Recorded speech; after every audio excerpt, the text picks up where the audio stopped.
Welcome to this gentle journey through time, a quiet exploration of humanity's long and comforting relationship with the element of warmth. As the opening card now softly fades away into complete darkness, let yourself sink comfortably into rest, allowing your body to relax completely and your breathing to find its slow, peaceful rhythm. Tonight, with each quiet breath you take, we step back through the silent corridors of human memory to begin the history of fire. From its tender beginnings as a quiet guardian of the night to the great hearths and forges that would one day shape the world. For untold generations, the simple gift of a flame has offered sanctuary against the vast, unknown dark. Long before fire was harnessed to smelt metal or build cities, it was a gentle companion, a soft circle of amber light around which early families gathered to find warmth, security, and rest. The story of fire is at its core the story of human comfort and peaceful gathering. It is the steady glow that softened the chill of ancient evenings, the faint crackle that lulled weary minds toward sleep, and the quiet beacon that transformed dark caverns and open tundras into welcoming, peaceful homes. As you listen to the rhythmic rise and fall of these words, imagine the earliest embers resting upon the earth, breathing softly beneath a protective blanket of pale ash, keeping watch over a world sleeping soundly under a vast canopy of quiet stars. To understand how deeply fire is woven into the human spirit, we must travel back across thousands of years to a time when humanity learned not only to carry fire, but to craft it into subtle and delicate tools of light. Deep inside France's Lascaux cave around 17,000 BCE, Magdalenian artists hollowed blocks of soft pink sandstone to hold melted deer fat, burning quiet juniper wicks to cast a soot-free light across cave wall paintings. In the deep, silent stillness of those subterranean passages, far beneath the reach of wind or weather, these early creators moved with calm, patient reverence, and a slow, peaceful focus. The hollowed pink sandstone lamps rested gently in their hands or upon smooth rock ledges, casting a warm, steady radiance that revealed vivid herds of wild horses, majestic bison, and broad-antlered stags leaping across the natural contours of the cavern stone. Because the rendered deer fat burned with remarkable purity, and the dry juniper wicks gave off only a clean, subtle whisper of scent, the air within the inner chambers remained clear and untainted by heavy smoke. This thoughtful harmony between fire, natural resources, and artistic vision allowed these ancient painters to spend peaceful hours in the deep places of the earth, working under a light that was both functional and beautifully soft. Each small flame was a testament to quiet human ingenuity, a deliberate, gentle mastery of fire that transformed dark, shadowy caves into sanctuary spaces of stillness, clarity, memory, and timeless art. As the centuries drifted quietly forward, the relationship between human beings and the flame continued to expand, quietly laying the groundwork for all of human culture. Fire became far more than a practical necessity for warmth and cooking. It grew into the sacred heart of communal life, a gathering place that nurtured conversation, shared memory, and profound rest. In the settling dusk of the ancient world, as the sun dipped beneath the horizon and shadows lengthened softly across the landscape, the hearth provided a steady, reassuring anchor. Sitting near a well-tended fire, the human spirit naturally eases, the mind untangles from the burdens of the day, muscle tension melts away, and the gentle flickering of gold and amber light serves as a quiet invitation to sleep. Throughout the long millennia of the Stone Age, this simple, enduring partnership with fire offered safety from nocturnal predators, preserved sustenance through cold seasons, and warmed hands weathered by the daily rhythms of living in harmony with nature. Tonight, as the evening unfolds, and as we open this long journey across 70 chapters of history, we begin by honoring those soft, early flames. There is no need to hurry through the ages or hold tightly to facts.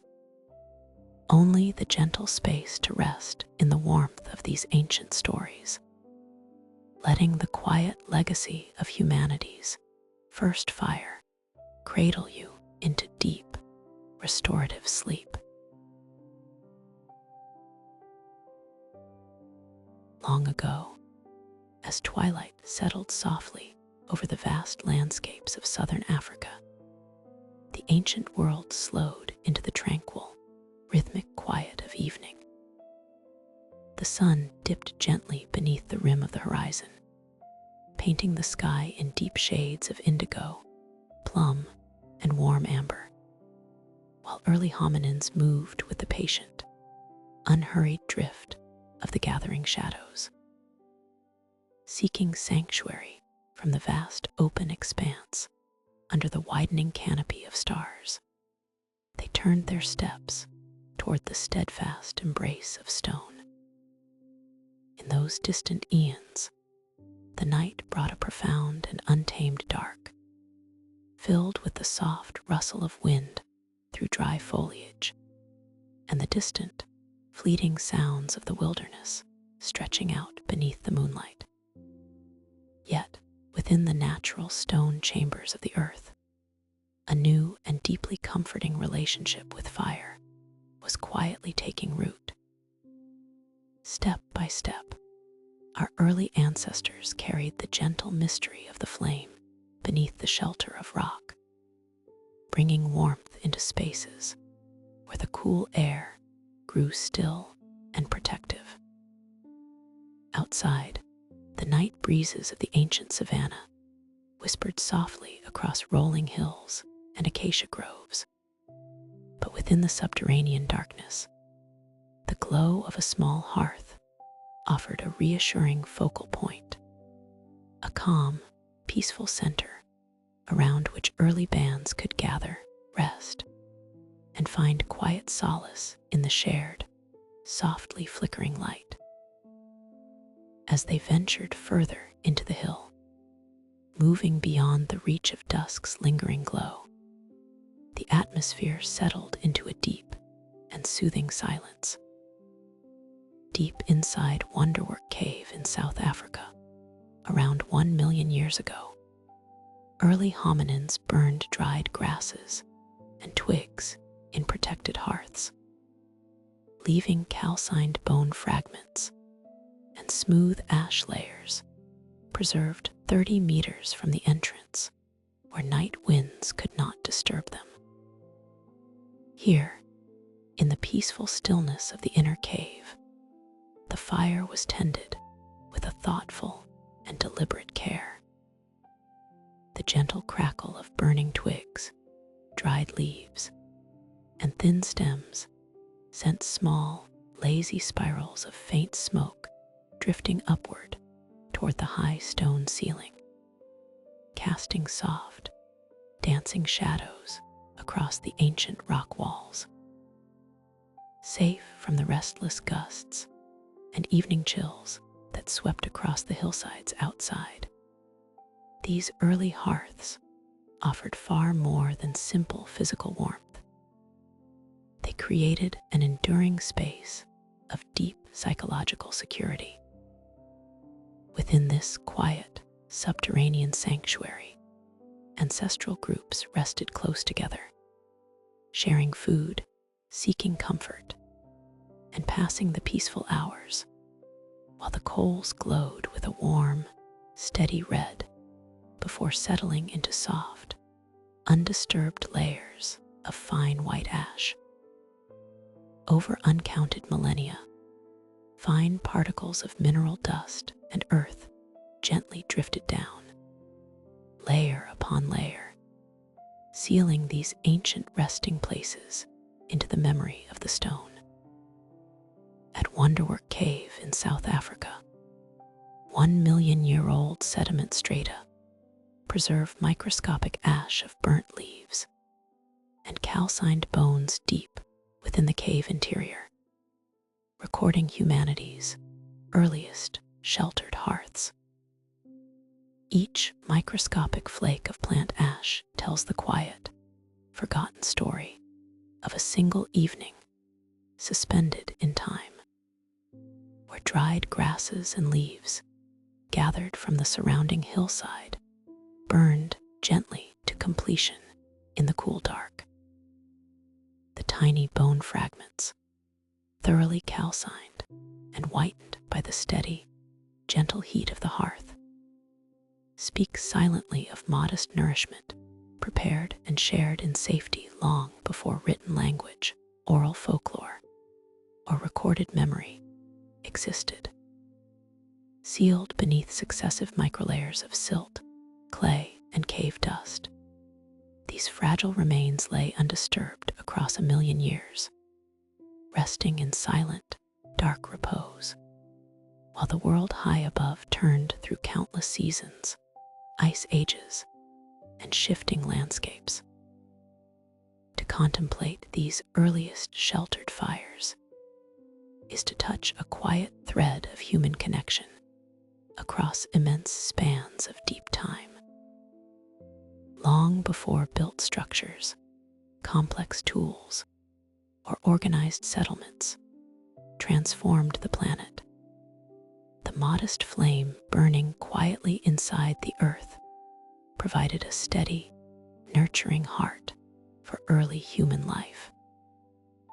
The soft, rhythmic pulsing of those ancient embers illuminated the very dawn of our shared story, offering a peaceful sanctuary where our ancestors could rest their weary bodies, close their eyes, and sleep soundly under the protective mantle of stone. As the quiet darkness held the ancient landscape outside, the gentle hearth burned low into a warm, lingering ember, leaving behind a timeless testament to humanity's enduring search for light, warmth, and peaceful shelter in a vast, mysterious, and silent world. Imagine a tranquil river valley in a distant epoch, long before the rise of cities or written words, where the slow, patient waters reflect the softly fading colors of an ancient twilight. Along these fertile shores, the evening air settles cool and motionless over the whispering reeds and smooth river stones, bringing a natural and peaceful pause to the day's gentle activities. In this quiet world, early human ancestors lived in close harmony with the subtle rhythms of the earth, observing the sun sink beneath the horizon with a steady, contemplative calm. The surrounding landscape was vast and untamed, yet deeply comforting and familiar, offering soft shelter beneath the spreading canopies of wild trees and along the quiet, predictable banks of life-giving streams. As the long shadows stretched and dusk deepened, the simple instinct to gather together grew as natural and reassuring as the falling night itself. Beyond the immediate sanctuary of the camp, the wider wilderness settled into slumber under a vast canopy of emerging stars, while the soft, rhythmic lullaby of moving water murmured continuously in the background, weaving a blanket of restful sound. In this serene setting, humanity's relationship with fire was undergoing a subtle yet profound transformation, shifting gradually from the opportunistic gathering of wild, fleeting flames toward a deliberate and peaceful practice of tending a domestic hearth that provided warmth, safety, and a quiet focal point for the evening rest. Along the ancient terraces of the Jordan River Valley, at a site recognized in modern times as Jesher Benat Yaakov, archaeological layers preserve the silent, enduring evidence of this remarkably early and mindful companionship with fire. Nearly 790,000 years ago, early hominins gathered along these fertile waters, not merely to find temporary shelter from the evening cold, but to establish small, centralized hearths within distinct gathering areas, intentionally selecting specific wild olive and oak woods to sustain their quiet, controlled fires. This thoughtful choice of fuel speaks to a deep, practical intimacy with the surrounding forest and its natural resources. The wood of the wild olive, rich with natural oils, burned with a soft, persistent warmth, while the dense, sturdy oak yielded long-lasting coals that held their steady heat long into the dark hours, without bursting into sudden, disturbing flares. By choosing these particular woods, rather than gathering random fallen debris from the ground, these ancient hearthkeepers ensured that their fires remained small, stable, and easy to manage throughout the dark night. These designated hearth sites became the very first intentional gathering places in human history, defining small, glowing circles of safety where the community could sit closely together, protected from the surrounding wilderness by a gentle wall of light.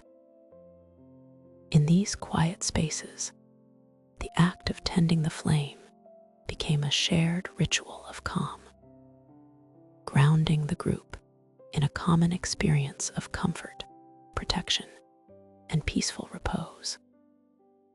As the selected branches of oak and wild olive slowly yielded to the gentle heat, turning into a glowing bed of deep red coals, the subtle, aromatic fragrance of wood smoke drifted softly across the riverbank, blending seamlessly with the damp, earthy scent of the river and the cool night air.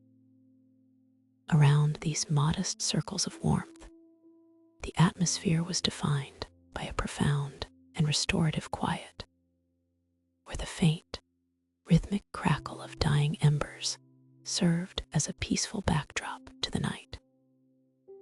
The soft, golden light illuminated relaxed faces and quiet eyes, easing the physical weariness of the day and creating an enduring sense of shared tranquility among all who rested nearby. In this protected sanctuary, nurtured by the deliberate selection and careful tending of fire, early hominins experienced the earliest forms of communal stillness, where the simple act of sitting together in the dark fostered unbreakable bonds of trust, warmth, and belonging. The small, centralized hearth was far more than a practical source of heat.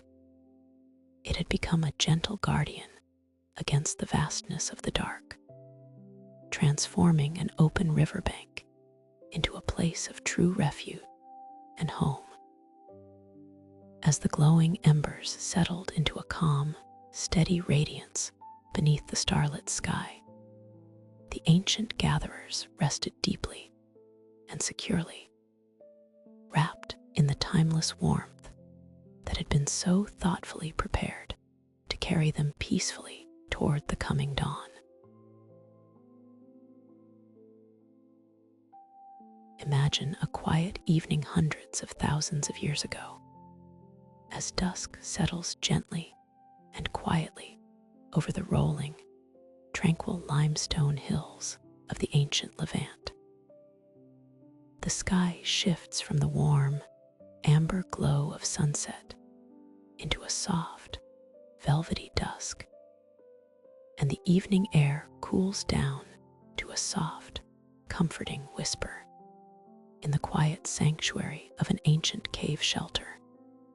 A fire has been burning softly and steadily through the late afternoon, its flames slowly receding until only a broad bed of glowing coals and soft gray ashes remains. For early human ancestors, the hearth was far more than just a source of warmth or a gathering place to rest their weary limbs after a long day under the open sky. It was a place of quiet observation, an early laboratory where the subtle properties of nature could be explored through patient, repetitive rhythms.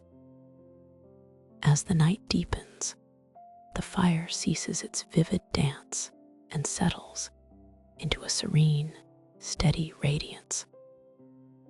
The heat from the embers does not disappear. Instead, it sinks deeply into the earth beneath, warming the soil and creating a sheltered microclimate of uniform heat. In this peaceful atmosphere, where the rhythmic sound of nocturnal winds blends with the quiet rustle of surrounding foliage, early hominins began to notice how heat could alter the world around them in delicate, invisible ways. Fire was not merely a wild force to be watched with awe, but a gentle tool of transformation, capable of softening the harsh edges of raw materials and revealing hidden potential within the stones gathered from dry riverbeds and exposed hillsides. Among these ancient shelters, Kesem Cave in Israel offers a remarkably clear glimpse into how early humans mastered this gentle craft around 300,000 years ago. At this site, hominins discovered that by burying raw, untreated flint cobbles beneath the soft ashes of their hearths and maintaining a lingering heat of approximately 250 degrees Celsius, they could gently alter the stone's inner crystalline structure, leaving the material remarkably smooth, uniform, and easy to flake into fine tools. This delicate heating process, carried out over long, quiet hours, while the embers glowed softly above, allowed the steady warmth to penetrate deep into the stone without cracking its surface. Inside the mineral matrix, the microscopic quartz grains slowly relaxed their tension, smoothing out tiny internal irregularities that would otherwise cause unpredictable fractures. Rather than striking the stubborn flint immediately after gathering it from the landscape, these patient artisans understood that fire held the power to transform raw earth into something far more receptive. The soft hearth ash served as a protective blanket, shielding the buried cobbles from direct, harsh flame, while ensuring that the thermal energy remained evenly distributed throughout the long night. This quiet, deliberate interaction with thermal energy marks an extraordinary threshold in early human cognitive evolution, representing a subtle shift from simply utilizing fire for immediate needs toward actively orchestrating its physical properties. When morning arrived over the prehistoric landscape, and the fire had gradually cooled to a mild, comforting touch, the hominins would gently unearth the buried cobbles from their warm, dusty bed. To hold one of these heat-treated stones was to feel a material quietly altered by the unseen work of the night. Where raw flint had once been glass-hard and prone to shattering into wild, uneven fragments, the annealed stone now responded to the hammerstone with smooth, predictable grace.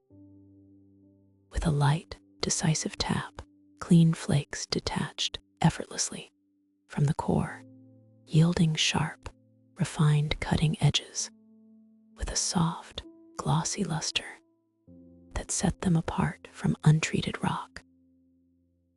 This technique required not only an understanding of temperature and timing, but also a deep, tranquil patience, a willingness to wait as heat worked its slow magic beneath the quiet ashes. In the stillness of the cave, as the soft morning light filtered through the entrance, the simple act of shaping stone became a peaceful ritual, linking the warmth of the hearth with the creation of essential tools for survival. The practice of flint annealing at Kesem Cave reveals how early ancestors observed the gentle rhythms of nature, learning to guide fire's subtle force to soften stone, expand their craft, and light the long, quiet path forward toward human innovation. As the warm embers of thought drift into quiet calm and peaceful rest, we can appreciate how these early moments of patient discovery continue to echo across the ages, offering a peaceful reflection of human harmony with the natural world. As twilight fell across the ancient landscapes of prehistoric Europe, the relationship between early humans and the hearth began to undergo a quiet, profound transformation.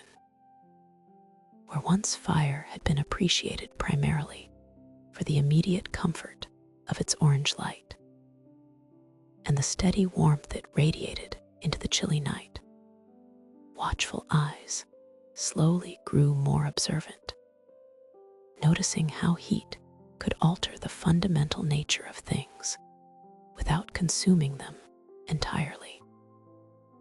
In the soft hush of gathering shadows, ancestral wanderers learned to watch not just the dancing tips of bright flames, but the gentle, hidden work happening deep within the settling ash and subterranean embers. They began to understand that heat was a quiet instrument, a patient alchemy capable of drawing concealed qualities from raw, wild materials. The crackle of seasoned wood became a slow conversation, leading early minds to experiment with the subtle art of temperature control, learning how to trap warmth beneath layers of damp earth and sand so that organic substances could change in silence. This was not a sudden discovery, but a peaceful accumulation of small observations passed down through countless generations. How a piece of green would soften when laid near a glowing coal. How sap bubbled forth when bark was gently warmed. And how dark, resinous substances could be coaxed out of trees if given the right conditions away from the hungry breath of open air. In these quiet evening hours, fire ceased to be merely a shield against the dark and became a refined tool of creation, setting humanity upon a long, tranquil path toward shaping the physical world with care and intention. This soft mastery of thermal alchemy found a remarkably sophisticated expression along the valley floors of central Italy 200,000 years ago. Near the tranquil, ancient wetlands of Campidoglio, Neanderthal artisans gathered the pale, papery bark of birch trees, carefully rolling the thin strips together into neat, tight cylinders before burying them beneath a protective mound of fine sand and a blanket of glowing coals. In this dark, airless environment hidden beneath the hearth, they maintained a gentle, steady heat of approximately 350 degrees Celsius, allowing the volatile compounds within the bark to slowly break down through indirect smoldering and yield a dense, dark distillate without catching fire or burning into ash. When the subterranean mound eventually cooled and was carefully opened, the craftsmen uncovered a smooth, glossy black pitch, a rich and incredibly durable adhesive that they meticulously applied to glue sharp stone blades onto sturdy wooden handles. This delicate operation required an extraordinary level of patience, foresight, and intuitive understanding of thermal control. If the embers burned too hot or oxygen leaked into the sand, the precious resin would ignite and vanish into smoke. Yet, when tended with quiet precision, it produced a strong, weather-resistant bond that transformed loose flakes of flint and wooden shafts into unified, beautifully functional tools. The sticky, dark pitch, warmed over low heat to make it pliable, coated the stone tangs, and bound them firmly into carved wooden sockets, cooling into an unyielding, water-resistant seam that held fast against the pressures of daily life. To sit by such a hearth in the prehistoric twilight was to participate in a calm and deeply meditative craft that connected the natural elements of earth, wood, stone, and flame. The gentle extraction of birch pitch represented one of humanity's earliest steps into synthetic material creation, proving that heat could be modulated not just to destroy or cook, but to rearrange the microscopic architecture of natural resin into something entirely new and enduring. As night deepened across the valley, the soft, aromatic scent of smoldering birch wood would linger in the cool air, blending with the earthy fragrance of warm sand and damp river soil. The finished implements, with their obsidian-like stone points, fixed securely by smooth black pitch, rested beside the cooling hearth like quiet promises of security for the coming day. In the stillness of the dark, the embers would slowly dim to a faint, soothing crimson glow beneath their blanket of gray ash, resting quietly as the stars drifted overhead in their ancient courses. The peaceful rhythm of breathing around the hearth reflected a deep sense of harmony with the environment, where human patience and the soft, controlled power of heat worked together in silent understanding, laying the gentle foundations for all the crafts, forges, and fires yet to come. Long ago, beneath skies unburdened by light, fire evolved from a gathering place into a patient partner of human innovation. As generations sat by the hearth watching would turn to embers, they began to observe the quiet changes that heat could work upon their world. Fire was no longer merely a source of comforting warmth against the evening chill, or a bright shield against the forest darkness. It became an instrument of transformation, altering the very nature of stone and bark. Along the limestone cliffs of Pinnacle Point on the South African coast, early humans developed a deep understanding of thermal dynamics. In this tranquil coastal sanctuary, where the rhythmic sound of waves washed against the shore, craftspeople gathered raw, unyielding silkite stone from the surrounding landscape. They discovered that if raw silkite was exposed directly to open flame, internal moisture would expand too quickly, causing the stone to shatter unpredictably.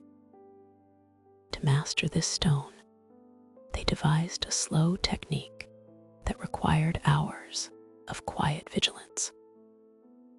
At Pinnacle Point, along the South African coast, around 164,000 BCE, early humans buried raw silkite stone beneath layers of fine sand and smoldering embers, heating it to 350 degrees Celsius over 10 hours to soften its matrix for delicate flaking. This gentle, indirect warmth seeped deep into the grain of the silkite, coaxing away structural tension and allowing the stone to yield smoothly under pressure. As the embers slowly faded into pale ash overnight, the stone cooled in complete harmony with the earth, emerging transformed into a material capable of being shaped into sharp edges. This ancient process marked a profound leap in human thought, proving that early minds could project their intentions far into the future, investing hours of heat treatment for a result that would only be realized after the fire had died. Across vast spans of continent and time, in the cold, dense forests of Central Europe, another branch of humanity was cultivating its own sophisticated chemistry with fire. Neanderthals demonstrated an astonishingly precise mastery of temperature and natural science, applying heat not to stone, but to the supple bark of the birch tree.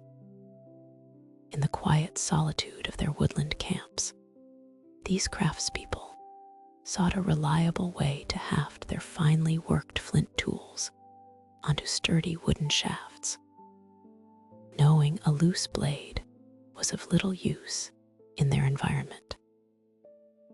birch bark contained a natural resin, but extracting it in a usable form required an intricate process of anaerobic distillation. At Königsau in central Germany, Neanderthals covered strips of birch bark with soft silt and smoldered them at 350 degrees Celsius, distilling the vapors into smooth pitch to bind flint blades to wooden handles. By covering the bark beneath silt, they starved the fire of oxygen, preventing the bark from consuming itself in open flame and forcing the organic compounds to vaporize slowly into a rich, dark tar. When collected and cooled, this pitch formed a resilient, waterproof adhesive that hardened into a durable bond, seamlessly fusing stone to wood. This was not an accidental discovery made in a chaotic hearth, but a carefully rehearsed recipe passed down through generations, requiring an intuitive grasp of chemical change long before formal science existed to name it. These early triumphs over raw materials reveal a shared human rhythm, a calm, observant patience that saw opportunity within the quiet center of the ember bed. Whether softening hard silkreed along the mist-draped African coastline, or distilling black pitch in shaded European valleys, our ancestors learned to listen to the quiet language of heat. They understood that fire did not always need to roar to be effective. Often, its greatest gifts were granted in silence, tucked beneath sand or silt, slowly reshaping physical matter through hours of watchful care. As evening turned to night over those ancient campsites, the slow cooling of the hearth mirrored the gradual settling of the mind after a long day. The smoldering coals, buried safely beneath earth and ash, kept their gentle warmth long after the flames had died, holding inside them the quiet beginnings of engineering, chemistry, and craft. In those soft, glowing ashes lay the foundation for everything that would follow, from clay vessels to the smelting of metals. For now, under the timeless night sky, the embers simply glowed, casting a soft light over sleeping encampments, where sharp flint bound with pitch rested beside smooth silkreed, ready for the dawn. Along the sweeping, ocean-carved coastlines of southern Africa, where the rhythmic murmur of tide and breeze provided a soothing backdrop to ancient twilight, the hearth fire began to assume subtle new roles beyond basic warmth and nourishment. For countless generations, the flame had gathered families together, its gentle radiance creating a sanctuary of soft light against the expanding darkness of the surrounding landscape.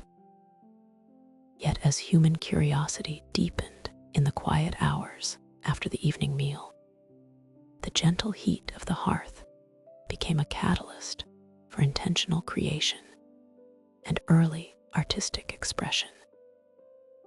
In these sheltered stone spaces, framed by sea cliffs and the timeless expanse of the ocean, early artisans observed how gentle warmth could transform raw materials gathered from the earth into something beautiful and lasting. Fire was no longer merely a source of comfort or protection against the nocturnal chill. It became a quiet partner in deliberate craft, inviting patient hands to experiment with texture, color, and liquid form. The hearth fire burned slowly, casting soft shadows upon limestone walls as individuals leaned in close to work with minerals harvested from ancient iron-rich rocks.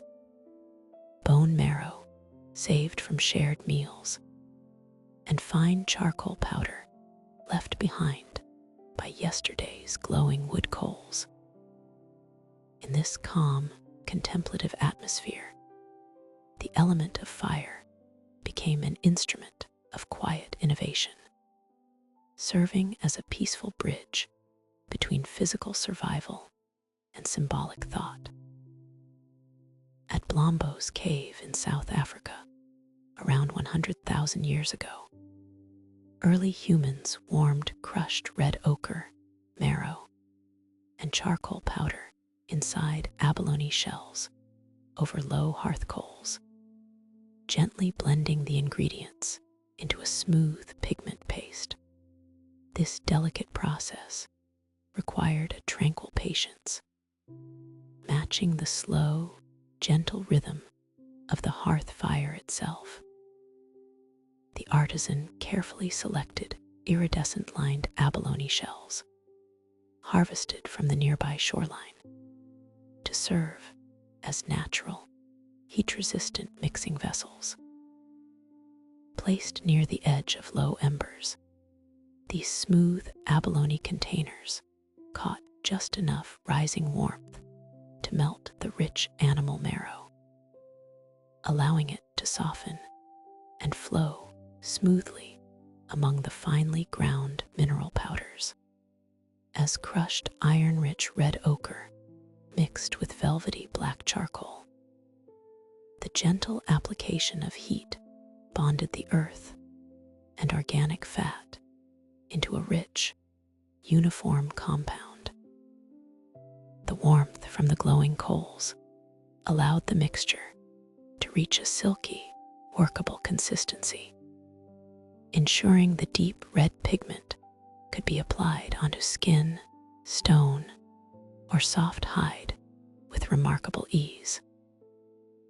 Each slow movement of the mixing utensil, perhaps a slender piece of polished bone or a rounded river pebble, stirred the deep crimson compound as the hearth fire glowed softly in the background. The gentle scent of melting marrow mixed with sweet wood smoke filled the cavern air, creating a serene environment dedicated to the patient preparation of color, where fire transformed raw earth into the earliest known paint formulations preserved in human history. This quiet alchemy beneath the shelter of coastal stone marked a subtle yet profound evolution in humanity's ongoing relationship with fire. By controlling temperature with extraordinary precision, keeping the hearth coals low and steady rather than fierce or consuming, these early creators demonstrated an intuitive understanding of thermal properties and harmonious chemical blending. The fire did not burn or destroy. Instead, it gently sustained the precise heat needed to keep the pigment pliable and smooth during its delicate preparation. When the work was complete, the abalone shell containers were carefully set aside near the hearth to cool, preserving within their shimmering mother-of-pearl interiors small, precious reserves of red paint that could be stored and reused across many days. The slow cooling process allowed the organic binder to solidify slightly, sealing the rich pigments until future heat would render them fluid once more. In this way, fire was no longer just an immediate event that warmed a single night, but a tool for storing human intention across time, turning transient coals into lasting culture. As night settled completely over the coastal cliffs, and the sound of distant waves continued its soft, endless cadence, the hearth fire gradually subsided into a quiet bed of glowing red embers. The creators rested beside their tools and pigments, surrounded by the subtle, reassuring warmth of cave stone that had absorbed the day's gentle flames. In that tranquil space, fire had served not to conquer the wilderness, but to nurture human creativity, leaving behind quiet evidence of an ancient mind seeking harmony, beauty, and expression with the raw materials of the natural world. The quiet embers flickered one last time before sinking into soft gray ash, leaving only the peaceful rhythm of the ocean and the soft stillness of sleep.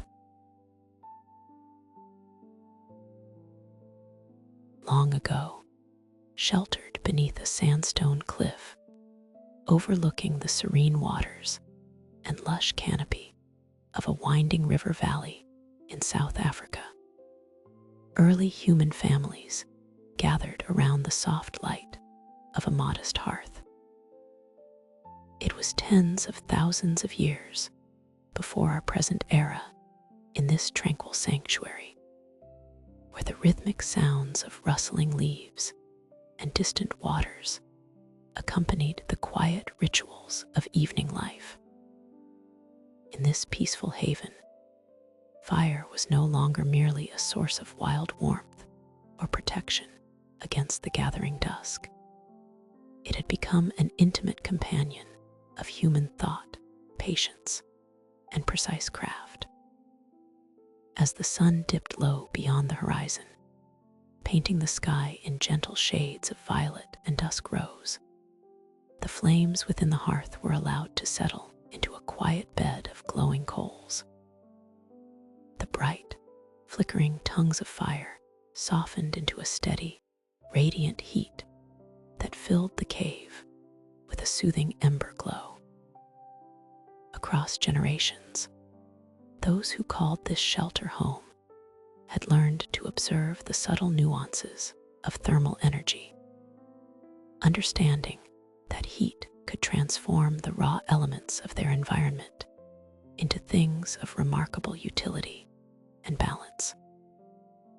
Sitting close to the warm earth, hands moved deliberately and unhurriedly in the quiet space, preparing materials harvested with deep knowledge from the surrounding hills and forests. The air was filled with the soft, earthy scent of wood smoke, blending with the aromatic fragrance of tree resins, creating a sensory atmosphere of absolute calm and focus, where time seemed to slow down to match the gentle rhythm of breathing beside the dying embers. In the gentle, radiant warmth of this low-burning hearth, early artisans practiced an ancient form of material chemistry that required extraordinary care and delicate control. They had gathered clear, viscous plant gum from nearby trees and combined it with rich ochre dug from iron-rich mineral seams in the earth, which had been crushed into a soft, velvety crimson dust. Rather than exposing these raw ingredients to the scorching intensity of an open flame, the toolmakers worked with patient precision over the quiet embers. At Sibudu Cave in South Africa, around 70,000 BCE, early humans gently warmed plant gum and crushed ochre over low hearth coals at 60 degrees Celsius, blending them into a smooth adhesive paste to bind stone blades to wooden handles. The process was rhythmic and deeply meditative. As the mixture absorbed the mild heat, it transformed into a workable compound that could be smoothly applied before it cooled and set. Each movement around the fire reflected a profound, intuitive grasp of temperature, texture, and timing, a testament to human ingenuity expressing itself not through force, but through subtle harmony with the natural properties of fire and earth. The steady warmth allowed the natural binders to yield just enough to form an enduring bond, creating a compound material that was both resilient and flexible enough to endure the quiet demands of daily life. With the smooth adhesive paste prepared and warmed to perfection, the craftspeople carefully applied it to the notched ends of freshly carved wooden shafts, pressing sharp, napped stone blades deep into the supportive compound. As the warm paste gradually cooled in the gentle evening air, it hardened into a tough, durable matrix, locking the stone and timber together into a single, unified tool.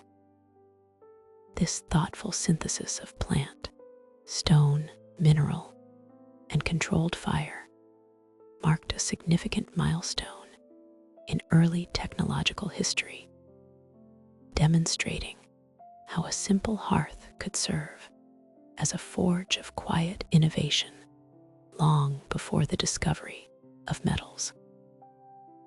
Around the glowing coals, the finished tools were laid aside to rest, their bonds curring in the peaceful stillness of the night.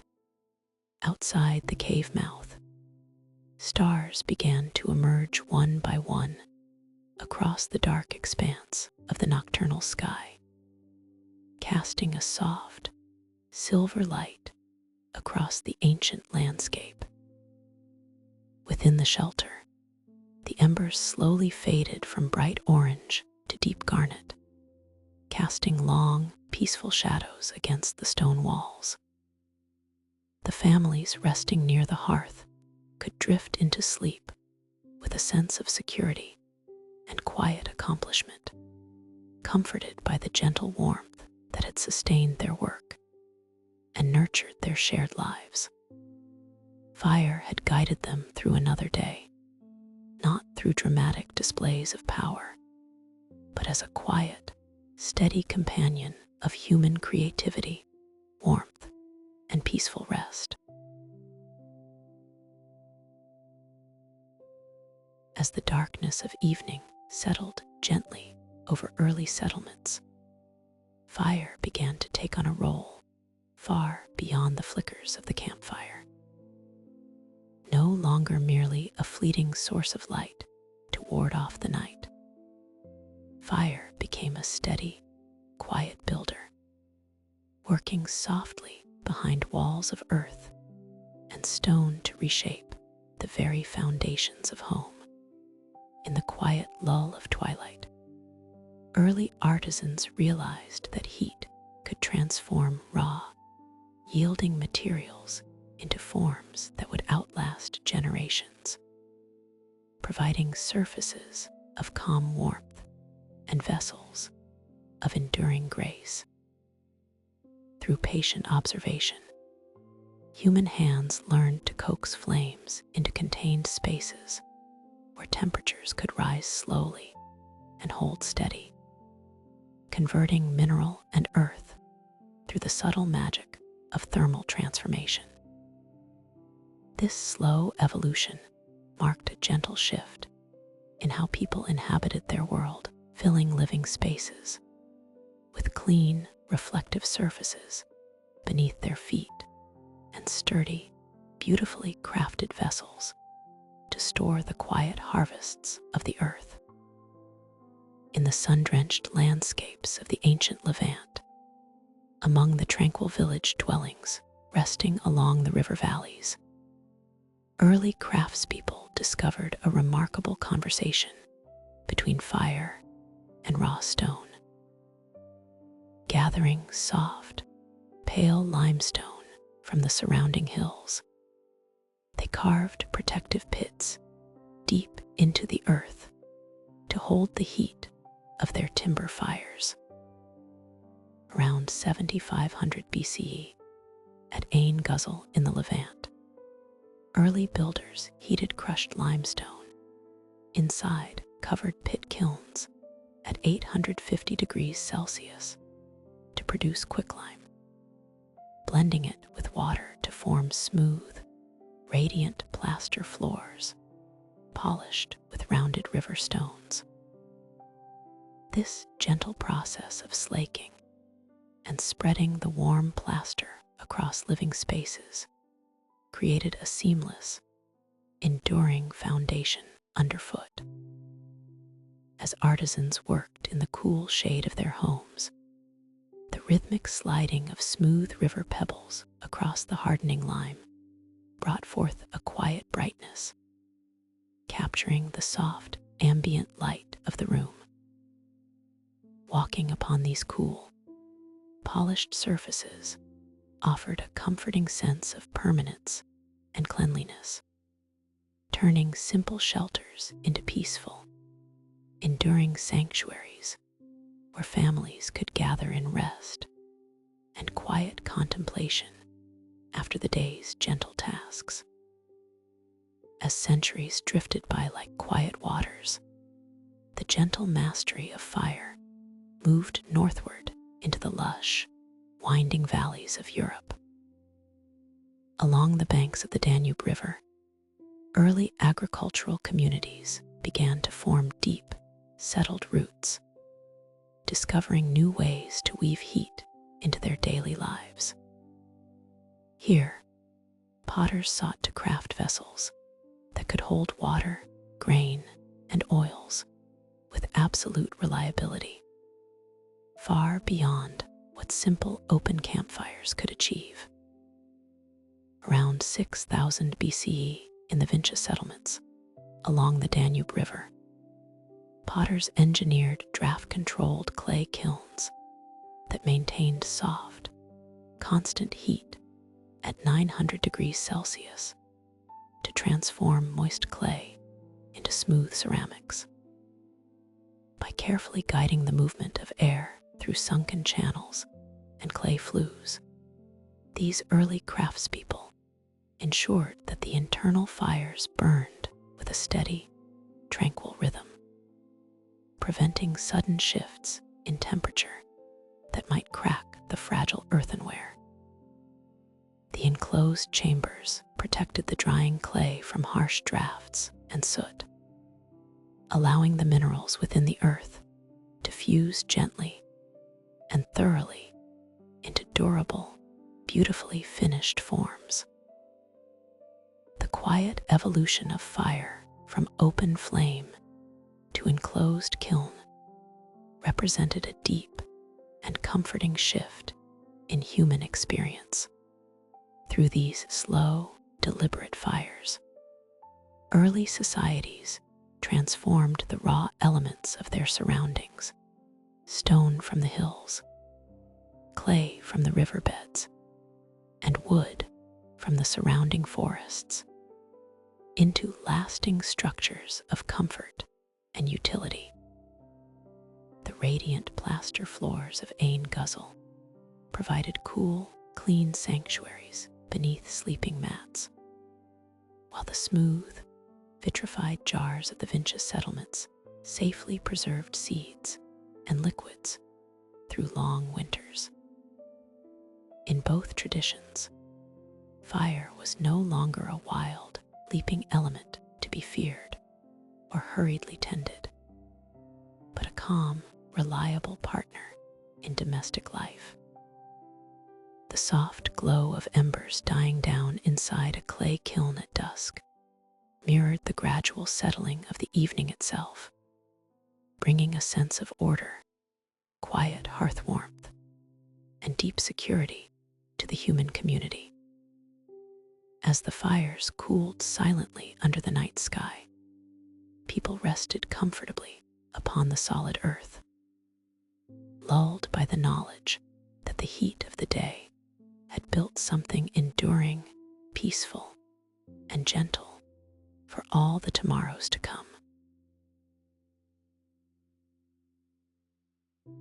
As long afternoons yielded to the quiet, blue hush of twilight in the high alpine valleys, ancient travelers walked narrow ridgelines with a slow, practiced patience.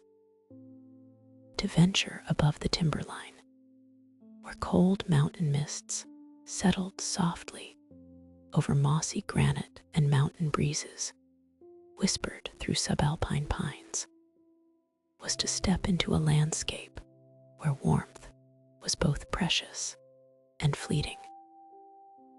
Long before the rise of walled cities or forged metal, the art of fire making had evolved from a stationary hearth ceremony into a highly refined, portable craft.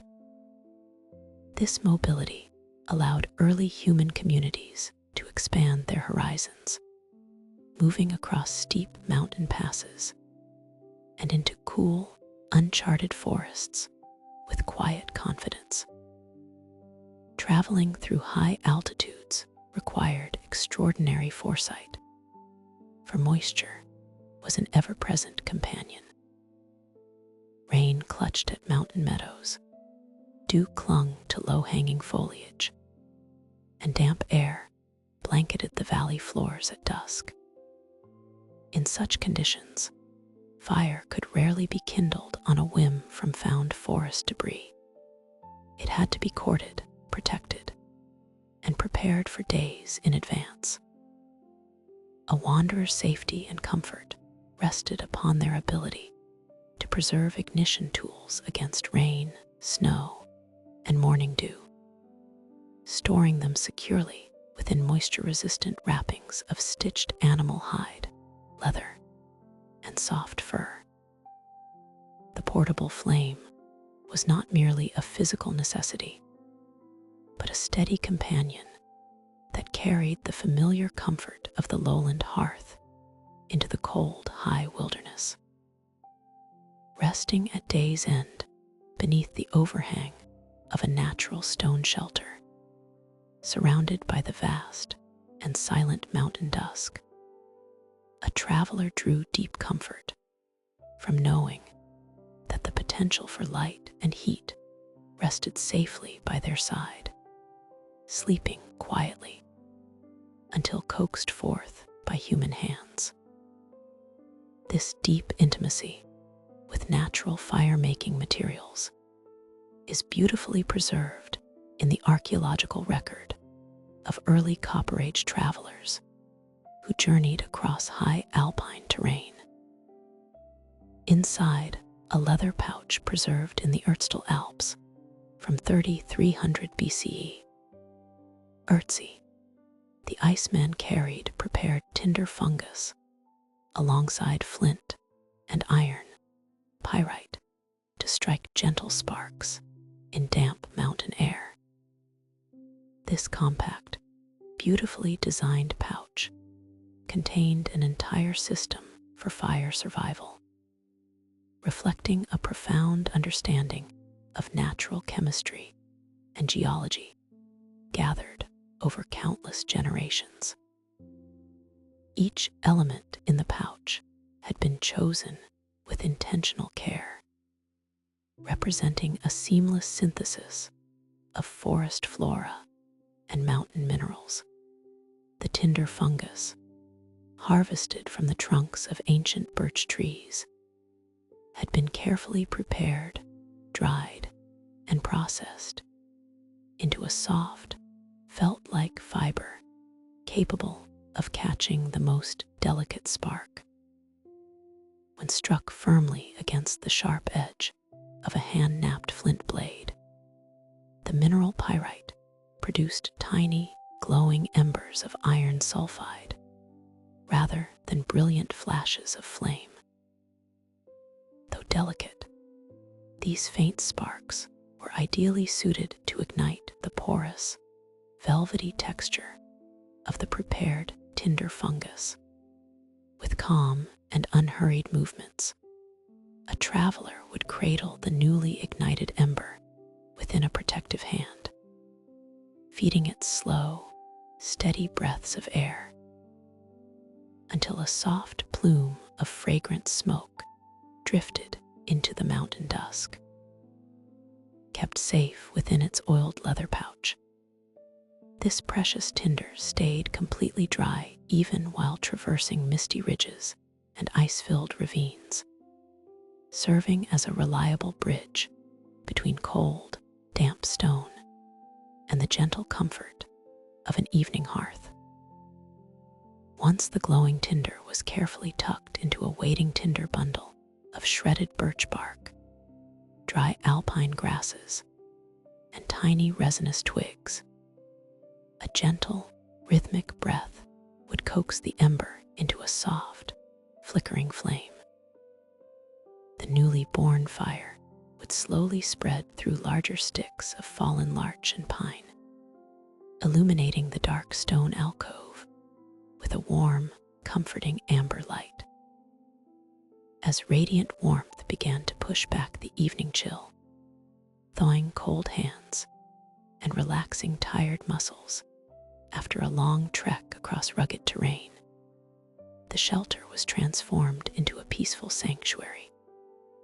The gentle, rhythmic crackle of seasoned wood and the soft, resinous aroma of burning pine needles offered a quiet rhythm to match the settling night. Sitting beside the quiet hearth, listening to the soft murmur of mountain winds outside the shelter, the traveler could feel a deep sense of stillness and connection to the ancient earth. In time, as the night deepened, the vibrant yellow flames would gently subside, settling into a thick bed of soft, glowing crimson coals that radiated a quiet, steady warmth into the surrounding air. Wrapped in warm animal hides and lulled by the faint glow of fading embers, the traveler could drift off into a deep, restful sleep beneath the vast and silent starry canopy of the night sky, entirely secure in the quiet shelter of the hearth. In the lingering glow of the fading coals, the ancient connection between human warmth and mountain stillness remained unbroken, lulling the mind into calm, dreamless repose. As twilight gradually descends over the high plateaus and ancient valleys of the Near East, the air grows still and cool, inviting a quiet stillness that settles softly across the earth. For generations, human hands had gathered around the simple open hearth, finding comfort in its steady radiance, its gentle crackle, and the protective warmth that kept the darkness of night at bay. Yet as time drifted forward, like a slow, quiet river, the intimate relationship between humanity and flame began to subtly deepen. Fire was no longer merely a source of light and comfort during the long evening hours. It became a quiet partner in creation, a gentle force capable of transforming the very substance of the world. In small, earth-built shelters nestled against the rolling landscape, early craftspeople learned to observe the quiet magic of heat with patient, attentive eyes. They noticed how soft river clay, when rested long enough near a steady bed of coals, hardened into durable pottery that held water without leaking. They watched as certain colorful minerals, exposed to the intense heart of a carefully tended hearth, softened, and altered their nature in surprising ways. This gentle curiosity gradually birthed a new kind of intimate craftsmanship, one that moved fire from open, wind-blown ground into small, enclosed vessels designed to hold and focus its radiant power. Across the quiet settlements, the evening air would fill with the soft, earthy aroma of drying clay, wood smoke, and warming mineral soils, weaving an atmosphere of tranquil focus where the mysteries of the natural world were explored not through force, but through patience, rhythm, and gentle observation. In these early sanctuaries of heat and patience, artisans learned that air could be guided into the heart of glowing embers to coax forth a deeper, more concentrated warmth than any natural breeze could offer. Rather than relying on unpredictable gusts of wind, they discovered that the human breath itself, measured, calm, and rhythmic, could be used as a delicate tool to nurture the embers. Around 3200 BCE, at Tepe Gabristan in northern Iran, metalworkers used hollow reed blowpipes fitted with clay nozzles to direct soft breath into small crucibles of charcoal and malachite, raising temperatures to 1085 degrees Celsius to melt pure copper.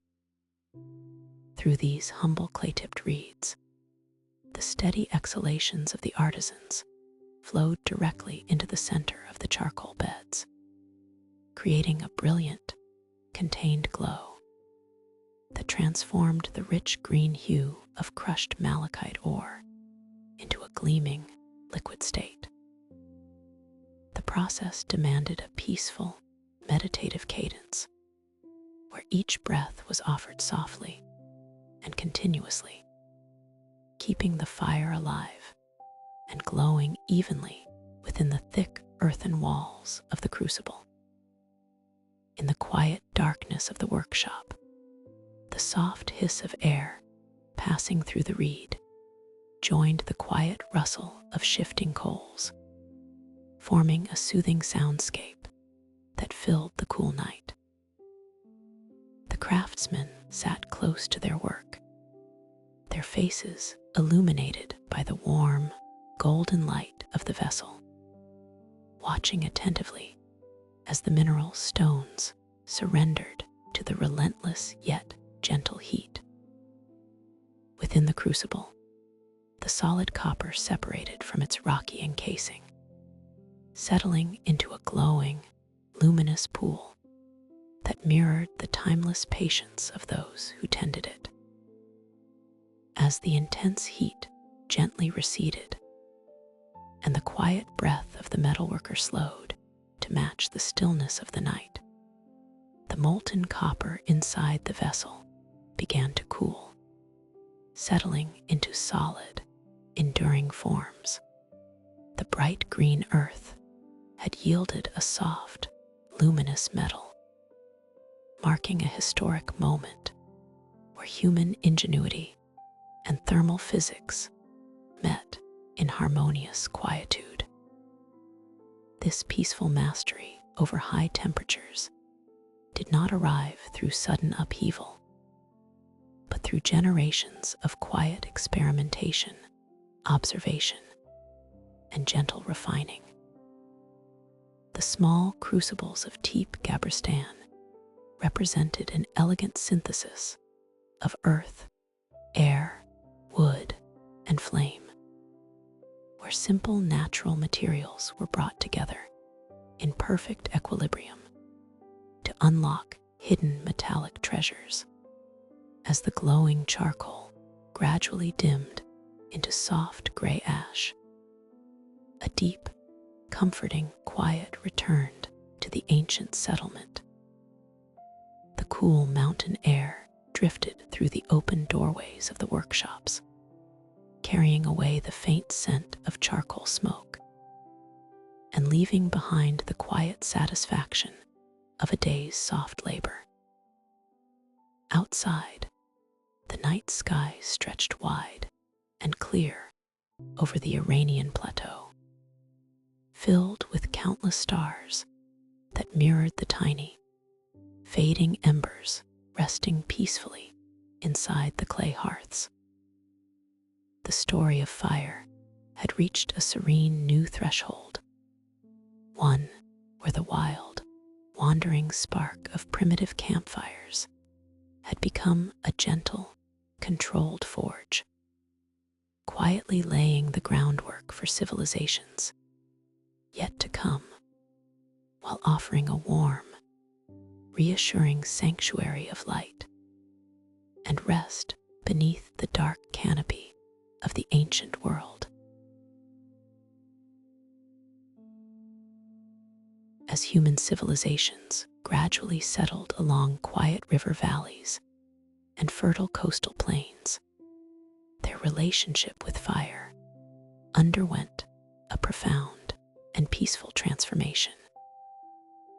No longer was fire merely a wild guardian against the cold night air, or a simple tool for cooking food and charring timber. It evolved into a subtle partner in the quiet arts of craft and material alchemy.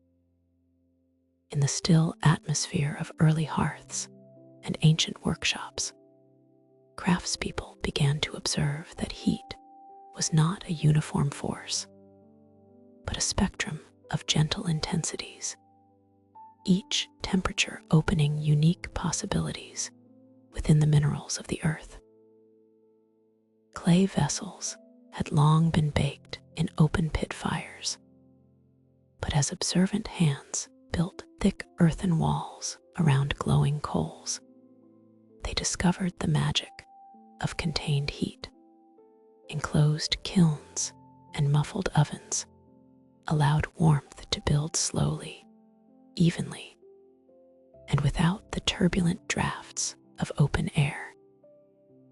Inside these quiet chambers, fire turned inward, radiating a soft, steady heat that could alter the very structure of stone, sand, and metal ore. This mastery of silent temperature brought forth a new era of human artistry, where the harsh brilliance of open flames was tamed into a disciplined, nurturing warmth, capable of fusing raw minerals into objects of lasting beauty, quiet comfort, and serene utility. In the sun-washed landscapes of the Nile Valley, this quiet mastery of thermal science yielded one of the ancient world's most breathtaking discoveries. Around 2000 BCE in Middle Egypt, artisans mixed crushed quartz with soluble natron salts and malachite dust, firing small beads in clay ovens at 850 degrees Celsius. So the melting salts rose to the surface to form a glossy turquoise glaze. This intricate technique, known today as self-glazing or efflorescence, relied upon a harmonious interplay of water, air, and precise heat. As the damp mixture of pulverized quartz, natural natron salts, and finely ground green malachite was shaped into delicate beads, it was left to dry slowly in the warm desert air. During this quiet drying phase, the soluble sodium salts migrated outward to the surface of each bead, carrying with them the subtle mineral traces of copper from the malachite. When these pale, unpretentious beads were placed inside clay ovens, carefully maintained at 850 degrees, the fire worked its silent magic. At At this exact thermal threshold, the surface salts melted into a thin, fluid glass, seamlessly fusing with the underlying quartz core. When removed from the oven and allowed to cool gradually, the beads emerged coated in a brilliant, lustrous hue that mirrored the serene expanse of the sky and the cooling waters of the river. The process required no painted glazes or harsh chemicals, only the patient alignment of earthly elements beneath a steady, controlled flame, producing small treasures that held the peaceful color of life itself. Farther north, across the calm, azure waters of the Mediterranean, the art of controlling fire took on an equally gentle and intimate expression within the domestic spheres of the Aegean Islands. In Minoan, Crete around 1700 BCE, lapidaries carved pedestal lamps from soft, dark steatite, floating wicks of dried lichen in cold-pressed olive oil to illuminate stone palace chambers with a steady, sootless glow. These skilled stonecutters selected blocks of smooth, dark soapstone, shaping them with deliberate patience into tall, elegant lamps that stood as quiet sentinels in the grand stone halls. The reservoirs of these lamps were filled with pure, cold-pressed olive oil, a fuel that burned with exceptional cleanliness and warmth. By choosing wicks fashioned from porous, dried lichen, the Minoans achieved a slow and perfect capillary draw, allowing the oil to feed a tiny, tranquil flame that rested softly upon the surface. Unlike torchlight, which sputtered and cast heavy black soot across walls, these steatite pedestal lamps produced a soft, clear light that bathed the painted frescoes and gypsum floors in a soothing, golden luminescence. As dusk settled over the palace at Knossos or Phaistos, the gentle lamps were lit one by one, filling the evening air with the faint, comforting aroma of pressed olives. In the quiet refuge of these stone rooms, fire was stripped of all its destructive potential, reduced to a steady, solitary point of peaceful radiance that invited quiet contemplation and restful slumber as the night deepened around the island. As dusk settled over ancient landscapes, the human relationship with fire shifted gracefully from a tool of simple defense to a quiet, steady partner in daily nourishment and domestic comfort. Across countless generations, early communities learned to sit near the soft crackle of hearths, observing with patient curiosity how controlled heat could gently alter the raw gifts of the earth. Fire was no longer merely a light against the gathering shadows, or a shield to ward off the cold nighttime chill. It had become an intimate medium of transformation and peace. In the quiet hours, when long shadows drifted across hearthstones, the steady, golden radiance of embers invited quiet experiment, careful observation, and deep stillness.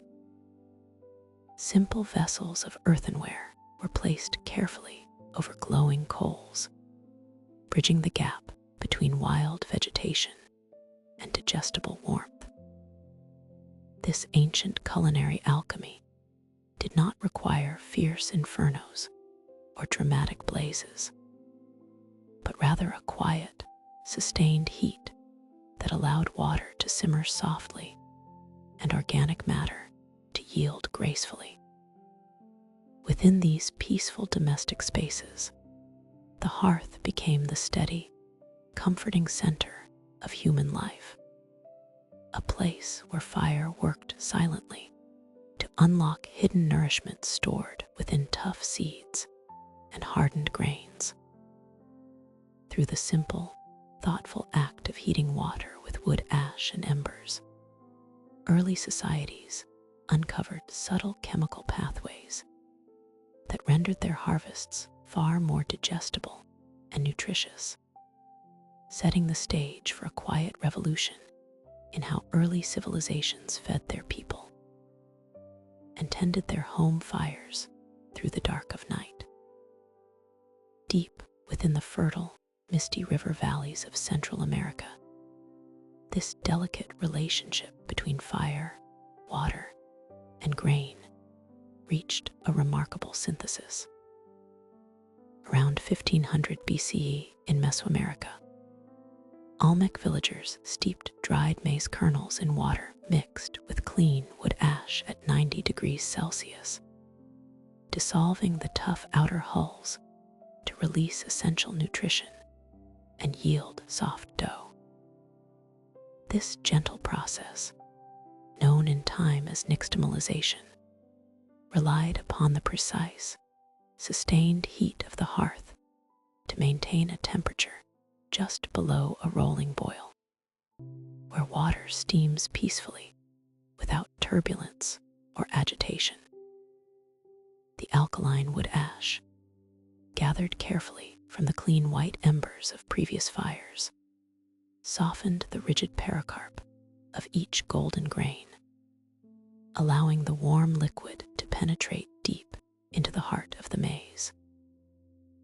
As the mixture rested quietly in its warm bath, bound nutrients such as essential niacin were liberated, transforming a simple, stubborn crop into a rich, complete foundation for human health, growth, and vitality.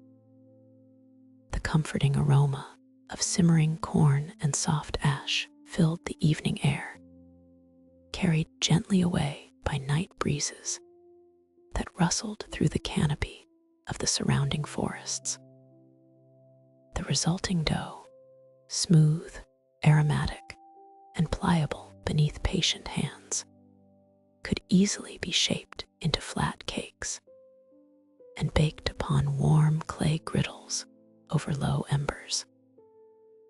In this tranquil ritual, fire acted not as a wild or destructive force, but as a tender catalyst, turning the powdery ash of yesterday's hearth into the very key that unlocked life-sustaining energy for generations to come. The gentle mastery of the Olmec hearth illustrates a broader, enduring truth about humanity's quiet journey alongside the element of fire. Fire, in its most peaceful and domestic form, served as an unseen craftsman, reshaping raw materials into forms that nourished both body and spirit in the calm hours of the evening. As night fully descended over the village and stars appeared across the clear tropical sky, the glowing coals were brushed over with soft layers of gray ash to preserve their gentle heat until dawn. Families rested closely near the lingering warmth, comforted by the knowledge that the hearth would awaken easily with a soft breeze in the morning to begin the nourishing cycle anew. The slow, rhythmic sound of basalt grinding stones and the faint whisper of steam rising from clay pots formed a soothing nocturnal lullaby, echoing through thousands of years of human history. Through the mindful, quiet tending of the hearth, early peoples did not merely prepare their daily bread. They entered into a lasting, harmonious dialogue with the element of fire, learning to trust its steady warmth to sustain them through the quiet darkness of the night, wrapping the sleep of the village in safety, peace, and enduring tranquility. As twilight fell across the ancient banks of the Nile, the workshops of Memphis grew quiet under the deepening shade of palm fronds and cooling river air. In the soft darkness of the late evening, fire took on a gentler character within the courtyards of Egyptian artisans, transforming from an instrument of heavy smithing into a quiet vessel for chemical alchemy. Where early human hearths had once burned merely for warmth or basic pottery, the steady hearths of the new kingdom were now tuned to precise, patient temperatures capable of altering the very essence of ground stone and sand. The furnace master moved with deliberate slowness through the shadows, monitoring the subtle shifts of hue within the fire pit, where glowing coals released a steady, radiant heat into the nocturnal air. The soft crackle of acacia wood and dried papyrus roots blended with the distant lap of water along the mud brick quays, creating a soothing rhythm that had endured for generations. Here, beside the slow-moving river, fire was no longer a wild element to be feared, or a roaring forge to conquer raw metal. It had become a calm and trusted companion in the creation of beauty. The heat preserved within thick brick kilns radiated outward like a warm blanket, keeping the night chill at bay, while inside the chambers, quiet miracles of chemistry unfolded in absolute stillness. In the historic workshops around 1400 BCE in Memphis, Egyptian artisans heated pulverized limestone, quartz sand, malachite, and natron inside terracotta crucibles at 850 degrees Celsius for 20 hours, synthesizing a serene sky blue mineral pigment used to paint peaceful tomb ceilings. Preparing these vessels required immense care, measuring each finely milled mineral before arranging them within the kiln's glowing heart. Through this long and tranquil baking process, fire accomplished what nature had taken ages to form, creating the world's first synthetic pigment through the gentle, controlled application of thermal energy. As the hours drifted softly past midnight, the kiln keepers added handfuls of dried acacia branches with practiced, rhythmic movements, ensuring the temperature remained perfectly constant without flaring into destructive heat. The deep, cobalt-tinged radiance visible through small peak holes in the furnace walls mirrored the vast night sky above, linking the soft fires of earth with the quiet canopy of stars stretching across the African desert. This mastery of sustained heat marked a subtle shift in humanity's relationship with fire, demonstrating that flame could be harnessed not only to melt or burn, but to synthesize completely new materials of breathtaking tranquility. The sky blue pigment born from the Memphis kilns was unlike crude, natural clays. It possessed a crystalline stability that resisted the fading rays of sunlight and the damp air of subterranean chambers. When applied to the plastered ceilings of sacred resting places, the azure paint reflected the low flicker of oil lamps, filling dark rooms with a soothing hue reminiscent of a clear morning horizon. To achieve such a delicate shade, the ancient craftspeople had learned to read the furnace breath, balancing the air intake and fuel supply so that the fire burned neither too hot nor too cool. It required a deep, meditative patience, an understanding that the most beautiful transformations occur slowly, under an unhurried, steady warmth. The quiet dedication of those nighttime furnace tenders echoed down through the centuries, establishing a legacy of mineral science that relied entirely upon gentle, sustained thermal control. As the long heating cycle neared its end, and the first quiet rays of morning light began to streak the eastern horizon, the furnace fires were permitted to cool gradually, allowing the newly formed mineral pigment to settle into its final luminous structure. The thick, sun-baked bricks of the kiln slowly released their stored heat into the cool morning air, offering a comforting residual warmth to the weary artisans who had watched over the vessels throughout the long night. Ground into a smooth, silky powder and blended with gum binder, the synthesized blue would soon line the quiet vaults of pharaohs and noble families, assuring them a peaceful vista of the night sky in their eternal rest. The legacy of that ancient flame lives on in every shade of Egyptian blue preserved upon subterranean tomb walls today.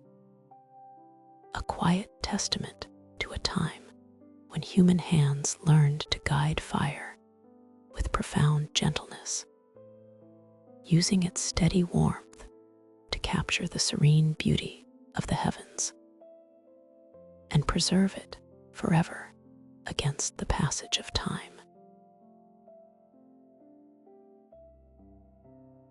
As the centuries folded softly into one another along the quiet banks of the Nile, human hands learned to coax from fire not merely immediate warmth or flickers of light, but the profound power of physical transformation itself.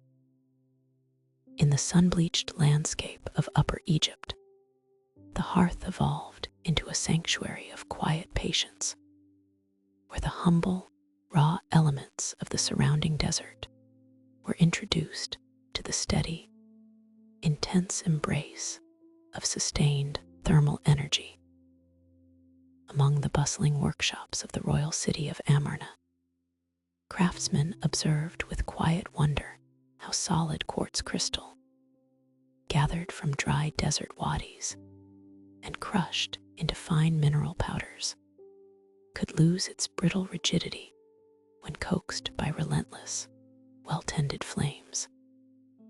When mixed with the alkaline ashes of native desert plants, the high heat allowed these granular earth materials to melt together smoothly, forming a thick, glowing liquid that captured the mesmerizing, deep blue hue of cobalt.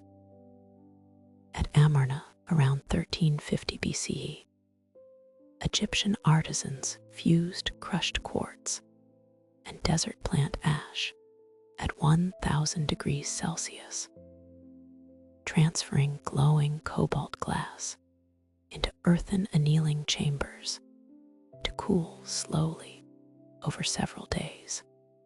This prolonged, gentle cooling process was essential to the craft, allowing the intense internal thermal stresses within the newly shaped vessels to ease away naturally in the quiet darkness of subterranean chambers, ensuring that the finished cobalt vessels would emerge smooth, enduring, and free of structural fractures.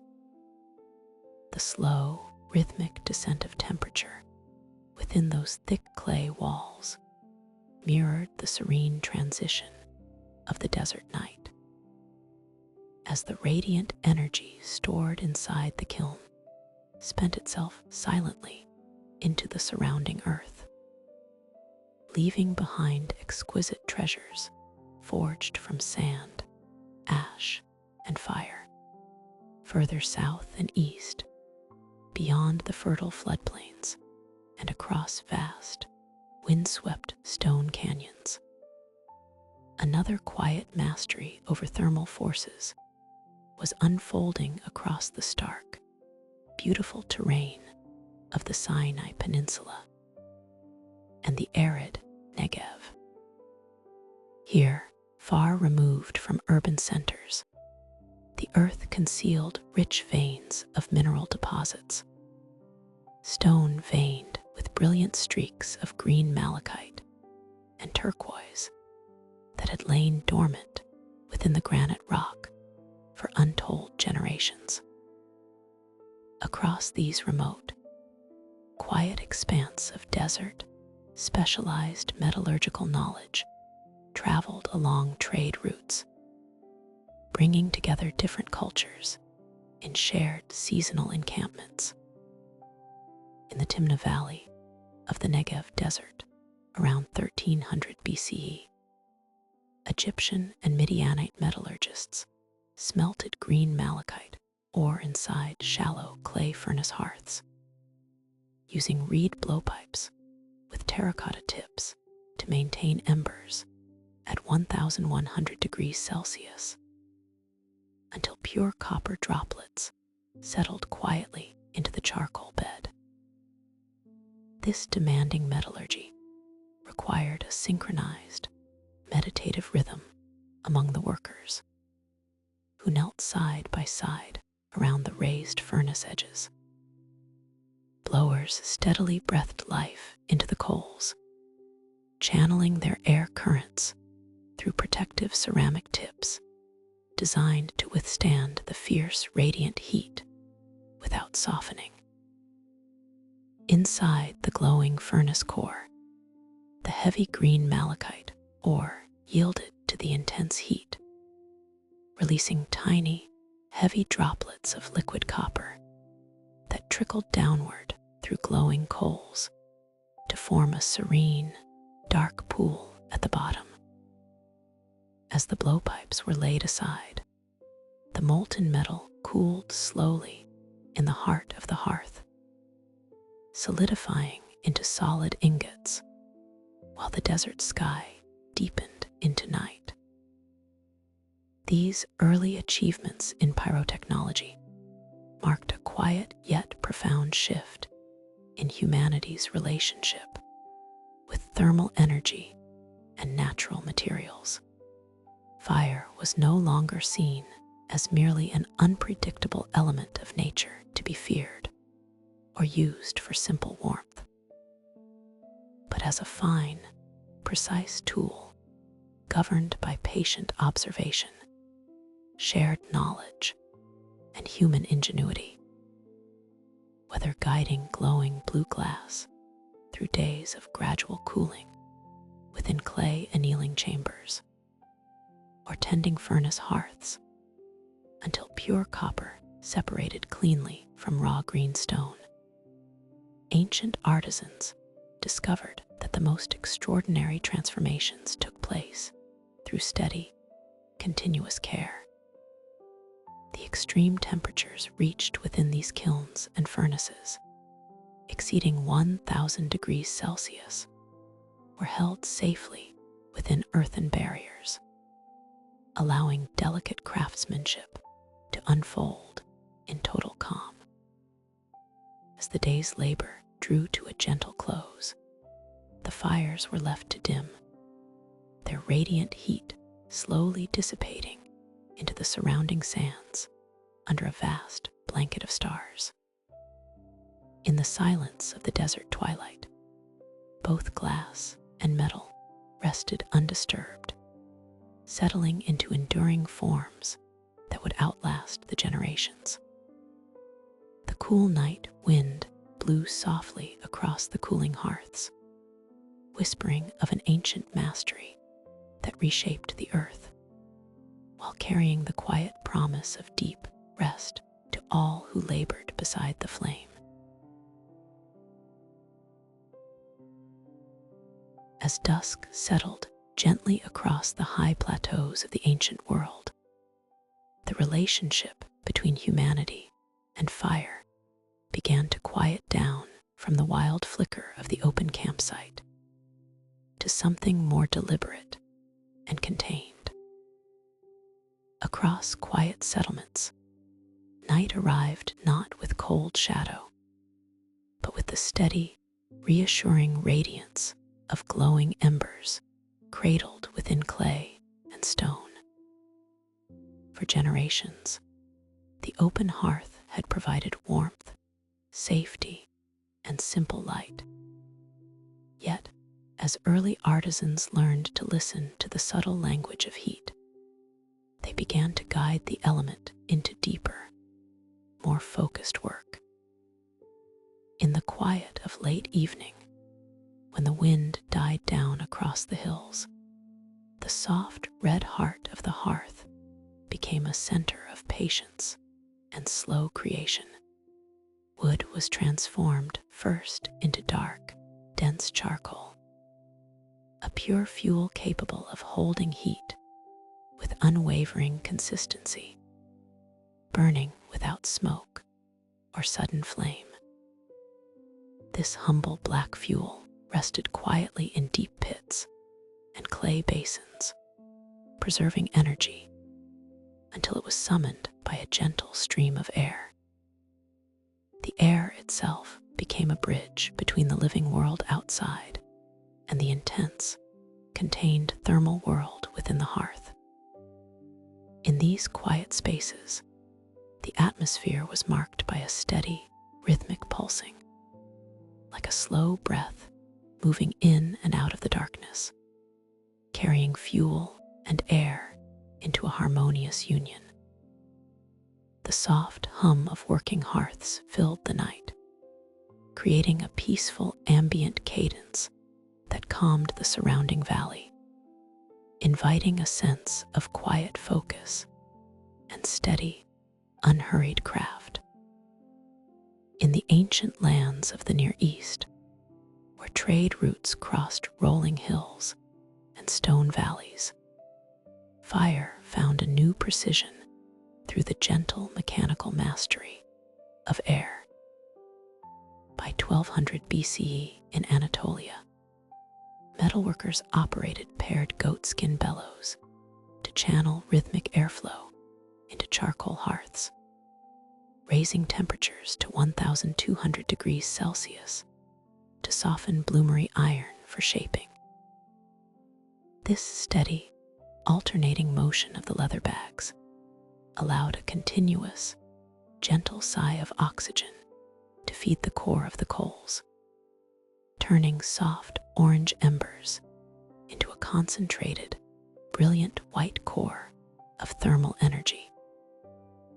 Rather than melting the iron into a liquid stream, this precise control of heat brought the spongy, raw bloomery metal into a soft, yielding state, permitting it to be folded, hammered, and drawn out with calm, deliberate effort.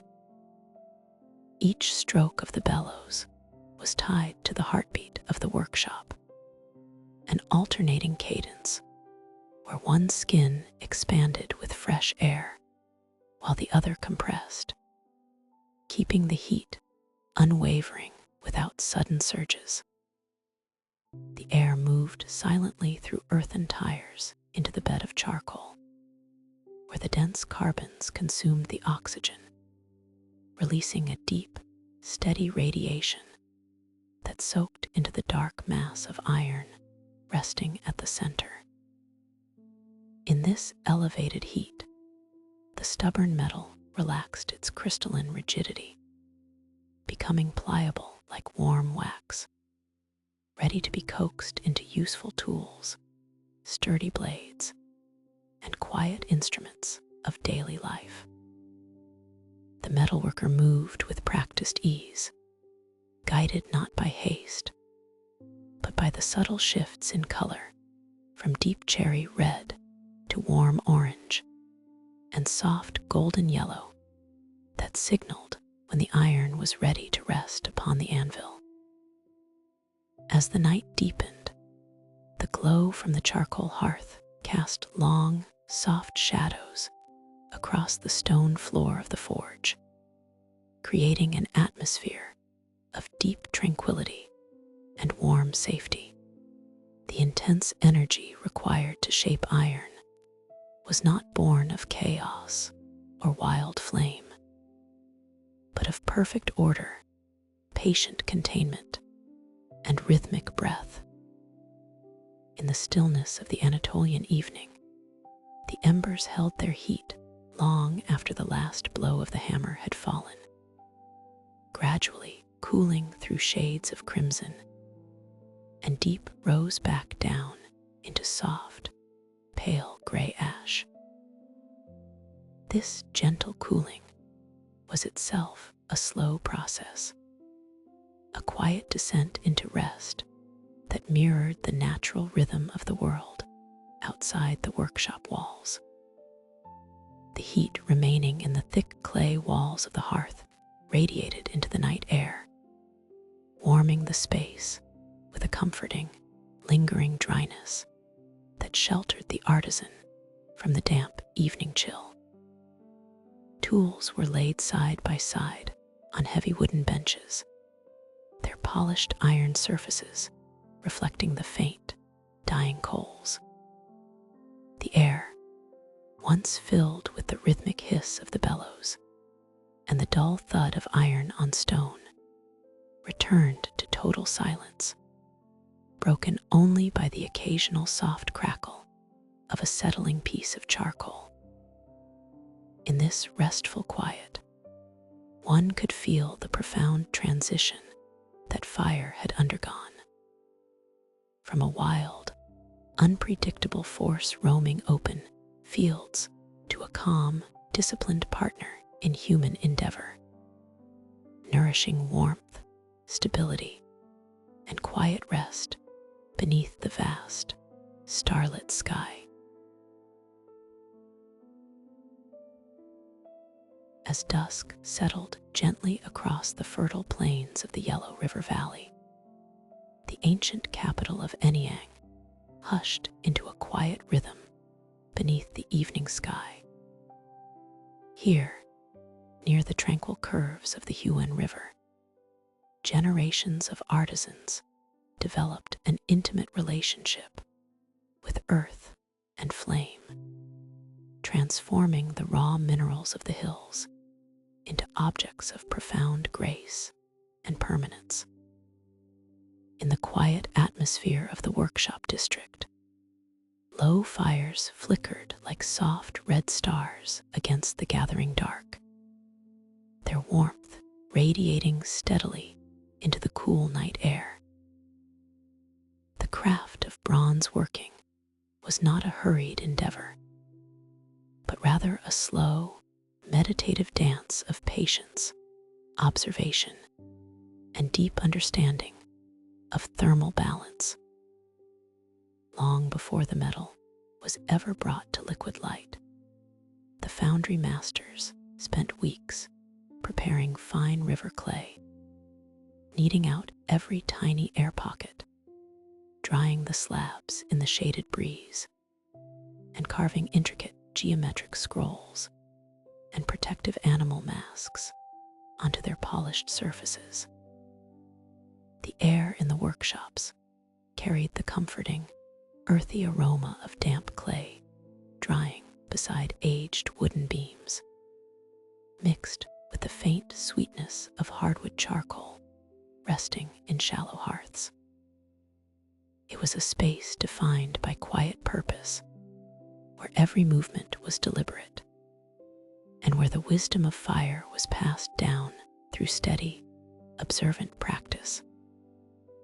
The success of these ancient castings depended entirely upon controlling the subtle temperatures of both the vessel and the molten alloy. To pour glowing bronze into a cold ceramic shell would cause violent thermal shock, shattering the delicate clay walls, or causing the liquid metal to solidify prematurely into incomplete forms. To prevent such failure, at Anyang around 1200 BCE, Tang Dynasty foundry masters built sectioned clay molds and preheated them with low charcoal embers at 800 degrees Celsius, allowing molten bronze to flow smoothly into intricate patterns without cracking from sudden cooling. This harmonious temperature match ensured that, as the brilliant golden orange liquid cascaded gently into the narrow channels, it met no resistance from chilled surfaces. Instead, the bronze glided effortlessly into every carved line of the mold's interior, filling the microscopic detail of the ancestral motifs with liquid heat. The embers surrounding the molds glowed with a deep, steady crimson hue, bathing the workshop in a soft, reassuring light that mirrored the calm breathing of the craftsmen as they guided the heavy clay crucibles. Every movement was smooth and practiced, born of an intuitive mastery over the hidden physics of heat. Once the pour was complete, a serene stillness returned to the foundry as the newly filled molds began their slow, gradual cooling.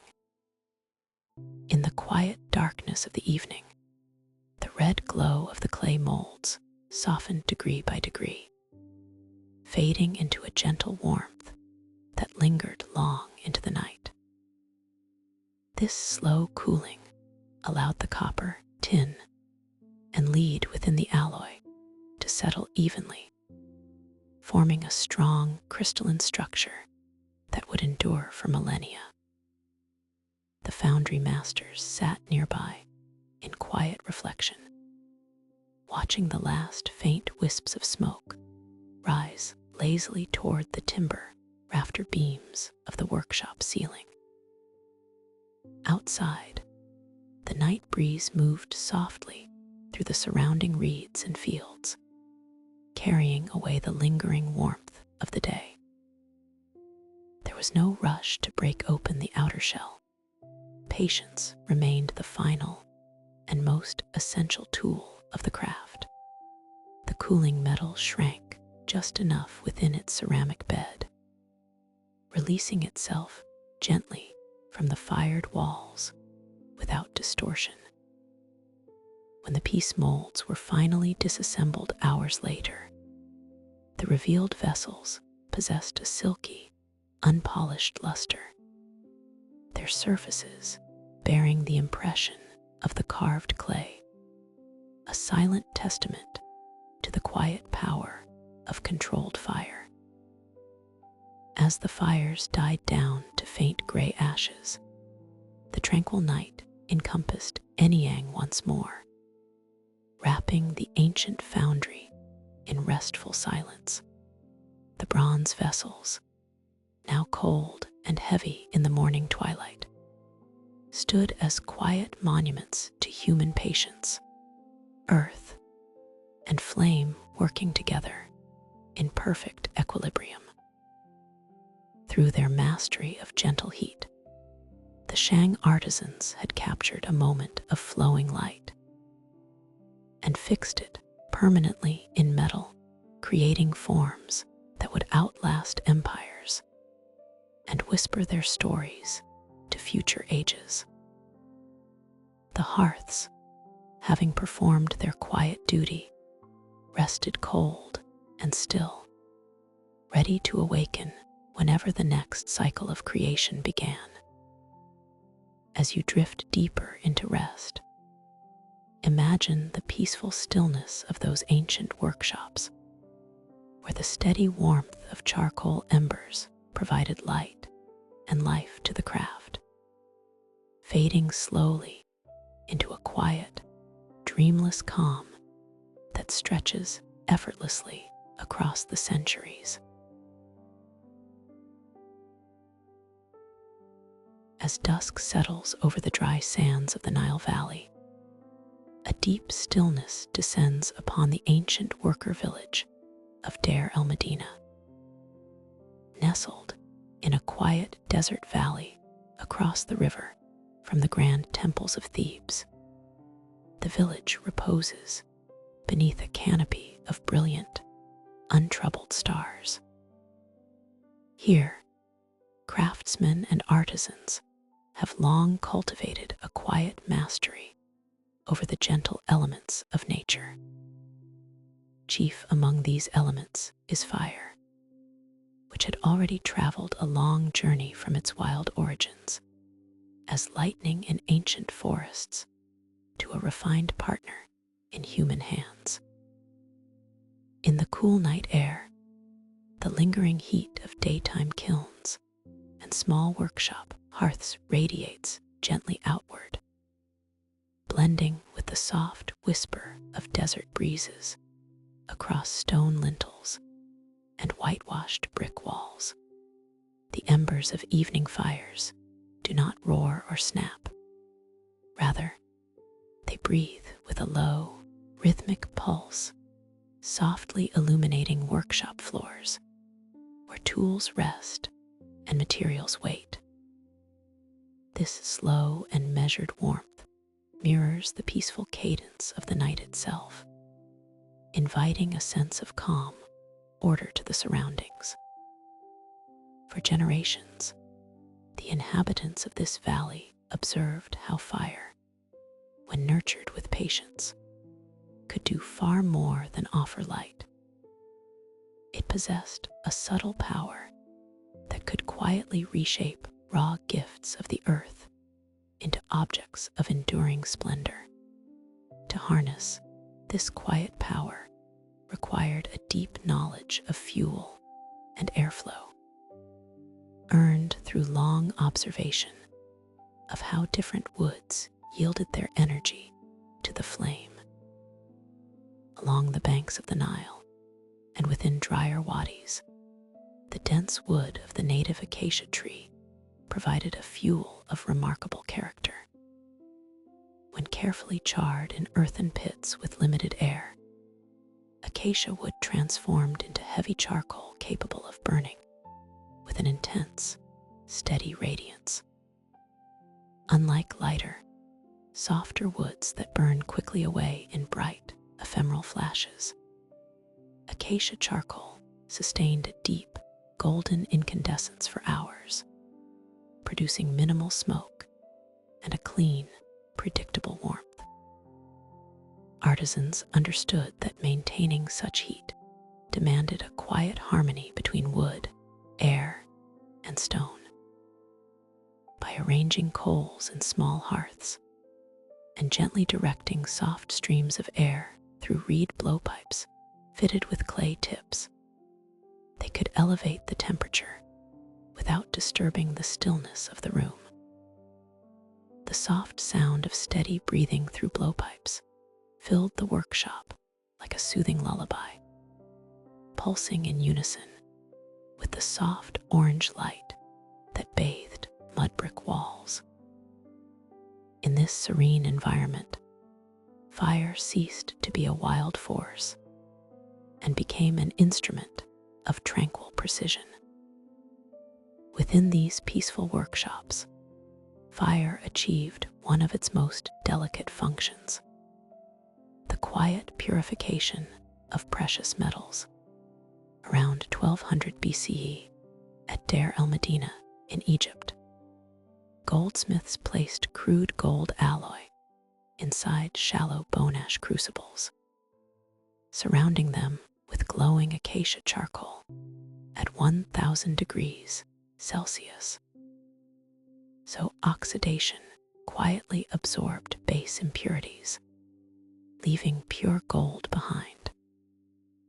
This ancient technique of cupellation relied not on violent combustion, but on a subtle chemical harmony sustained by steady warmth.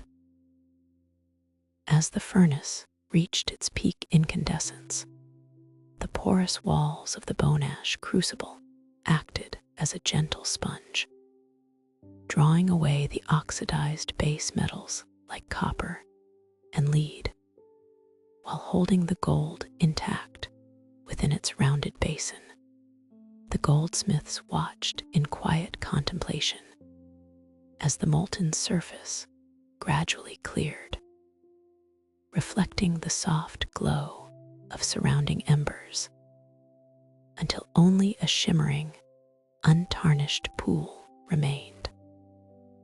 The process unfolded with a gentle rhythm, untroubled by noise or haste, demonstrating how intense heat could bring forth clarity and perfection from crude beginnings.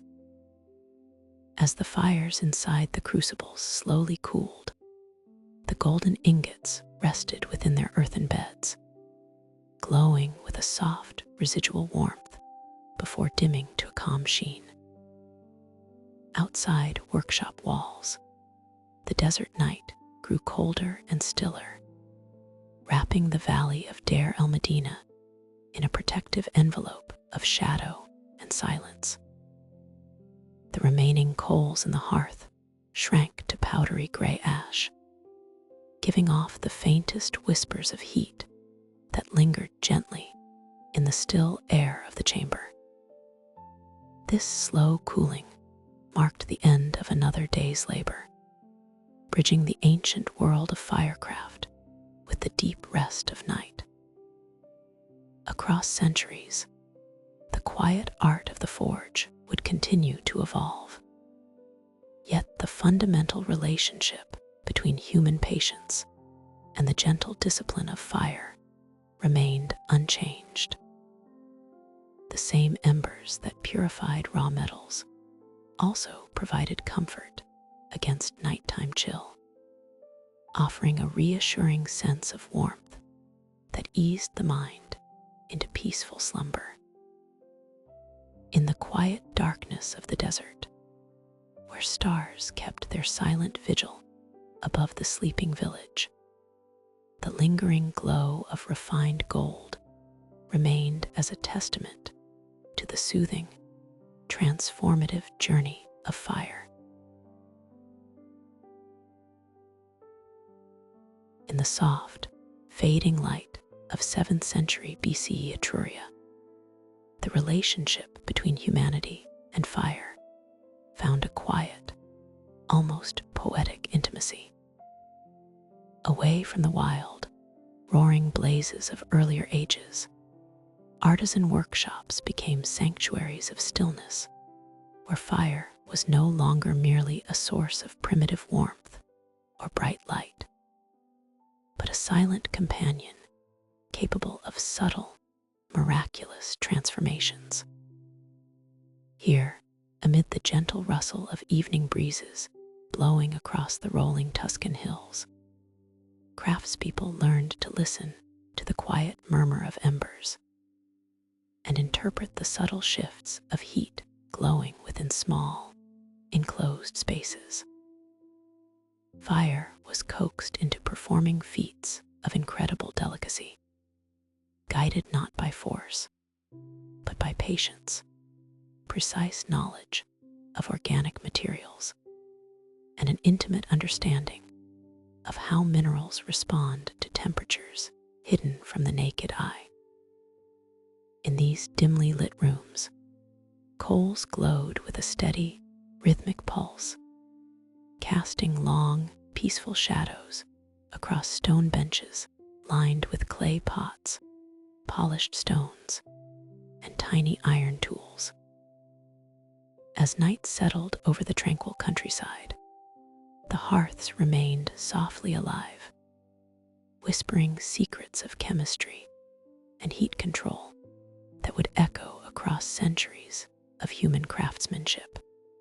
Within these serene spaces, Etruscan goldsmiths mastered the exquisite art of granulation, a process that required a breathtakingly precise command of thermal energy.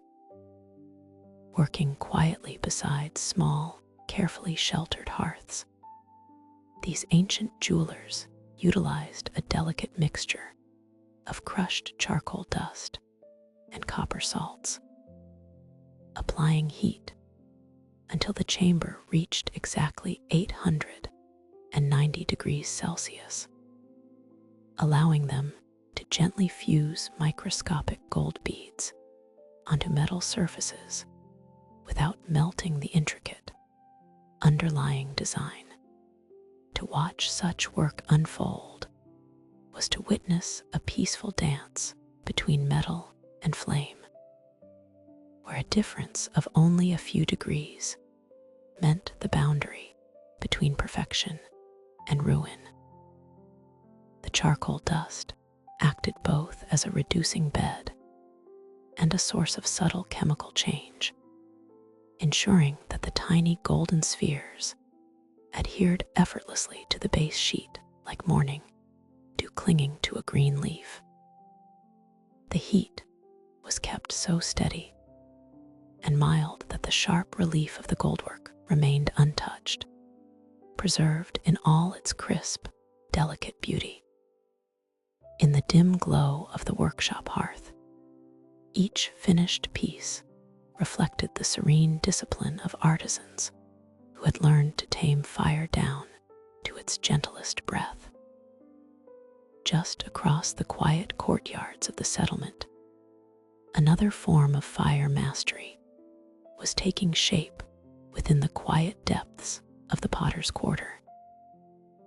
There, Etruscan potters prepared fine clay vessels of exceptional smoothness, placing them carefully inside tightly sealed brick kilns, where the flow of air could be meticulously governed.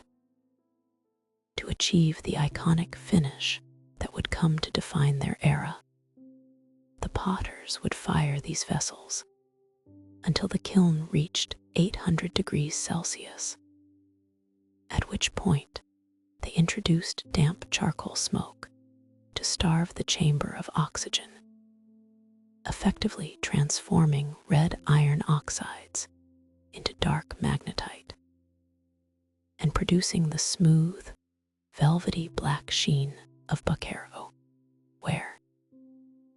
This deliberate reduction of air turned the interior of the kiln into a dark, smoky womb, where fire fed upon the moist carbon rather than oxygen, altering the fundamental nature of the earth itself.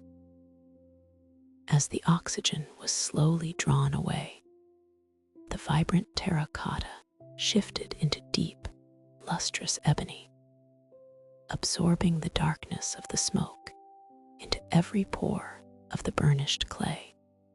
When the kiln finally cooled and the heavy stone door was dismantled, the vessels emerged gleaming like polished obsidian, cool to the touch and silent in their midnight beauty.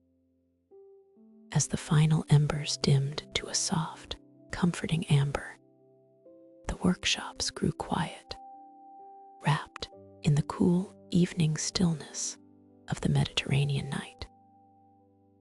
The coals rested beneath layers of pale gray ash, holding their warmth through the silent hours until dawn.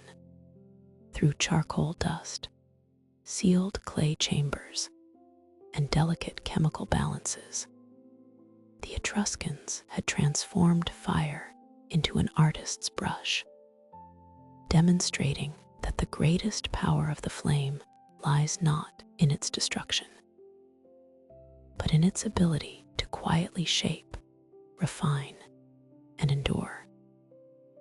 The the smooth surfaces of Bucchero pottery and the shimmering microbeads of gold stood as enduring testaments to an era when humans learned to speak the silent language of heat. Now, as the fires rest and the air settles into peace, the ancient hearths fall quiet, leaving behind only the gentle memory of warmth, the soft rhythm of slow breathing, and the timeless rest of an ancient world at peace. As night settled over the ancient hills of the Mediterranean, the hearth fires of early metalworkers continued to glow with a deep, steady warmth. For centuries, humans had known that fire could soften copper and turn raw iron into workable tools. But in the quiet evolution of pyrotechnology, fire also revealed a softer, more delicate capacity for purification. Beneath the darkened sky, artisans learned to carefully tune the breath of their hearths, balancing draft and ember with quiet patience. They sought not merely to melt the minerals of the earth, but to separate the heavy, dull elements from the bright and precious ones hiding within raw ore.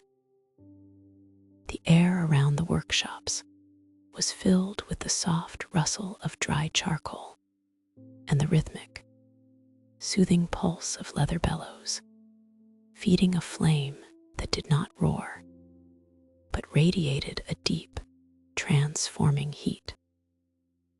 In these peaceful spaces, fire was no longer an unpredictable force of nature, but a quiet companion of human discovery, coaxing hidden brilliance from stone through gentle, sustained temperatures.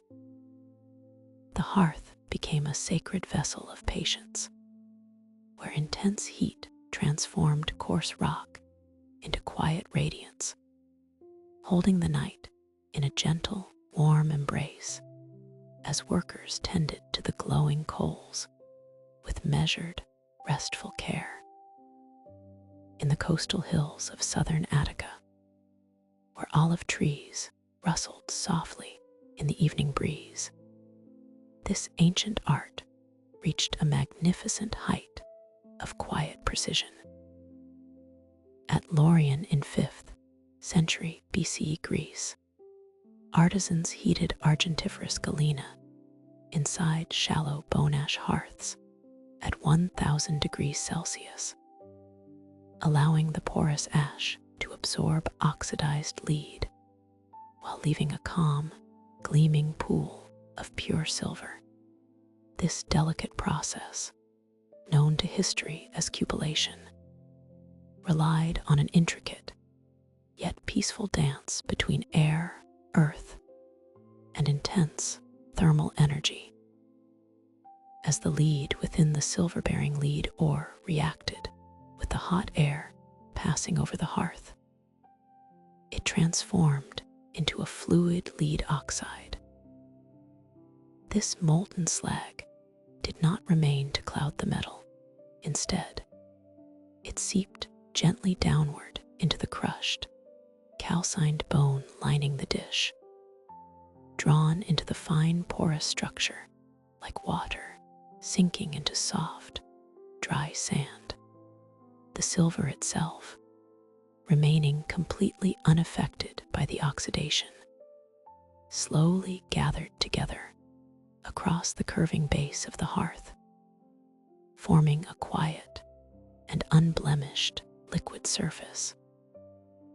Watching over the hearth in the stillness of the night, the Greek metallurgist required no sudden movements or loud efforts, only the serene patience to maintain the temperature until the very last trace of lead was absorbed. As the final film of oxide drifted away to the edges, a subtle and quiet phenomenon occurred. The liquid metal cleared instantly, catching the ambient light of the embers in a bright, mirror-like flash. What remained resting in the center of the shallow bone ash cupel was a perfectly still pool of pure, silvery brilliance, reflecting the soft amber glow of the surrounding coals. The fire had performed its silent alchemy, drawing away the dark and heavy lead dross, while leaving behind an unblemished, luminous metal that seemed to capture the cool essence of starlight within its warm, molten heart. The ambient heat radiated outward in soft waves, soothing the quiet workshop as the metal began its slow, peaceful cooling process. As the embers slowly faded into soft banks of pale gray ash, the heavy heat of the workshop gradually gave way to the soothing cool of the midnight breeze. The glowing pool of silver cooled steadily, its surface contracting into a smooth, heavy ingot that retained the serene purity imparted by the flames. Across the ancient world, such quiet victories over raw matter played out in gentle rhythm, marking a profound step forward in how humanity understood the transformative gifts of the furnace. Fire was not merely a source of light to ward off the dark, nor simply a force to forge tools of iron and bronze. It was an instrument of stillness, capable of washing away impurities and revealing the hidden clarity buried deep within the earth. In the quiet hours after the refining was complete, the cool night air drifted through the stone structure, carrying with it the faint, earthy scent of burnt bone ash and cooling clay hearths. The last coals flickered gently, settling down to sleep, while the newly born silver rested cold and bright upon the stone bench, surrounded by the deep, tranquil silence of the night. In the long story of humanity's relationship with fire, heat has often been thought of as a tool for quick transformation. A sudden spark to cook food, a bright flame to illuminate the dark, or a fierce hearth to melt ore. Yet, across many ancient landscapes, fire was also understood in a far more patient and subtle manner, operating not through soaring flames, but through the slow, whisper-quiet art of smoldering. Deep within tropical rainforests, where moisture hung heavy in the warm night air and lush vegetation blanketed every inch of ground, early agriculturalists discovered that fire could be tamed into low, oxygen-starved embers. Rather than letting would consume itself completely into gray, fleeting ash that would easily wash away in seasonal rains, these gentle husbandmen of the land learned to cover their burning plant matter under cool blankets of earth. In doing so, they created an environment where heat worked in secret, slowly baking organic matter into stable, carbon-rich structures, rather than consuming it in open air. This quiet interaction between earth and gentle flame represented a profound shift in how humans interacted with their environment. Fire was no longer merely a quick source of warmth or defense. It became a meditative agent of soil building, a quiet partner in creating lasting fertility from the decay of the forest floor. Beneath the damp canopy, as nocturnal creatures hummed their soft rhythms and leaves dripped with evening dew, These slow earthen fires burned night and day without a single leaping flame, casting no harsh glare across the dark glades, but silently transforming the fundamental nature of the soil beneath. This deliberate practice reached a remarkable level of refinement deep within the rainforests of South America during the middle of the first millennium before the Common Era. Across sprawling river basins, where the natural soil was naturally weathered and leached of nutrients by torrential tropical rains, human communities developed a method to permanently alter the earth beneath their feet. Gathering agricultural leftovers after harvests, they carefully stacked woody debris alongside fibrous plant residues, creating dense, organized mounds covered with a protective layer of damp topsoil.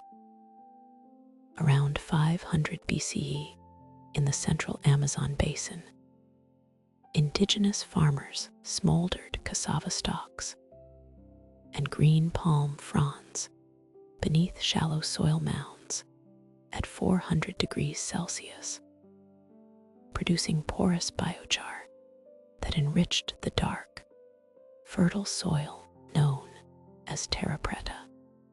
The temperature of this low oxygen burning was crucial, for it allowed the complex organic compounds within the plant tissues to break down gently without catching fire, leaving behind a resilient, highly stable microscopic framework of pure carbon.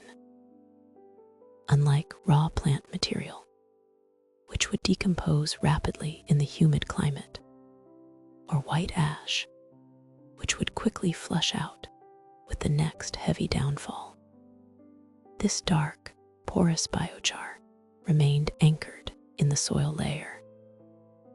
The microscopic structure of the biochar acted like an intricate honeycomb, offering countless tiny cavities that could trap moisture, store essential minerals, and foster beneficial microbial life for centuries to come.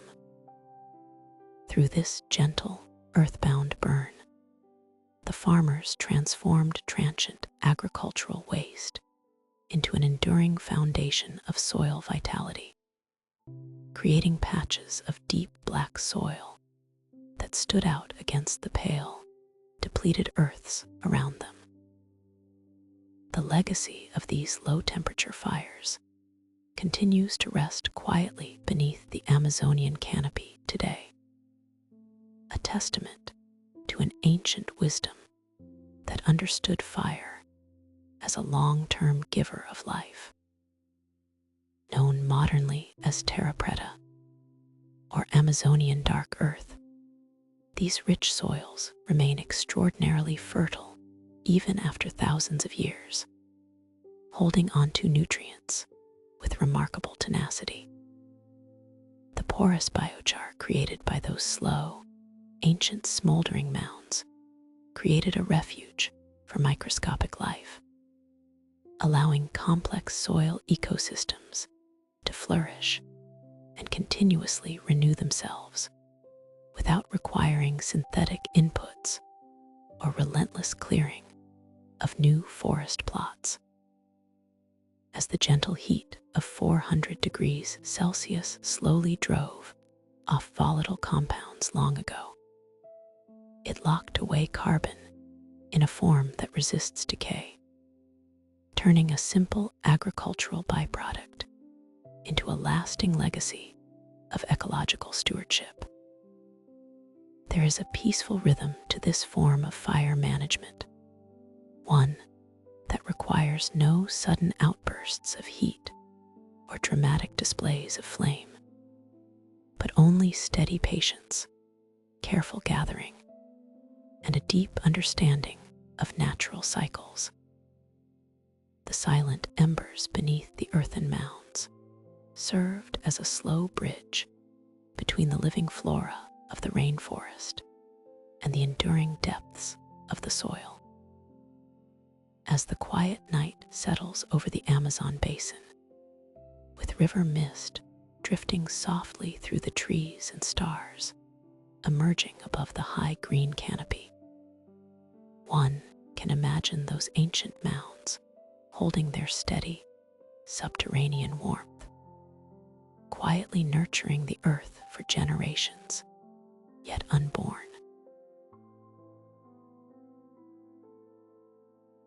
In the quiet hush of classical antiquity, human understanding of fire began to move beyond the simple open hearth, seeking thoughtful ways to render the light both everlasting and infinitely gentle.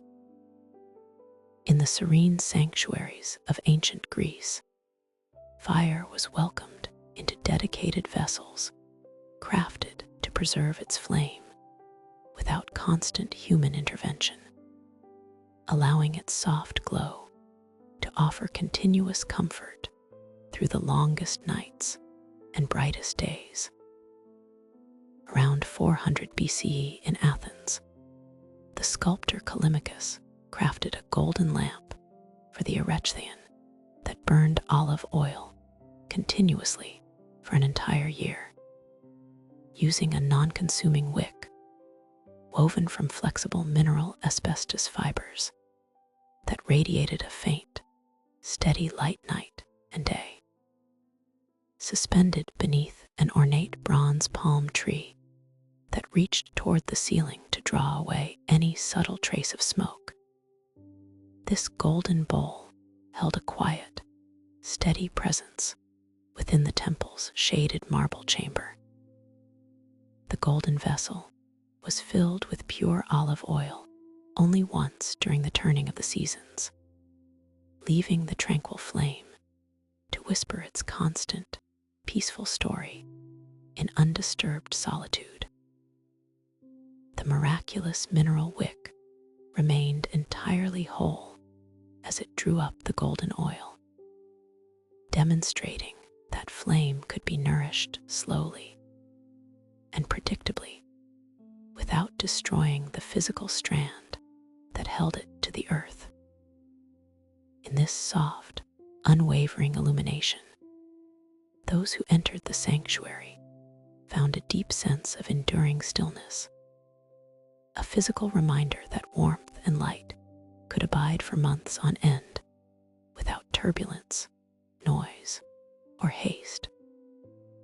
As soft shadows drifted across the polished stone floors over the passing months, the golden lamp remained a tranquil beacon of stability, proving how patience and delicate design could transform fire from a wild, consuming force into a timeless, serene breath of light. Far to the east, across vast trade networks, where mountain paths descended into quiet, sun-warmed valleys, another subtle dialogue between fire and Earth's minerals was unfolding in calm perfection. In the southern expanses of the Indian subcontinent, ancient artisans learned to concentrate the intense power of heat within closed chambers of refined clay, turning the flame inward to whisper its transformative energy into raw iron. By 300 BCE, at Kojumanal in southern India, metalworkers sealed iron ore with crushed avari leaves inside clay crucibles, resting them in charcoal hearths at 1,300 degrees Celsius to slowly infuse the metal with carbon. Within those small, hand-shaped clay vessels, shielded entirely from the surrounding atmosphere, the intense heat worked with extraordinary patience, coaxing the carbon from the dried plant leaves into the dense, welcoming matrix of the heating iron.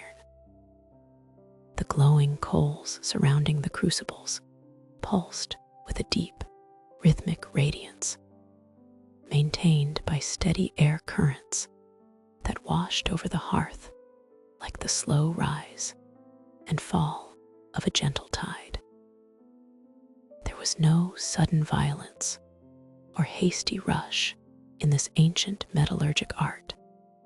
Instead, hours drifted by in quiet order, while the invisible element of heat silently restructured the very nature of the metal within.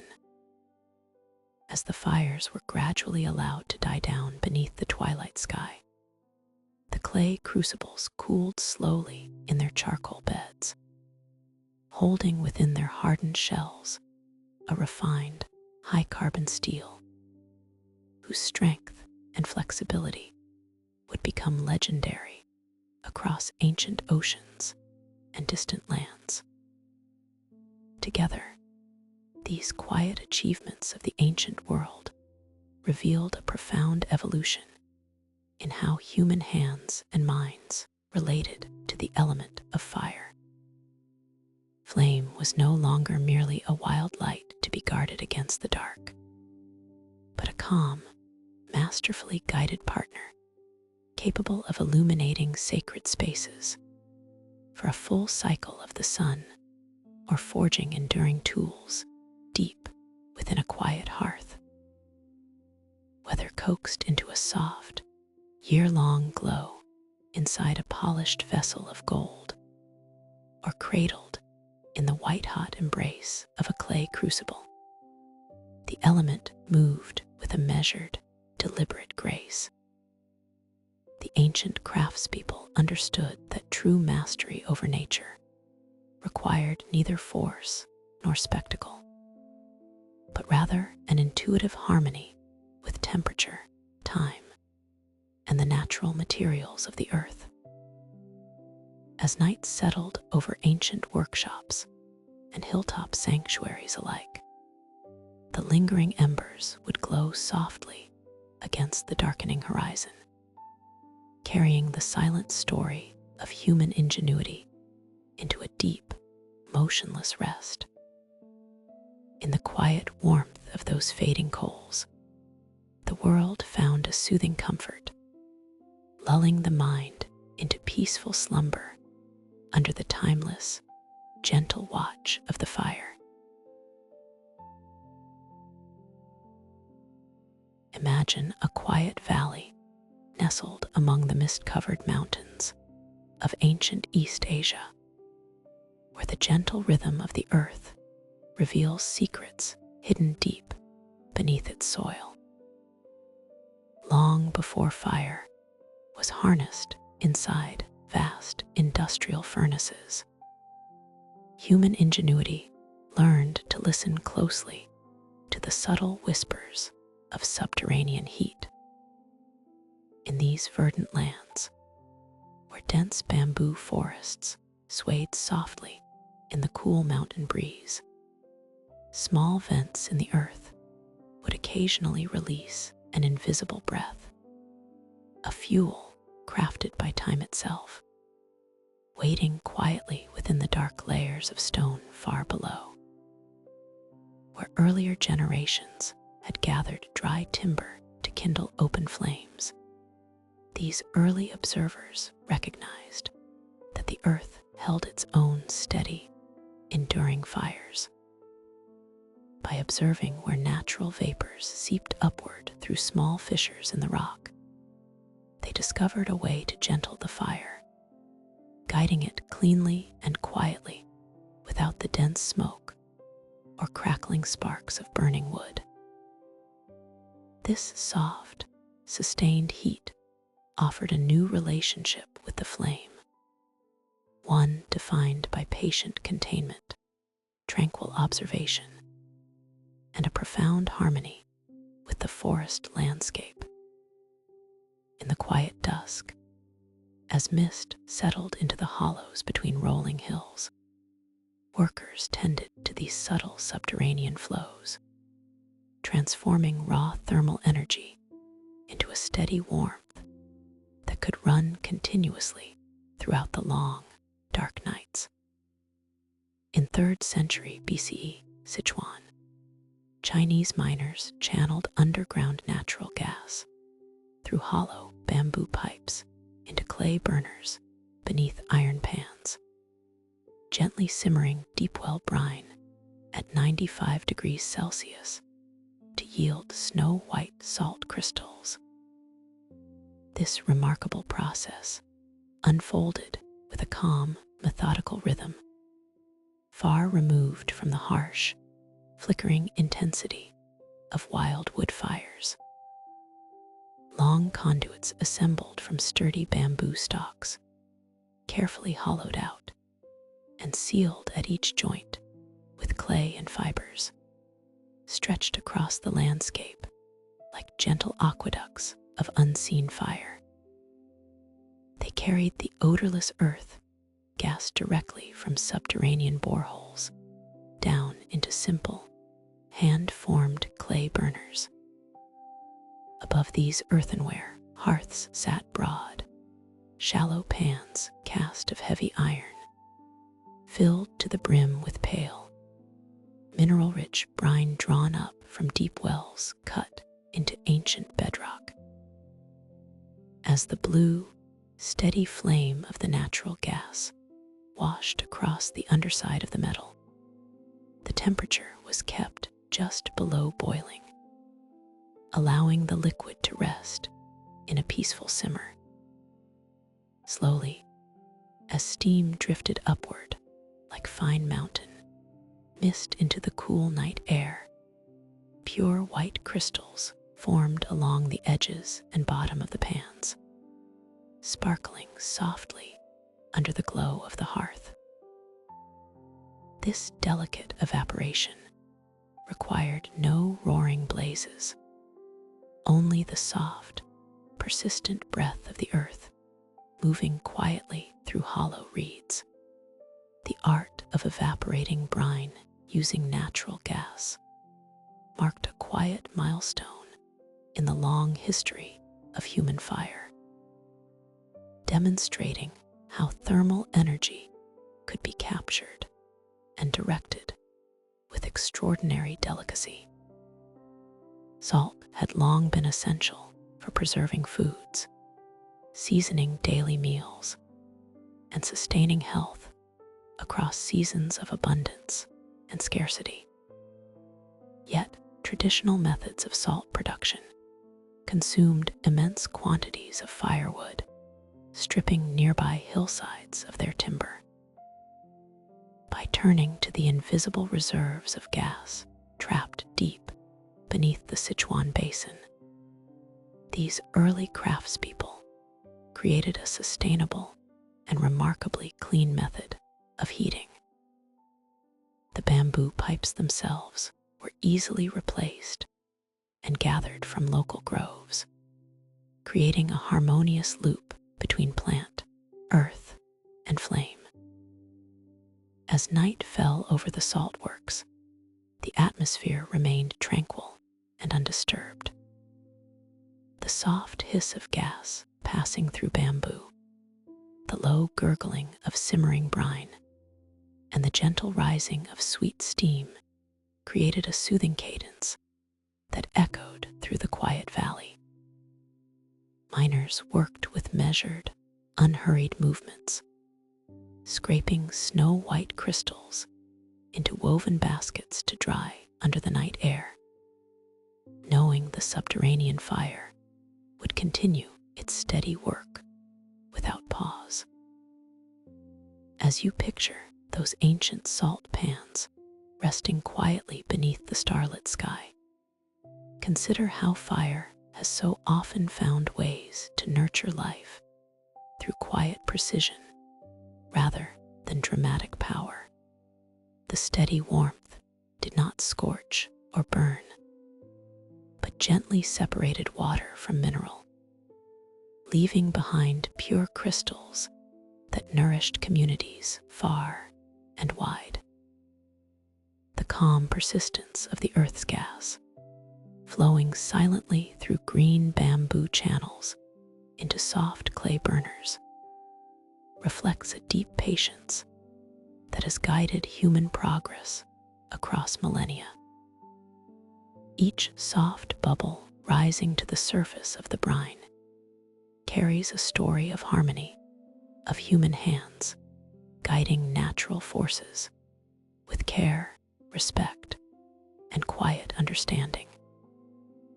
Now let the soft murmur of that ancient steam and the steady, gentle glow of the earth's hearth fill your thoughts with a sense of peace, comforting warmth, and restful stillness as the night settles around you.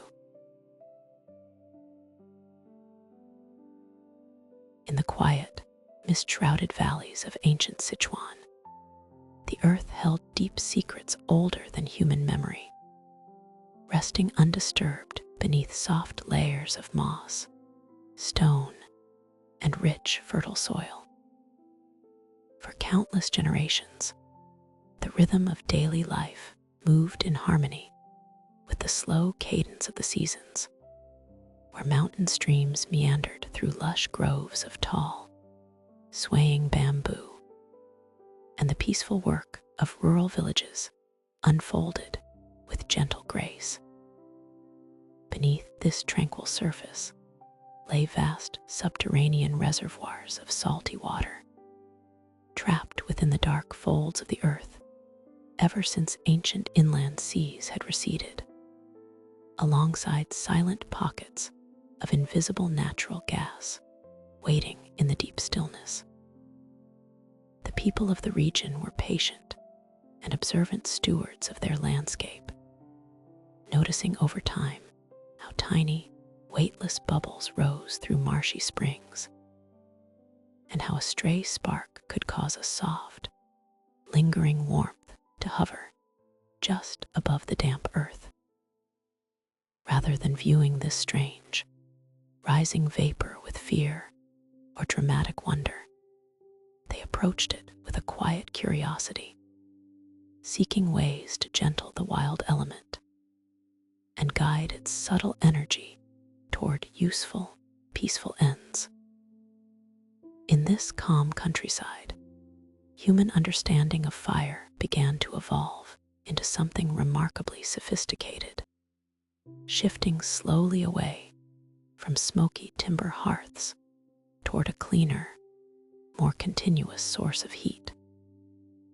The air around these early salt springs carried a soothing hush, broken only by the rhythmic trickle of mineral-rich brine and the soft whisper of bamboo leaves drifting on the evening breeze.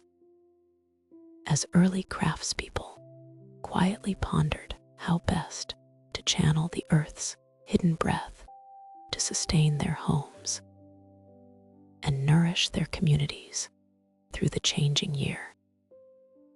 As the centuries unfolded into the quiet stillness of 2nd century BCE Sichuan, salt workers devised a remarkably elegant system that brought together the natural gifts of the forest and the deep treasures of the soil with peaceful precision. Hollow bamboo stalks, carefully selected for their durability, and smooth interior channels were cleared of their inner nodes and joined together with flexible bindings and clay sealants, creating long, continuous pipelines that snaked gracefully across the rolling hillsides. Through these joined bamboo tubes, salt workers piped underground natural gas directly from deep geological vents to fuel steady blue flames beneath wide iron pans, gently evaporating brine into fine white salt. This soft blue flame burned with an unyielding consistency, entirely free from the fluttering shadows, popping embers, and dense smoke characteristic of traditional firewood. Day and night, within the open wooden shelters, the gentle heat worked silently upon the shallow liquid, causing delicate salt crystals to form gradually along the iron rims like a quiet dusting of winter frost. Patient hands skimmed the precious white grains with deliberate, calm movements, filling wooden baskets with the essential mineral that would preserve food through long winters. This harmonious arrangement of bamboo and subterranean gas represented a quiet triumph of human ingenuity, marking one of history's earliest moments where fire was detached from solid fuel and fed instead by an unseen aerial stream, carried gently through the hollow stems of the forest to serve the needs of life. The soft, low hum of these natural gas fires brought an atmosphere of profound tranquility to the Sichuan countryside, where dusk would descend softly in shades of deep indigo, slate, and violet. Unlike the loud, crackling campfires of earlier ages, which required constant chopping and stoking, these piped flames glowed with a cool, restful azure hue that mirrored the calm twilight sky above the valley. The air around the salt works remained remarkably pure, filled only with the faint, pleasant scent of evaporating brine and the fresh, green aroma of the surrounding bamboo groves. Workers attended to the pans with a slow, meditative rhythm, watching the steady heat transform liquid into solid crystals without any rush or disturbance. In this serene display of ancient engineering, fire had been transformed from a wild and unpredictable force into a steady, reliable companion, one that flowed through tubes like water and rested quietly under iron like a blanket of blue light. The gentle warmth radiated through the shelter, soothing the tired limbs of the craftspeople as their work neared its end for the day. As the evening stars began to shimmer above the misty peaks, the blue flames continued their silent, steady dance beneath the pans, sustained by the earth below and guided by the bamboo above, offering a comforting reminder of how human thoughtful care and nature's quiet gifts can rest together in perfect balance. As the twilight of early antiquity deepened, humanity discovered that the true power of flame often lay not in its wild intensity, but in its ability to deliver quiet, patient warmth across many unhurried hours. Beneath the shelter of workshop eaves, fires were tended not for the fierce sparks of the metalworker's hearth, but to maintain a gentle, steady heat capable of coaxing subtle chemical changes from raw plant matter. When wood was consumed by flame, it left behind pale gray ash, a byproduct rich in alkaline minerals that held their own quiet potential. Craftspeople soon realized that by soaking this ash in warm water, they could create a soothing lye solution, turning the residue of fire into a gentle agent of transformation. Fire was no longer merely a shield against the night. It became a silent partner in the slow, meticulous crafts of daily life. The rhythm of these fires matched the calm breathing of the artisan, requiring only an occasional feeding of small branches to keep the glow soft and continuous. In this quiet intersection of water, wood, and carefully measured heat, flame began to reshape human culture in ways far more delicate than the casting of bronze or the forging of iron. This subtle mastery over gentle temperatures reached a remarkable peak along the peaceful river valleys of East Asia, where fire was coaxed to assist in creating the very surfaces upon which history would be written.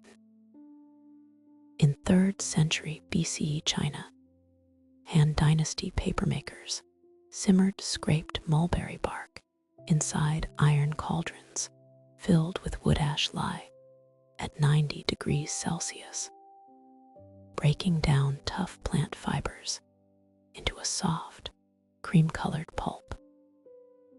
The flames beneath these large cauldrons were watched with quiet diligence, kept just low enough to prevent boiling, allowing the steady thermal energy to loosen the stubborn bonds of the inner bark without scorching the delicate materials within. Hours would pass in serene stillness while the iron vessel rested above the coals, bathed in soft vapors that rose like mist over a quiet lake. The wood ash lye, birthed from earlier fires, worked in perfect harmony with the mild heat, gently untangling the interwoven threads of nature until what was once rigid wood became a fluid, velvety slurry.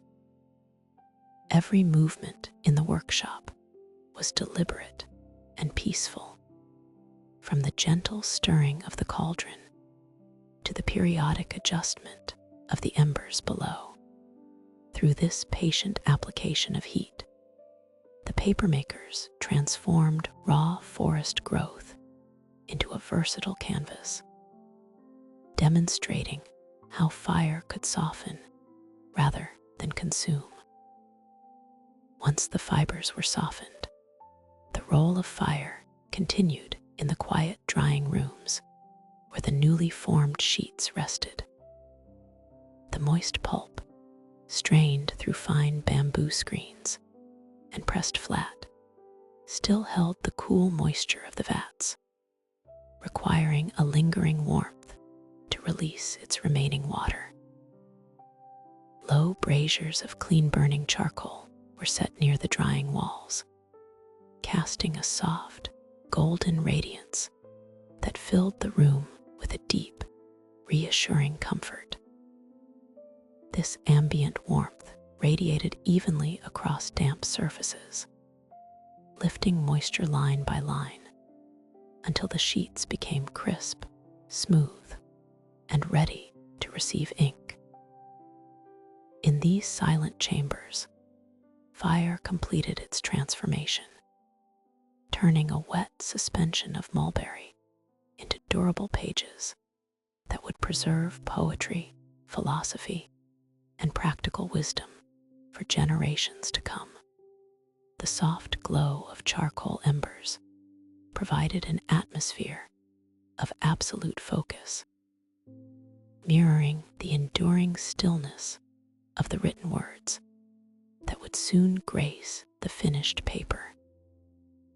It was a profound evolution in the human relationship with flame. The element that once consumed forests was now used with exquisite restraint to preserve memory, allowing quiet thoughts to travel peacefully across vast distances of time. As the night deepens, it is comforting to reflect upon how these ancient hearths brought warmth not only to physical spaces, but to the collective mind of humankind. The steady, quiet flames that simmered the mulberry bark and dried the tender sheets were managed with a soft reverence, trusting in the slow passage of hours.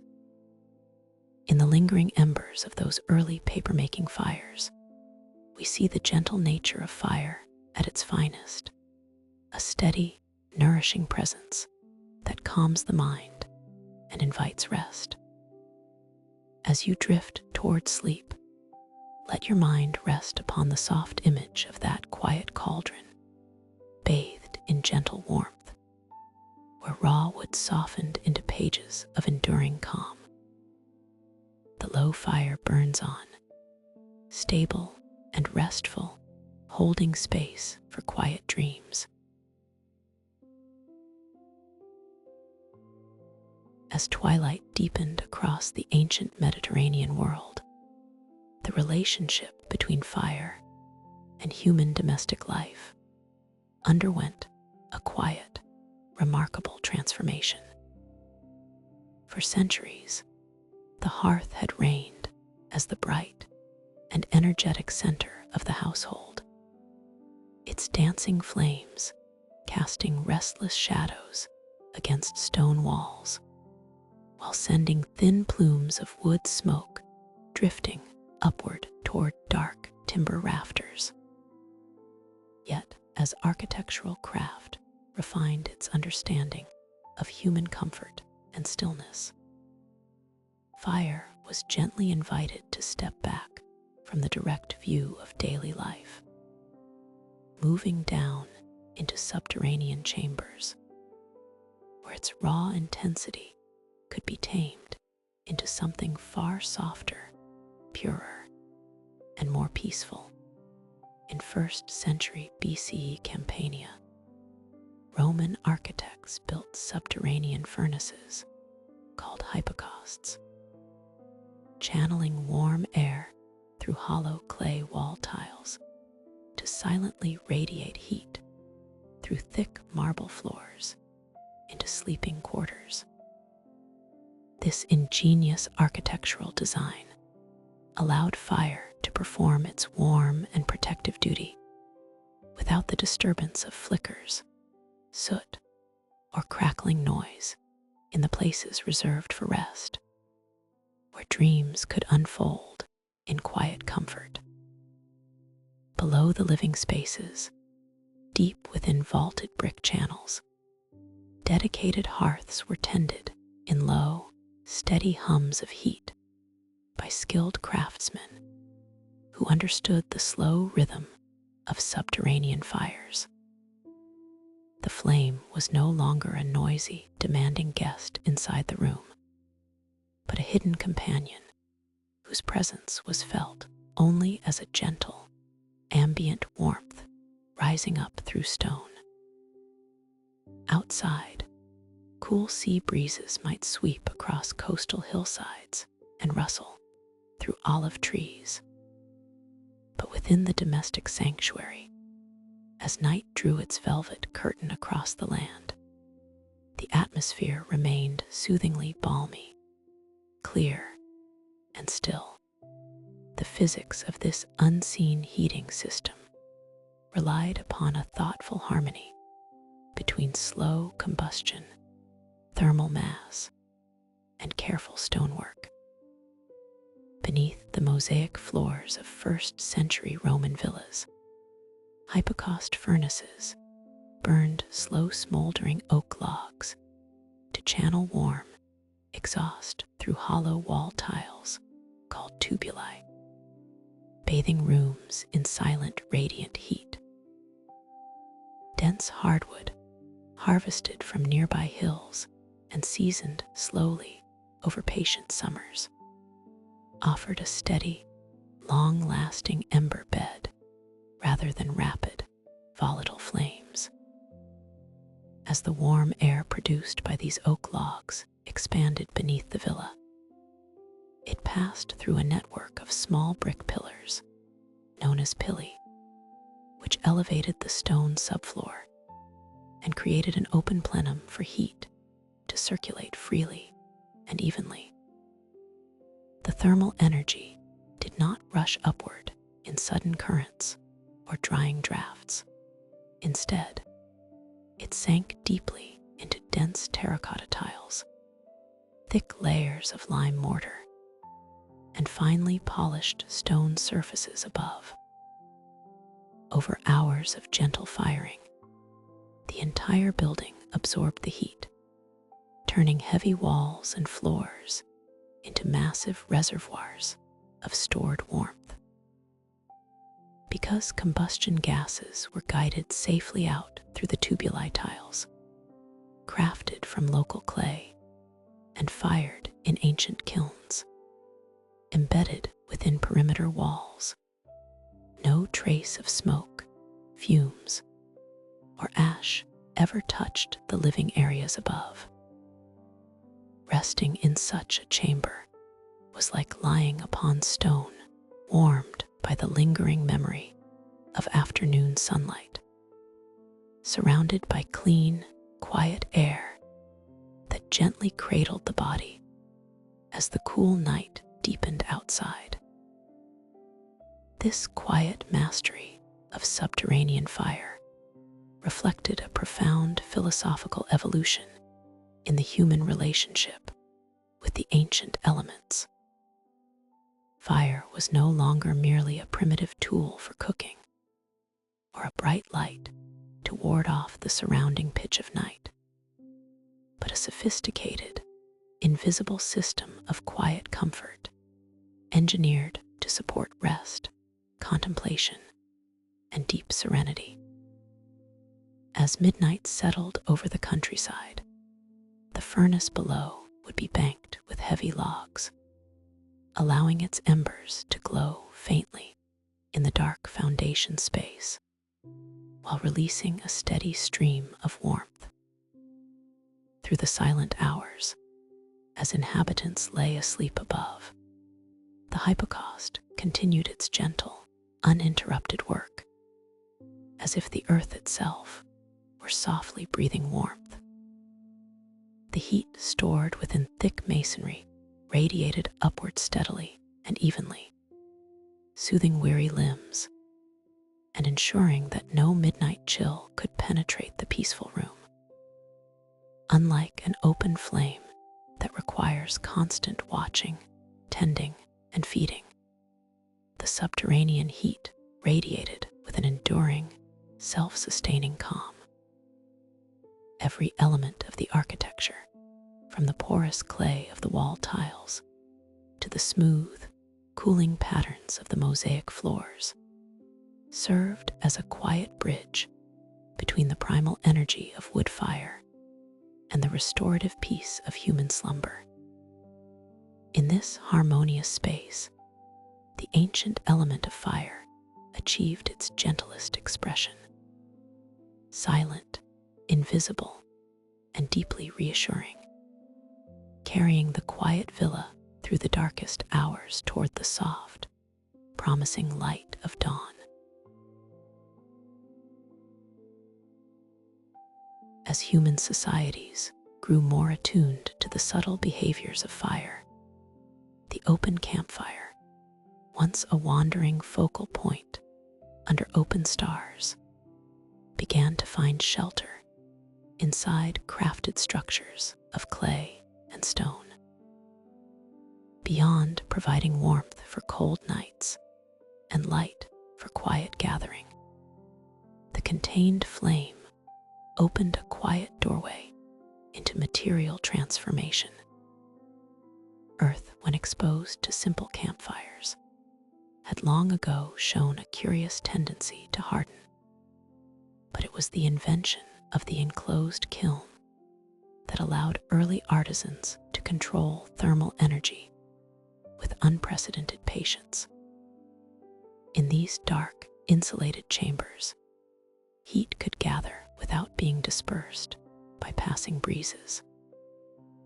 Airflow was carefully regulated through small, deliberate vents, turning the rowdy, flickering spirit of wood fire into a steady, glowing reservoir of heat.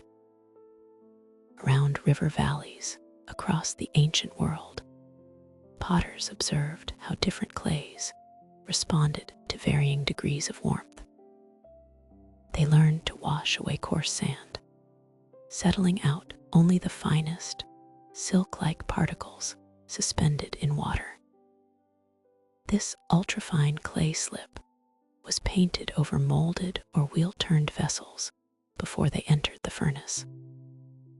When heated, these microscopic particles bonded tightly together, sealing the porous earthenware and leaving behind surfaces that felt soft and cool to the touch. In the quiet rhythm of the ancient workshop, preparing a kiln burn was a slow, meditative ritual. Wood was cut and seasoned over long months, stacked in neat cords that smelled of pine, oak, and dry earth. Each log added to the firebox was a deliberate contribution to a rising tide of temperature, guiding raw mud toward permanent form. By the middle of the first millennium and into the classical era, the mastery of kiln atmosphere reached an extraordinary level of precision, where subtle changes in oxygen could alter the very color of the earth. Nowhere was this quiet craft more elegantly practiced than in the potteries of Roman Gaul, where small communities devoted generations to perfecting the firing of fine tableware. In 1st century CE, La Grafesenc in southern Gaul, potters stacked thousands of fine clay bowls inside sealed stone kilns, maintaining a steady 950 degrees Celsius fire to transform iron-rich slip into a smooth, coral red finish. Achieving such consistency required an intuitive understanding of how wood burned within the sealed masonry structure. The potters did not have modern instruments to read the heat. Instead, they watched the color of the glowing air through tiny inspection holes in the kiln wall, observing as the deep cherry red of the early firing slowly shifted into a bright, luminous orange. If too much air entered the chamber, the iron in the slip would oxidize unevenly. If too little oxygen remained, the glossy red would darken into dull gray or black. Thus, for days at a time, stoking teams maintained a rhythmic watch over the wood ports. They fed the fire steady, measured supplies of dry hardwood, listening to the soft, rhythmic draft humming up through the flues. Inside the dark interior of the kiln, protected from direct contact with soot and falling ash by earthenware clay pipes, thousands of delicate vessels absorbed the radiant waves of thermal energy. Particle by particle, the liquid slip fused onto the clay bodies, forming an extraordinarily durable, glass-like skin that gleamed softly in the dark before ever seeing the light of day. When the firing finally reached its peak, the fuel ports were sealed with thick mud, allowing the kiln to begin its long, slow return to ambient temperature. This gradual cooling was just as vital as the heating phase itself. For if cold air rushed into the superheated chamber too suddenly, the delicate bowls would fracture under thermal shock. And so, the kiln was left to rest in total darkness for several days.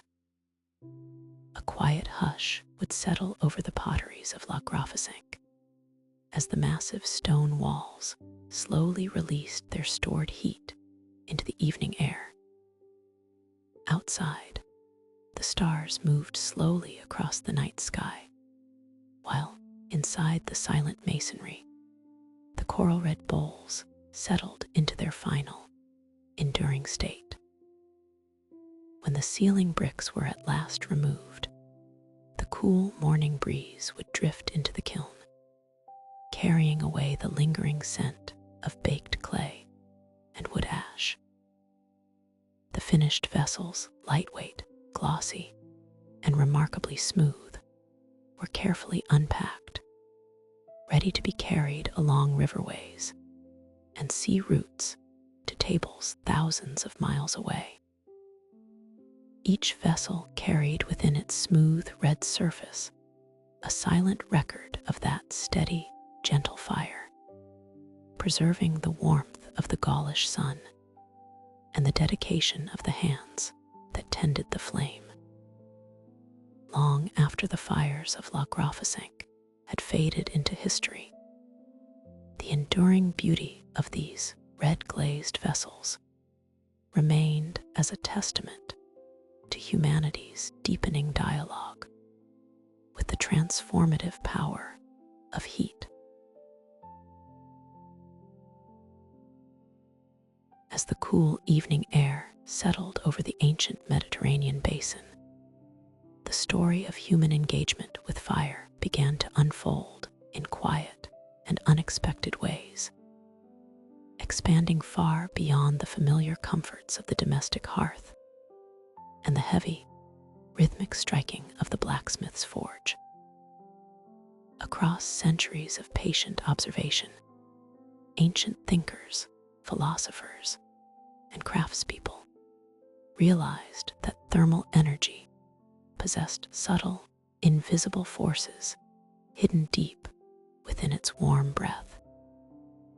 In the peaceful intellectual sanctuaries of Alexandria, where quiet lecture halls and tranquil workshops stood near the gently lapping waters of the harbor, scholars watched with restful curiosity as heat altered the nature of liquids and gases. The open flame was no longer viewed solely as a source of light to push back the encroaching shadows of night, nor merely as a practical furnace for hardening earthenware vessels or smelting raw metals, but as a serene element capable of initiating delicate, continuous movement. In this atmosphere of quiet study and gentle reflection, fire gradually became an intimate partner in early mechanical philosophy, inspiring the creation of elegant instruments designed not for heavy industrial toil, but to evoke wonder, quiet contemplation, and a deep appreciation for nature's harmonious laws. The soft, red glow of embers resting beneath a metal vessel was observed with patient fascination, as the rising vapor whispered of a profound connection between heat, pressure, and kinetic grace, opening a peaceful new chapter in humanity's relationship with flame. It was within this environment of serene experimentation and scholarly wonder that the renowned mathematician and inventor Huizhou brought one of antiquity's most breathtaking thermal creations into existence. In 1st century CE Alexandria, the mathematician Huizhou built a sealed copper boiler heated by a low charcoal fire, guiding rising steam through twin elbowed nozzles to quietly spin a hollow brass sphere above the hearth. Beneath the base of the instrument, a small bed of charcoal burned with a steady, tranquil glow, radiating a soft and soothing warmth that gradually brought the water resting inside the copper vessel to a quiet simmer. As the liquid transformed into pure, buoyant vapor, it traveled upward through delicate support tubes that served as structural conduits, entering the hollow chamber of the burnished brass globe suspended just above. Emerging smoothly from the bent ends of the two opposing nozzles, the escaping jets of steam exerted a gentle, perfectly balanced force, causing the metallic orb to revolve with effortless, silent smoothness. The soft, rhythmic motion created a mesmerizing visual melody in the dimly lit room, as the polished surface of the spinning sphere reflected the warm, flickering embers underneath. There were no grinding gears, heavy chains, or harsh mechanical noises. Only the soft, continuous murmur of steam and the peaceful, hypnotic rotation of brass turning gently in the still air of the sanctuary, demonstrating how fire could breathe motion into metal. This delicate apparatus, known in classical records as the Eolipel or the sphere of Aeolus, stood as a quiet testament to how human ingenuity could channel the elementary power of flame into a peaceful display of physical principles. Huizhou did not seek to harness this whirling sphere for demanding physical work, agricultural tasks, or mechanical production.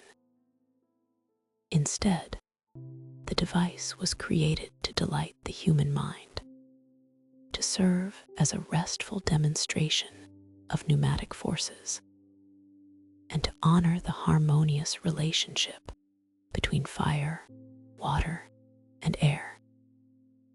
The gentle hiss of escaping vapor acted like a calm lullaby within the workshop, carrying a sense of quiet wonder through the silent evening hours.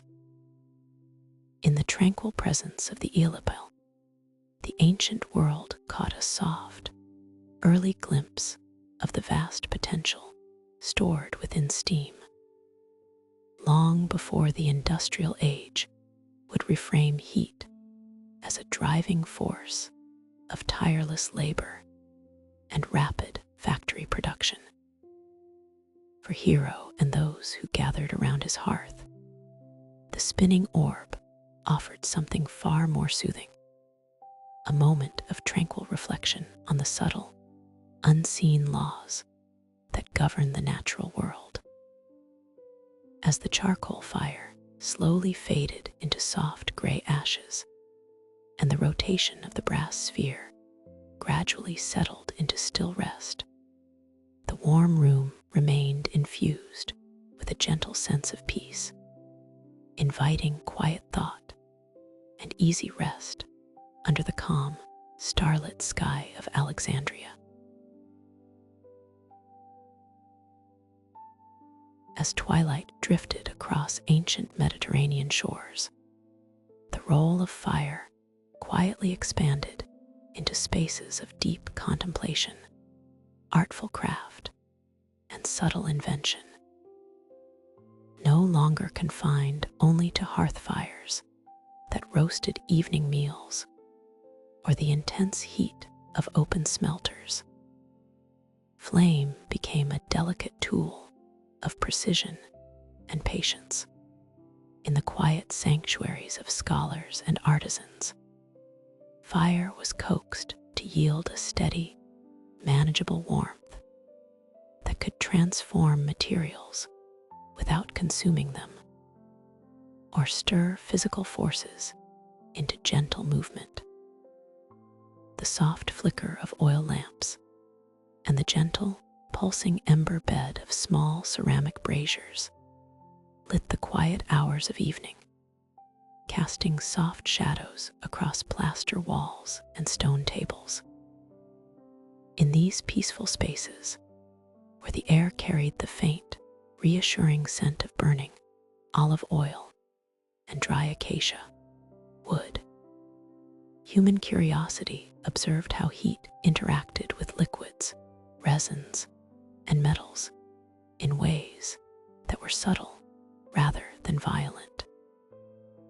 Fire was invited into the workshop not as a force of disruption, but as an invisible hand, a gentle engine that softened hard substances into workable creams and nudged metal objects into soft, rhythmic rotation.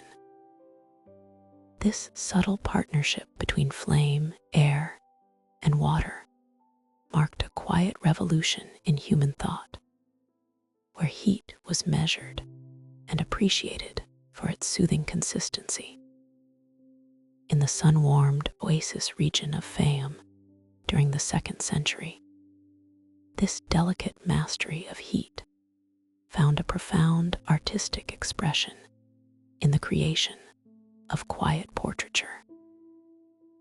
Artists working in peaceful studios sought to capture the subtle likenesses of their contemporaries, crafting images that seemed almost suspended in time, to achieve a depth and translucency that unheated paint could never provide. These craftspeople turned to the ancient method of encaustic painting, relying on the predictable heat of gentle embers to keep their mediums soft and fluid. In 2nd century CE Fayum, painters rested shallow bronze dishes over small charcoal braziers to keep beeswax and mineral pigments warm at 65 degrees Celsius, allowing them to brush smooth, luminous layers onto wooden portrait panels. As the brush glided across the polished wood, the melted wax cooled almost immediately upon touching the surface, locking rich earth pigments into soft, enduring coats. The warm bronze dishes kept the colors workable for hours, releasing a faint scent of honey into the studio, while the painter carefully blended light and shadow across face and tunic. Each stroke of warm wax sealed a quiet human presence onto the panel, creating portraits whose lifelike warmth and soft sheen would linger across centuries, preserved by the very flame that had allowed the colors to flow so seamlessly. Farther along the Egyptian coast in Alexandria, where legendary libraries and mechanical workshops fostered a culture of patient observation, fire was employed to explore the invisible power of expanding vapor. Mathematicians and engineers in the 1st century viewed flame not merely as a source of light or thermal energy, but as a key that could unlock hidden motion resting within ordinary water. Within the quiet precincts of these study halls, experimenters crafted delicate metallic vessels designed to demonstrate fundamental principles of nature through peaceful, mesmerizing motion. In 1st century CE Alexandria, the mathematician Huizhou constructed a hollow brass sphere filled with water over a low oil lamp flame, allowing steam to escape through 2 curved nozzles and quietly spin the globe in a smooth, continuous motion. As the water inside the brass vessel reached its boiling point, invisible pressure built softly, venting outward through opposite-facing tubes to create a steady rotational force. The device, known as the Alchemical, required no heavy levers or human strain to operate. It relied entirely on the quiet, continuous rising of steam heated by a modest flame below. To those who watched it in the quiet half-light of the workshop, the polished globe seemed to turn by its own internal rhythm, a whispering sphere of brass singing softly as it circled above the small lamp flame. These quiet applications of heat reflected a profound shift in how humanity related to fire, turning an element once feared for its untamed power, into a peaceful companion of creative thought. Whether sustaining the gentle melt of pigmented wax in a Fayum studio, or turning a brass globe in an Alexandrian study, fire had become a silent partner in human reflection. The slow, rhythmic rising of steam and the soft, fragrant warmth of heated beeswax offered a calming testament to the harmony between human ingenuity and natural forces. In the quiet of those ancient rooms, as the charcoal faded into pale ash and the oil lamps burned low, the gentle flame held space for beauty, wonder, and restful contemplation. As twilight fell across the ancient port of Alexandria, the fierce and unruly nature of fire began to find a quieter, more reflective purpose within the quiet rooms of early experimenters. For generations, the flame had been known primarily for its vigor, for roaring through charcoal pits, tempering bronze, or hardening heavy clay vessels against the intense heat of open kilns. Yet, as evening softened the dry Mediterranean air, a different understanding of heat began to take root in the subtle arts of alchemy. Beyond the grand furnaces and heavy smithies, scholars and practitioners sought ways to soften the flame's breath, inviting it to linger with a steady and predictable patience, rather than consuming everything it touched. In this quiet shift, fire was no longer merely a force of sudden change, but a slow, nurturing presence capable of drawing out the hidden essences of nature with absolute gentleness. The evening breeze off the water carried the soft scents of crushed herbs and drying resins, entering dimly lit workshops where thermal energy was measured not by brilliant white-hot embers, but by the mild, soothing radiance of low coals. Here, heat was taught to move with the unhurried rhythm of a deep breath, smoothing away the sharp edges of open combustion and turning raw thermal energy into a soft, comforting warmth. The air within these chambers remained tranquil, filled with the faint, comforting whisper of slow evaporation and the steady pulse of embers resting under layer after layer of insulative ash. It was within this peaceful environment of discovery that new methods were devised to cushion delicate materials from the direct bite of open flame. In 4th century Alexandria, the alchemist Maria the Jewess rested glass flasks inside a bed of fine sea sand warmed by low charcoal coals, creating a gentle heat-diffusing bath that allowed delicate plant waters to distill without scorching. By nesting thin glass containers within millions of tiny, sun-warmed grains of sand, the harsh, concentrated intensity of the burning coal was filtered into a seamless, golden blanket of surrounding heat. Each particle of sand absorbed a small fraction of the thermal energy, distributing it evenly around the rounded curves of the vessel, so that no single spot ever grew too hot.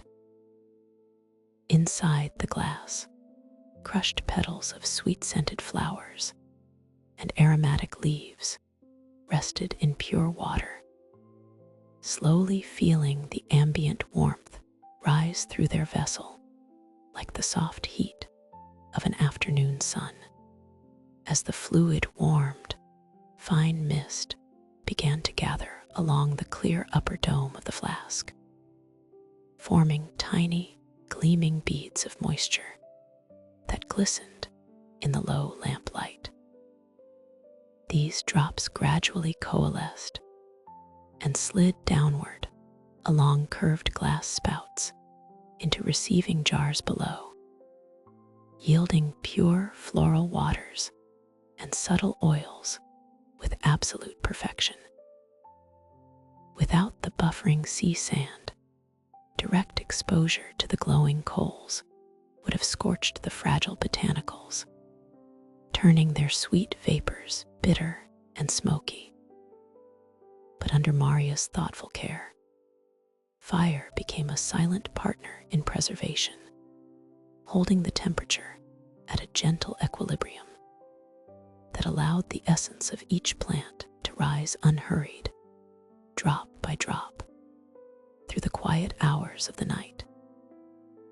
This gentle mastery over heat marked a profound evolution in humanity's long relationship with the hearth, transforming fire from a roaring giant into a quiet companion of rest and restoration. The sand bath offered a tranquil rhythm to the workspace, requiring only an occasional nudge of a charcoal stick to maintain its soothing, steady glow through the long evening hours.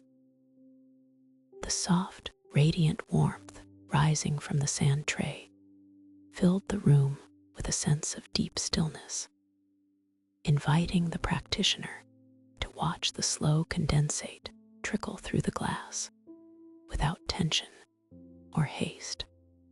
In this calm space, the mind could rest alongside the quiet fire, lulled by the regular, rhythmic falling of distilled drops into clear glass vessels. The wild, untamed energy that once lit up prehistoric night skies had found a peaceful refuge in these carefully balanced instruments of glass, metal, and sand. As the coals slowly dimmed under their light coat of gray ash, the stored warmth in the dense sea sand continued to radiate softly for hours, preserving the quiet work long after the flames themselves had settled into slumber. It was a comforting reminder that the power of fire lies not only in its strength to forge iron or melt stone, but in its capacity to provide a steady, cradling warmth that nurtures the smallest, most delicate creations in complete peace. As human civilization learned to master the element of fire, the nature of flame slowly evolved from a wild, roaring light into a quiet and deeply patient companion of daily craft. Beneath the vast, starlit skies of ancient Asia, heat was no longer sought merely for its intense glow or its power to melt hard stone, but for its ability to mediate subtle transformations through gentle containment. Fire found a companion in water, yielding a harmonious warmth that drifted through quiet workshops in soft, translucent veils of steam. Along the winding canal routes and quiet river valleys, artisans learned to construct low, clay-lined hearths where charcoal burned with an almost motionless, steady radiance. In these peaceful spaces, flame existed in silent servitude, maintaining a tranquil equilibrium that coaxed raw natural materials into delicate forms without ever touching them directly. The soft crackle of aging hardwood, carefully damped with thick layers of fine ash created a rhythmic pulse of gentle thermal energy that mirrored the calm cadence of the resting night. As evening descended over the water villages, the soft glow of banked embers illuminated rows of earthenware vessels, casting long, peaceful shadows across polished timber walls. The pleasant, ambient warmth filled the quiet room with a soothing, subtle humidity, bringing a gentle sense of tranquil rhythm to the quiet twilight hours, where fire was not a force of destruction, but a quiet steward of softness, patience, and serene, focused labor. Within these quiet sanctuaries of craft, the relationship between fire, water, and organic fiber reached a remarkable balance of scientific elegance and gentle artistry. In 6th century Suzhou, silk artisans rested harvested silkworm cocoons inside woven bamboo baskets over low water baths at 80 degrees Celsius, using the gentle steam to dissolve outer sericin proteins, so single, glowing threads could unwind smoothly onto wooden reels. This delicate process required an extraordinary degree of patience and sensory awareness, as the fire beneath the water vessel had to be continuously tended to prevent the liquid from ever reaching a turbulent boil. A steady, gentle warmth was essential to soften the natural protein binder that held the fragile silk filaments together, allowing them to release their intricate hold with fluid ease. As the soft vapor drifted upward through the open weave of the bamboo, it enveloped each cocoon in a warm, comforting embrace, loosening the tight structure spun by the silkworms in earlier seasons. The artisans guided the gossamer strands with practiced, unhurried movements, watching with steady contentment as continuous, shimmering lines of pale gold and silk cream drew quietly across the soft shadows of the evening room. The wooden reels turned with a slow, soothing rhythm, catching the fine threads like soft light captured in liquid motion. Through this indirect application of heat, fire lost all its traditional intensity, becoming an invisible guide that unwound nature's tightest knots without disturbing a single delicate strand, leaving the workshop filled with the clean, earthy scent of warm bamboo and damp silk. This quiet mastery demonstrated how thermal energy could be tamed to serve the most subtle longings of human ingenuity and artistic care, rather than consuming or altering materials through direct, unforgiving flame.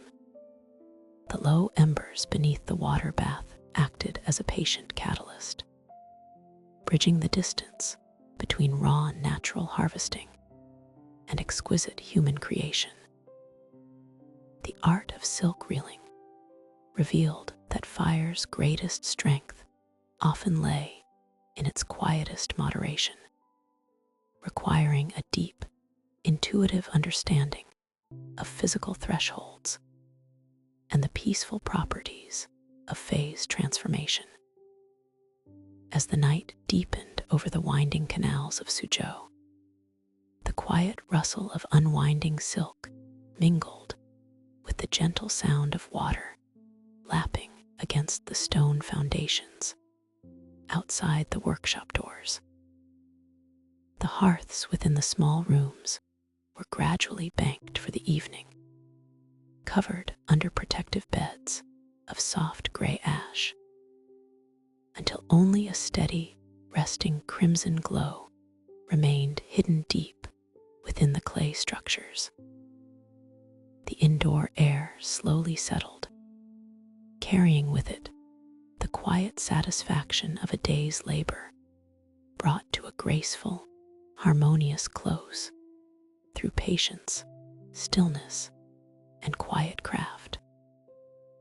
In this tranquil environment, the lingering warmth of the steam remained like a soft veil, bringing to mind an ancient era when patient human hands learned to coax enduring strength from delicate softness, and where fire was cherished not as a fierce element of the forge, but as a soothing, cradling warmth that nourished the gentlest threads of existence, guiding the mind into a state of deep, undisturbed rest. As night descended upon ancient landscapes, the relationship between humanity and fire began to soften, shifting gradually from the raw necessity of survival toward quiet rituals of comfort, light, and fragrance. Across vast forests and ancient stone cities, fire was no longer merely a fierce protector against the surrounding dark, but a gentle companion to the evening hours, cultivated with immense care, patience, and subtle artistry. In the humid, verdant valleys of Mesoamerica, the gatherers of natural tree resins walked among the misty trunks, harvesting the clear, golden sap that seeped from the bark of native trees, allowing it to harden under the warm tropical sun into translucent, amber-like teardrops. When evening brought a cool dampness to the grand architecture of great urban centers, these fragrant resins were brought inside to rest at the heart of the living space. In 7th century Palenque, Maya craftspeople smoldered hardened copal tree resin over low charcoal embers inside hand-carved clay braziers, releasing a calm, pine-scented smoke that drifted slowly through cool limestone chambers. The delicate, pale plume rose lazily toward vaulted stone ceilings, filling the quiet rooms with an earthy, resinous aroma that invited quiet contemplation and stillness, blending seamlessly with the soft whisper of evening breezes moving through the surrounding rainforest canopy. This gentle ignition required no wild, crackling blaze. Instead, it relied upon the low, steady warmth of hidden coals tucked beneath layers of soft ash, demonstrating how completely human hands had mastered the peaceful, precise control of thermal energy.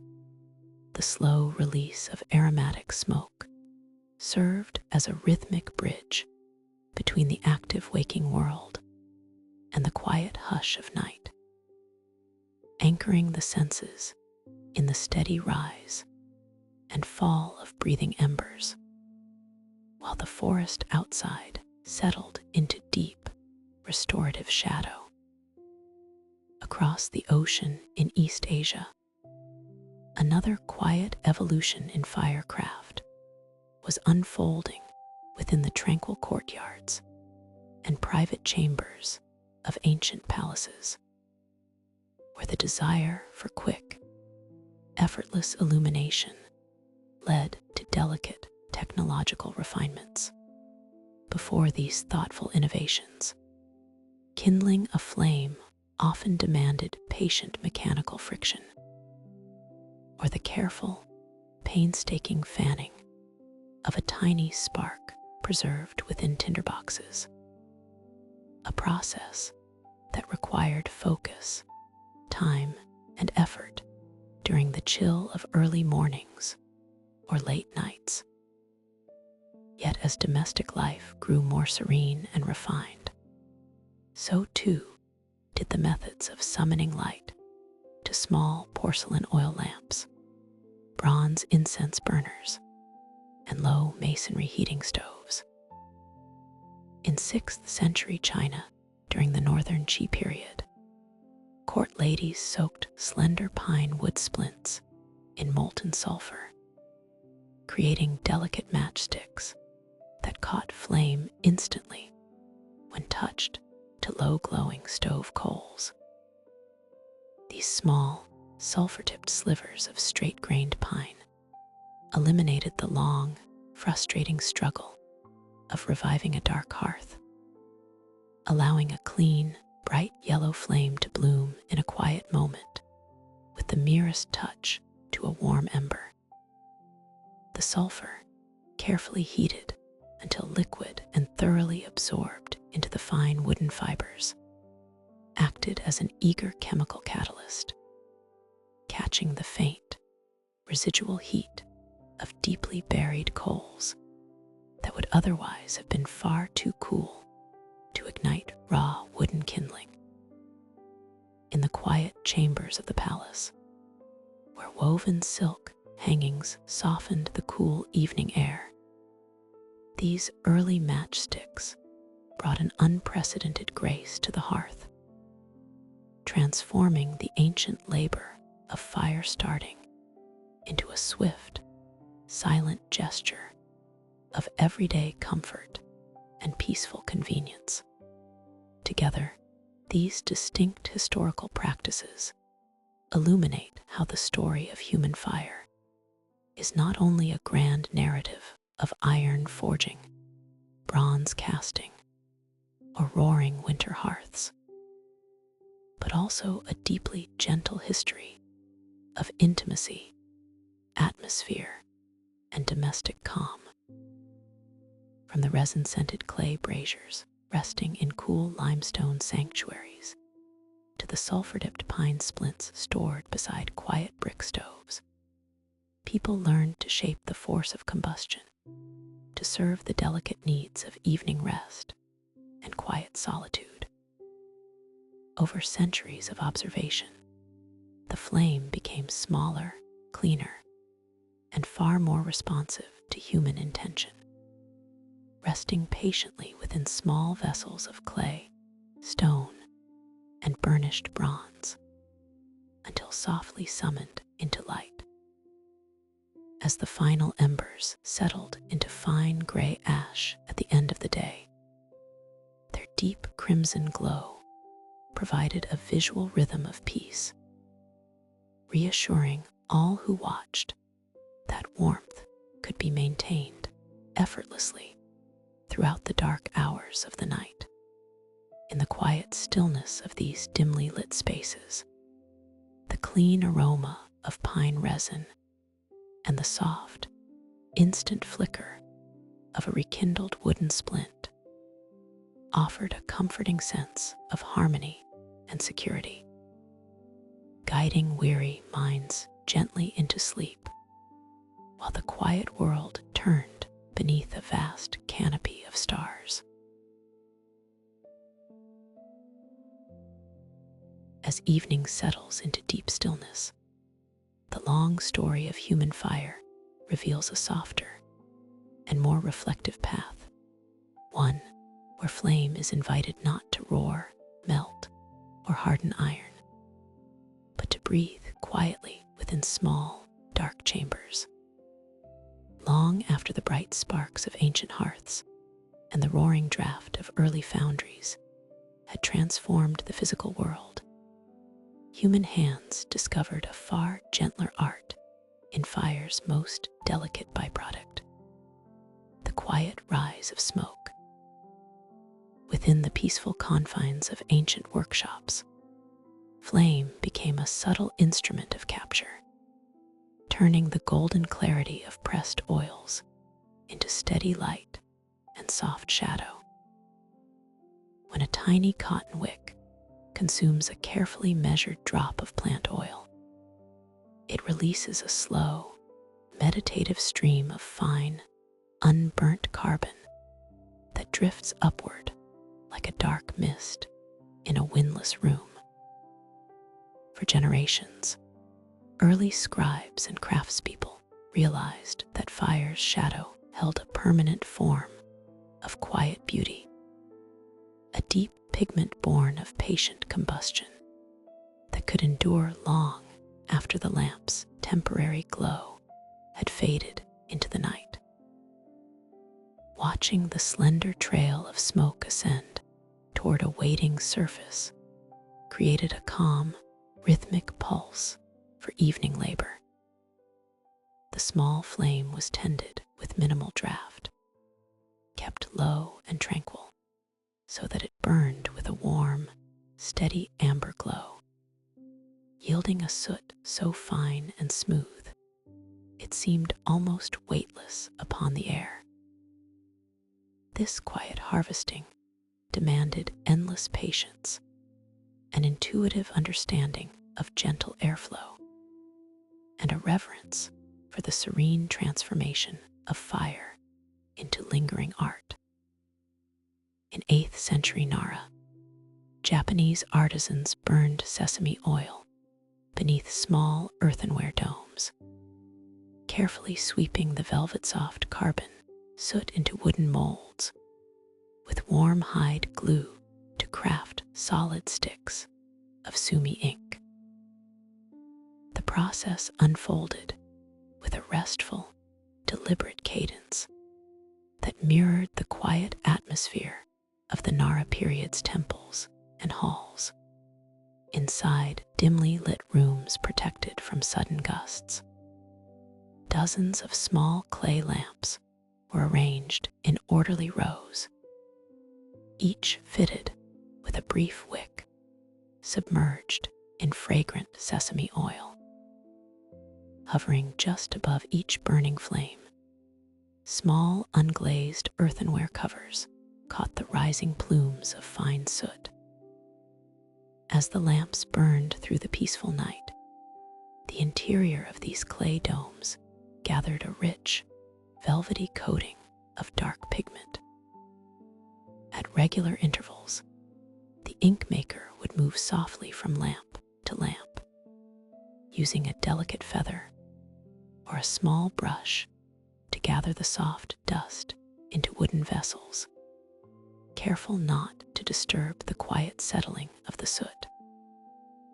This pure carbon was then combined with a fragrant, warm glue prepared from animal hides, stirred gently over low heat until the mixture became smooth, pliable, and uniform. The resulting black dough was kneaded with practiced grace before being pressed into hand-carved wooden molds, often made of fine-grained pine or pearwood. Resting securely inside these wooden forms, the ink sticks were set aside to cool, solidify, and dry over long, quiet months in beds of cool ash, gradually hardening into smooth, durable blocks that stored the quiet memory of flame within their dark forms. Once fully cured, these dark sticks of sumi ink became a quiet medium for thought, resting silently in scholars' studies for decades or even centuries without losing their deep, rich character. To unleash the captured soot, one needed only a smooth ink stone, a few drops of clean water, and an unhurried, circular motion of the hand. As the solid stick moved gently across the stone slate, the water dissolved the bound carbon, recreating a fluid stream of fire's ancient shadow. Touched by a soft horsehair or goat hair brush, the liquefied ink flowed effortlessly across handmade mulberry paper, leaving lines that ranged from the softest gray haze to the deepest, most velvety night. In this way, the warmth of the tiny 8th century flame in Nara lived on through poetry, landscape paintings, and quiet calligraphy. Unlike paints made from ground minerals that might settle or fade over time, carbon ink derived from oil soot remained remarkably stable, resistant to air and light, preserving the delicate strokes of human thought across generations. The fire that had once flickered softly beneath small earthenware domes was preserved, bound, and reborn with every stroke of the brush. There is a deep comfort in knowing that something as transient as a rising curl of smoke could be gathered by gentle hands, transformed into solid form, and returned to fluid life whenever a moment of quiet reflection called for it. As the night deepens, the gentle history of fire reminds us that even the smallest flame leaves behind a lasting, tranquil legacy. Along the peaceful, palm-shaded banks where the Tigris and Euphrates rivers meet before flowing into the Persian Gulf, the 9th century city of Basra rested quietly beneath a vast, velvety canopy of starlight. In the serene courtyards of the artisan quarters, potters tended their brick kilns long after dusk had settled over the quiet riverways, moving with a calm, rhythmic grace perfected through generations of patient observation. This brilliant era of Abbasid innovation was characterized by a spirit of gentle curiosity and refined artistic expression, where craftspeople continuously sought to mimic the elusive splendor of precious silver and gold, using only humble earth, basic minerals, and controlled heat. The night air inside the workshop held a warm, deeply comforting fragrance of sweet wood smoke, dry river clay, and soft cooling ash, creating an atmosphere of meditative focus and restorative calm. Vessels of smooth, fine-grained clay were carefully thrown upon the spinning wooden wheel, smoothed by experienced hands, and given an initial firing until they reached a clean, pale ivory finish. Yet, to the Basran masters, the true wonder of fire lay not simply in hardening wet mud into durable stone, but in using carefully regulated thermal energy to alter the optical nature of raw minerals. As night deepened across the sleeping city, the artisans prepared for the final and most delicate stage of their craft, approaching the hearth with absolute stillness and quiet intent, understanding that true mastery of fire required gentle restraint, careful timing, and soft patience rather than raw, intense flame. This delicate transformation took place within the sealed brick interior of the kiln, where heat was kept steady and balanced, intended not to burn away the materials, but to encourage a subtle rearrangement of their atomic structure. In 9th century Basra, Abbasid potters coated fired ceramic bowls with silver and copper oxides, then restricted the kiln's oxygen using damp wood embers at 600 degrees Celsius to gently transform the mineral glaze into a soft, iridescent golden luster.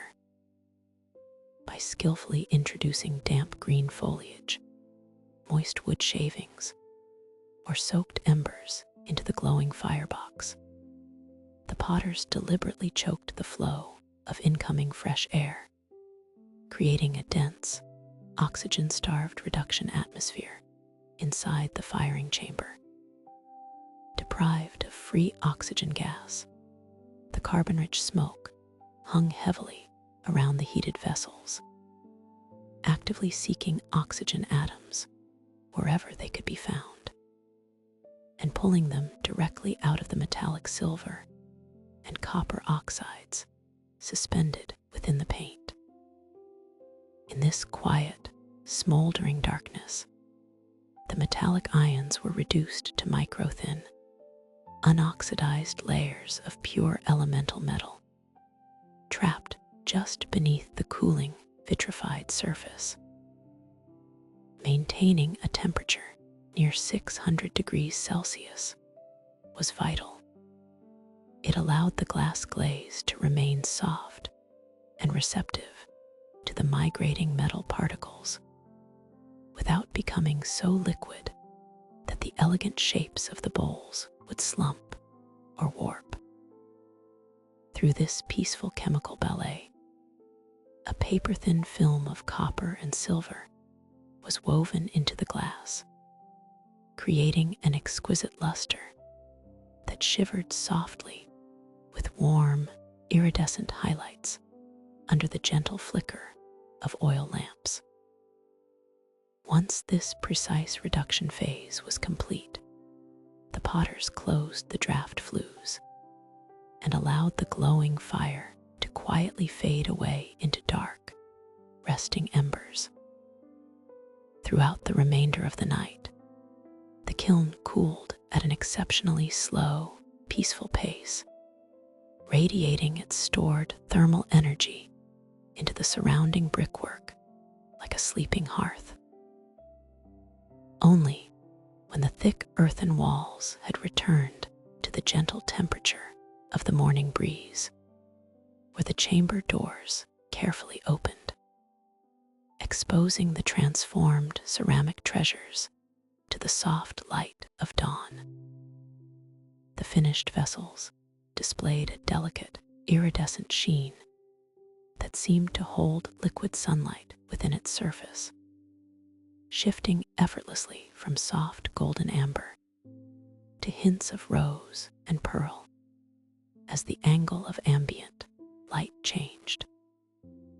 These extraordinary lusterware pieces would eventually travel along ancient maritime trade routes across continents, carrying the silent artistic legacy of Basran artisans into distant homes and quiet courts.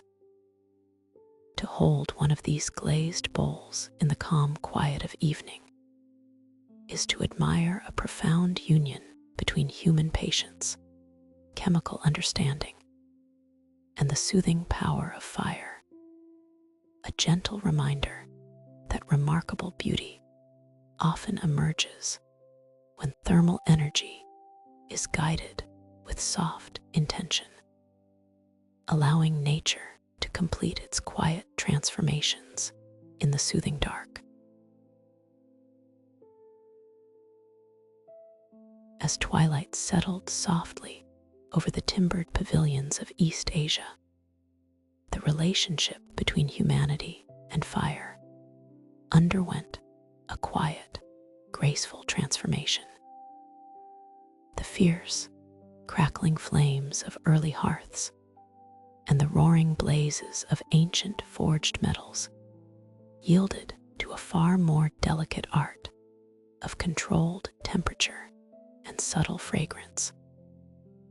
In the quiet chambers of courtly life, fire was no longer asked to illuminate vast dark spaces or cook coarse meals, but was instead invited to rest beneath protective layers of earth and ash, releasing its power with infinite gentleness.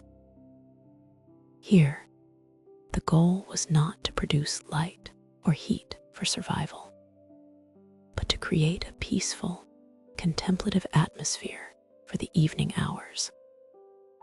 Attendants carefully prepared low ceramic braziers, tending hardwood coals until they burned down to a steady, silent glow, completely free from wild sparks or flickering flames. In 10th century Huizhou, court attendants placed thin mica wafers over glowing hardwood coals inside ceramic braziers, gently warming pulverized sandalwood and dried clove at 100 degrees Celsius to scent silk robes without producing smoke. This indirect warming method represented a profound mastery over thermal energy, turning what was once a destructive force into an invisible vessel of comfort. By placing translucent wafers of natural mica between the embers and the aromatic woods, the attendants established an exquisite heat barrier. The precise temperature of 100 degrees Celsius was sufficient to soften the plant resins and vaporize their essential oils, yet cool enough to prevent the plant matter from catching fire or charring into bitter soot. As the gentle heat radiated upward through the mineral sheet, the rich, woody notes of pulverized sandalwood blended with the subtle, comforting spice of dried clove, rising in slow, invisible currents through the quiet rooms. The heavy, layered folds of silk garments hung carefully above or beside the braziers absorbed the fragrant vapors until every thread carried the calming essence of the forest.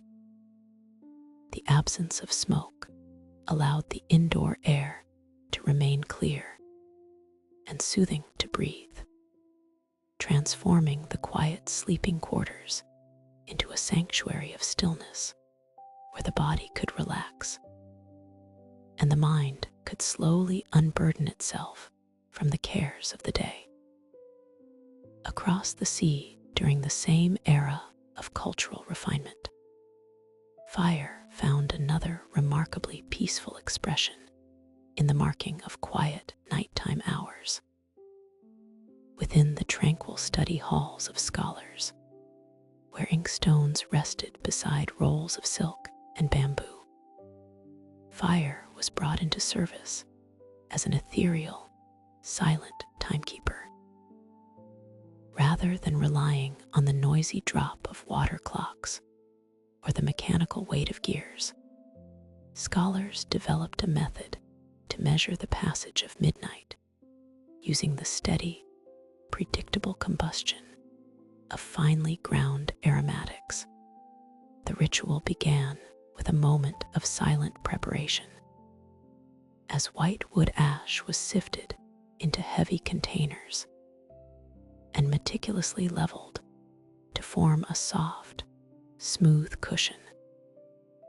In 11th century Tang Dynasty China, scholars smoothed white wood ash inside brass trays to stencil intricate labyrinthine trails of ground sandalwood, lighting one end to track the passage of night hours by scent and glowing ember.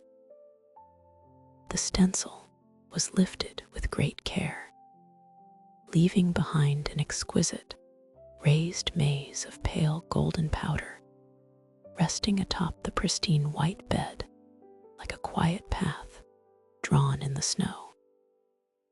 When a single, tiny spark was touched to the starting point of the trail, it did not burst into flame, but instead established a soft, crimson point of light that crept slowly through the sandalwood maze. The ember moved along the geometric channels with unwavering constancy, casting a faint, warm glow that seemed to breathe in rhythm with the resting household. As the small red light traveled through each turn of the labyrinth, the changing density of the trail released subtle shifts in scent, allowing anyone resting nearby to know the progress of the night simply by inhaling the gentle fragrance drifting through the darkness.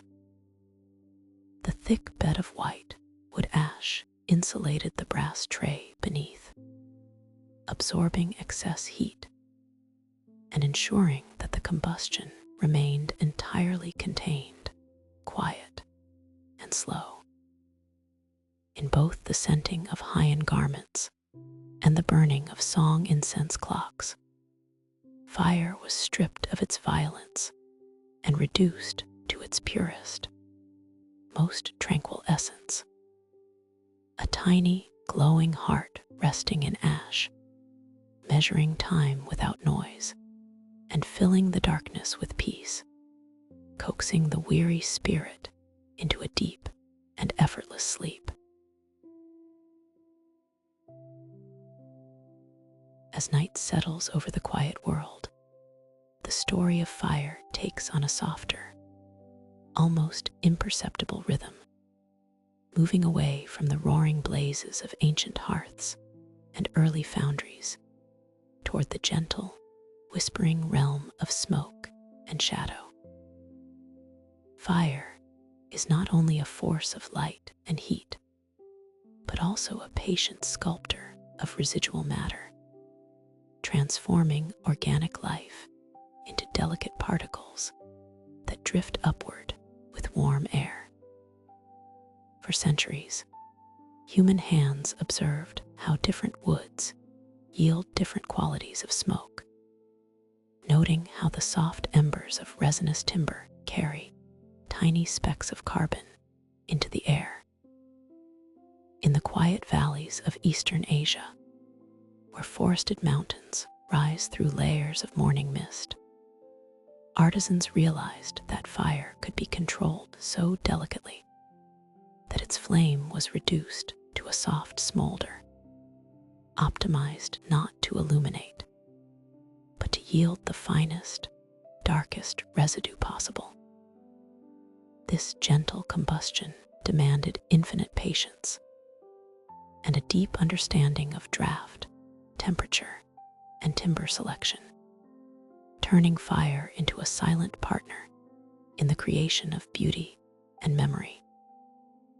The smoke was guided through carefully designed clay structures where it could slowly cool, settling upon smooth surfaces in soft, velvet layers of pure black powder that would one day record the poetry of generations.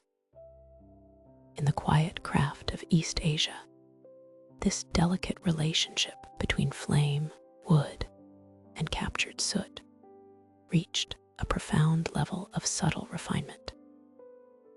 In 11th century Huizhou, Chinese ink masters smoldered resinous pine branches inside long, low-ceilinged clay kilns, gathering fine carbon soot from the ceiling tiles to blend with deer hide gelatin and dried clove into fragrant, smooth ink sticks. The process was a study in slow, meditative precision, where sap-rich pine wood was chosen with immense care to burn with a rich, dark smoke. The low ceilings of the clay kilns were designed specifically to trap the rising plumes, allowing the finest particles of soot to cling gently to the terracotta tiles above. Once the kilns had completely cooled, artisans would sweep the soot away with soft brushes, collecting the weightless powder with reverence. To turn this elusive substance into something solid and enduring, it was kneaded with warm gelatin derived from deer hides, which served as a binding agent to hold the carbon in a pliable paste. A touch of dried clove was worked into the mixture, providing a faint, aromatic sweetness that neutralized any harshness from the fire and imparted a subtle fragrance that endured for centuries. This transformation of raw fire into solid, ink sticks represents one of the most serene applications of combustion in human history, bridging the physical energy of burning wood with the quiet permanence of recorded thought. When an ink stick was pressed into carved wooden molds and left to dry slowly in cool rooms for months at a time, the wild energy of the pine fire became completely captured and calmed.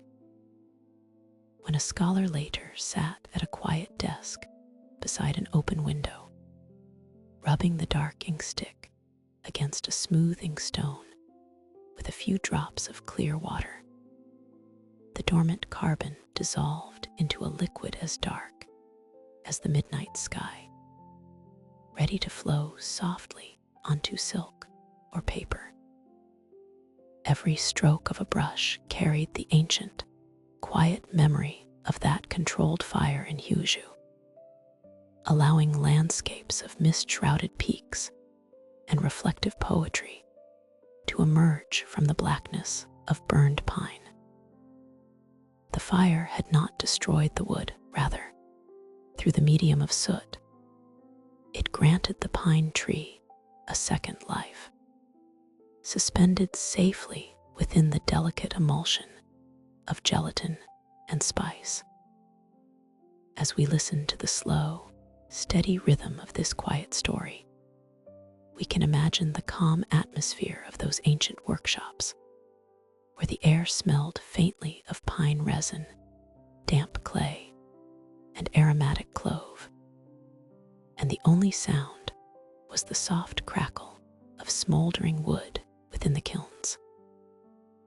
There was no rush in this work, no harsh noise or blinding glare, only the slow passage of time as fire performed its quietest work in the dark interior of the clay chamber. In this peaceful practice, fire revealed its capacity for softness, proving that the same element that could melt bronze could also yield a substance so delicate that it responded to the gentlest touch of a camel hair brush. The soot gathered from those low clay ceilings carried forward the spirit of the forest and the patience of the craftspeople, transforming the heat of the hearth into a vessel for quiet reflection and timeless calm. And as the flames softly fade into cool gray embers under the watching stars, the dark ink remains, holding within its smooth form the gentle warmth and tranquil silence of a fire that burned long ago. As dusk began to settle over the quiet hills of medieval Europe, the nature of fire underwent a subtle and graceful transformation within the stone walls of monastic sanctuaries. For centuries, human light had been standardly forged from crude embers, hearth fires, and tallow lamps that flickered unevenly, while filling rooms with heavy smoke and pungent odors. In the calm stillness of cloistered halls, however, fire was invited to burn with a newfound purity and quiet order. Here, the wild energy of the hearth was distilled into small, manageable flames designed not to roar or consume, but to offer a steady, peaceful presence in the encroaching darkness. Outside the abbey walls, the countryside would fall into total obscurity, saved only by the distant stars or the faint orange glow of distant farmsteads. But inside, along cool stone corridors and high-arched passageways, the flame was given a sanctuary where it could rest gently upon a wick, casting soft, golden circles of light across table surfaces and whitewashed walls. This peaceful taming of fire marked a meaningful shift in how humanity related to illumination, moving away from utility and warmth toward contemplation, study, and quiet focus. The steady flame offered a rhythm of visual comfort, matching the slow, measured pace of monastic life, where time was marked not by urgent alarms, but by the quiet ringing of bells, the rhythmic chanting of evening prayers, and the gradual burning down of carefully crafted tapers. The craft of creating these refined sources of light was carried out with extraordinary care and patient routine. In 12th century Cistercian abbeys across France, monks repeatedly dipped woven linen cords into warm cauldrons of melted beeswax kept at 65 degrees Celsius, creating smooth candles that illuminated scriptoriums with a soft, honey-scented flame. Each slow immersion added a microfine layer of golden wax, building up the cylinder degree by degree as it cooled in the quiet air of the workshop. Unlike common tallow candles made from animal fats, which sputtered fitfully and smelled of grease, beeswax burned cleanly, leaving almost no soot behind to mar the delicate vellum pages being transcribed. The linen wicks, braided with precise tension, drew up the liquefied wax in a continuous, quiet flow, holding a tiny, tear-shaped flame that remained remarkably still, even as drafty night breezes moved softly through the high windows. Within the scriptorium, where scribes worked in dedicated silence to preserve ancient texts, philosophy, and music, this mild illumination transformed the room into a haven of focused stillness. The air inside filled with the subtle aroma of warm honey and old parchment, a soothing fragrance that seemed to wrap around the scholars as they dipped their quills into dark ink. Fire, which had once cleared forests and powered the noisy hearths of early towns, now rested peacefully on the tip of a thin taper, shedding just enough light to guide a moving pen across a clean page without disturbing the quiet atmosphere of the room. As hours passed and night deepened over the monastery grounds, the quiet glow of the beeswax tapers remained constant, carrying a sense of calm reassurance through the darkest watches.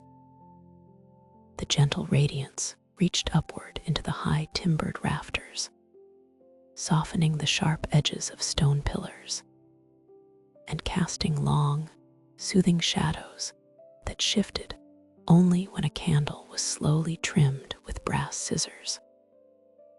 There was a profound serenity in this miniature hearth, a simple union of natural wax, plant fiber, and controlled heat that allowed human thought to wander gently into deep study, meditation, and quiet rest. The soft yellow light invited a feeling of complete safety and ease, wrapping the room in a gentle blanket of warmth, while the cool night air rested motionless against the thick stone walls outside. In the deep stillness of those ancient scriptoriums, the flame was no longer an element of survival alone, but a gentle companion to human patience, scholarship, and quiet reflection.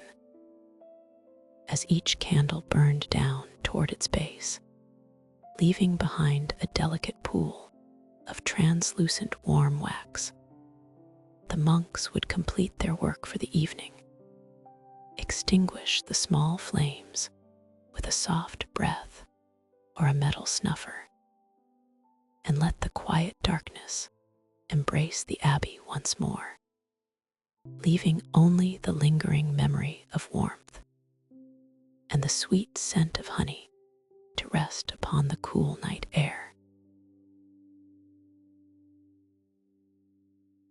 Along the peaceful, forest-covered slopes of southern Korea, overlooking the quiet coastal waters of Gangjin, the 12th century saw the flowering of a ceramic art deeply attuned to the gentle, transformative nature of fire. Here, built into the natural incline of the green hillsides, long brick kilns stretched upward like sleeping mythical beasts, earning them the descriptive name of dragon kilns. These ascending structures were divided into step-like chambers, designed to allow heat and draft to move upward in a slow, continuous wave of warmth. Day after day, artisans gathered dry pine wood and carefully fed the flames at the lowest hearth, sending rich warmth and soft, fragrant wood smoke traveling through the long brick archways to turn plain earth into something refined, beautiful, and enduring. These potters understood that fire was far more than an instrument of raw destruction. It was an invisible, living element capable of transforming the microscopic structure of minerals. Inside the dark, enclosed bays of the kiln, unfired vessels, sculpted with soft, fluid contours on rotating wheels, and coated with liquid stone glazes, rested silently in the growing amber glow. Outside, the night air remained cool, quiet, and still, while inside the ceramic chambers, the temperature steadily mounted, preparing the fine clay for a delicate metamorphosis that depended entirely on how the flame was tended and guided. As the fire gathered strength over long hours of steady, patient tending, the atmosphere within the dragon kiln reached an intense, shimmering equilibrium. The master potters monitored the color of the radiant heat through small observation ports, reading the changing hues of yellow and white light with practiced, quiet confidence. In 12th century Gangjin, Korean potters sealed the vents of brick dragon kilns with damp clay at 1,250 degrees Celsius, starving the fire of oxygen so iron minerals in the glaze transformed into the soft, jade-green hue of Goryeo celadon. By closing the air passages at that exact thermal height, the potters intentionally altered the chemistry of the kiln's internal atmosphere, creating what ceramicists call a reduction environment. Deprived of fresh atmospheric oxygen, the trapped heat drew oxygen directly out of the iron compounds present within the mineral glaze, coaxing the iron atoms into a lower oxidation state. This subtle chemical shift replaced what would have been a muddy, brownish glaze with a translucent, tranquil green that mimicked the subtle tones of natural jade, mountain lakes, or winter rain falling upon bamboo leaves.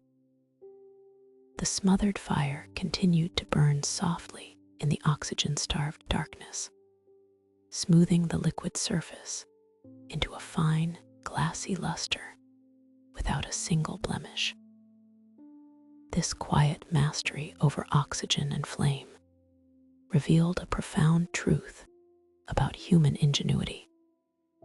that sometimes the most extraordinary transformations are achieved not by fueling a fire, but by gently suffocating its breath.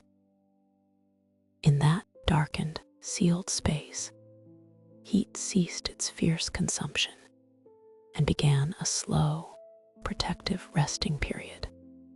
When the firing was complete, the kilns were left untouched for several long days, allowing the vast brick bodies of the dragon kilns to slowly release their stored heat back into the surrounding earth and night sky. The gradual cooling was essential, preventing the delicate glaze from crazing or cracking as it solidified over the porcelain body. When the artisans finally chipped away the hardened mud seals from the chamber doors, the morning light revealed hundreds of finished pieces gleaming softly in the quiet air. Bowls, cups, vases, and ewers sat side by side, bathed in a calm, jade-like radiance that seemed to hold a piece of the quiet sky within its vitrified skin. Each object was cool to the touch, smooth as river stone, polished by centuries of gentle currents, yet carrying deep within its history the memory of a 1200-degree flame. Looking back across the centuries at the quiet hillsides of Gangjin, the legacy of Goryeo Celadon remains a peaceful testament to the quiet dialogue between human patience and natural forces. In learning to govern the kiln's inner breath, ancient potters transformed the raw, wild power of fire into a quiet source of enduring grace and tranquil beauty. As the embers of history cool and the soft green glazes preserve their gentle color through the ages, we are reminded of the restfulness that comes when intense energy settles into lasting harmony, bringing a gentle, serene quiet to the end of the day. As human societies deepened their understanding of fire, the hearth expanded beyond simple warmth and cooking into an intricate realm of material transformation. Across continents, artisans learned to master the subtle physics of thermal energy, realizing that heat was not merely a brute force, but a delicate spectrum capable of softening stone, purifying minerals, and fusing earth into translucent beauty. In quiet workshops built along ancient trade routes, the steady hum of furnace drafts became the heartbeat of human ingenuity. Brick walls held back the intensity of embers, focusing radiant warmth into enclosed chambers where delicate chemical reactions could unfold away from evening drafts. This mastery required an intimate knowledge of nature's raw ingredients, clays that could withstand high heat without fracturing, plants whose ashes possessed hidden mineral properties, and ores that yielded their metallic secrets only under precise conditions. To observe these historic spaces is to appreciate a quiet harmony between human patience and elemental energy.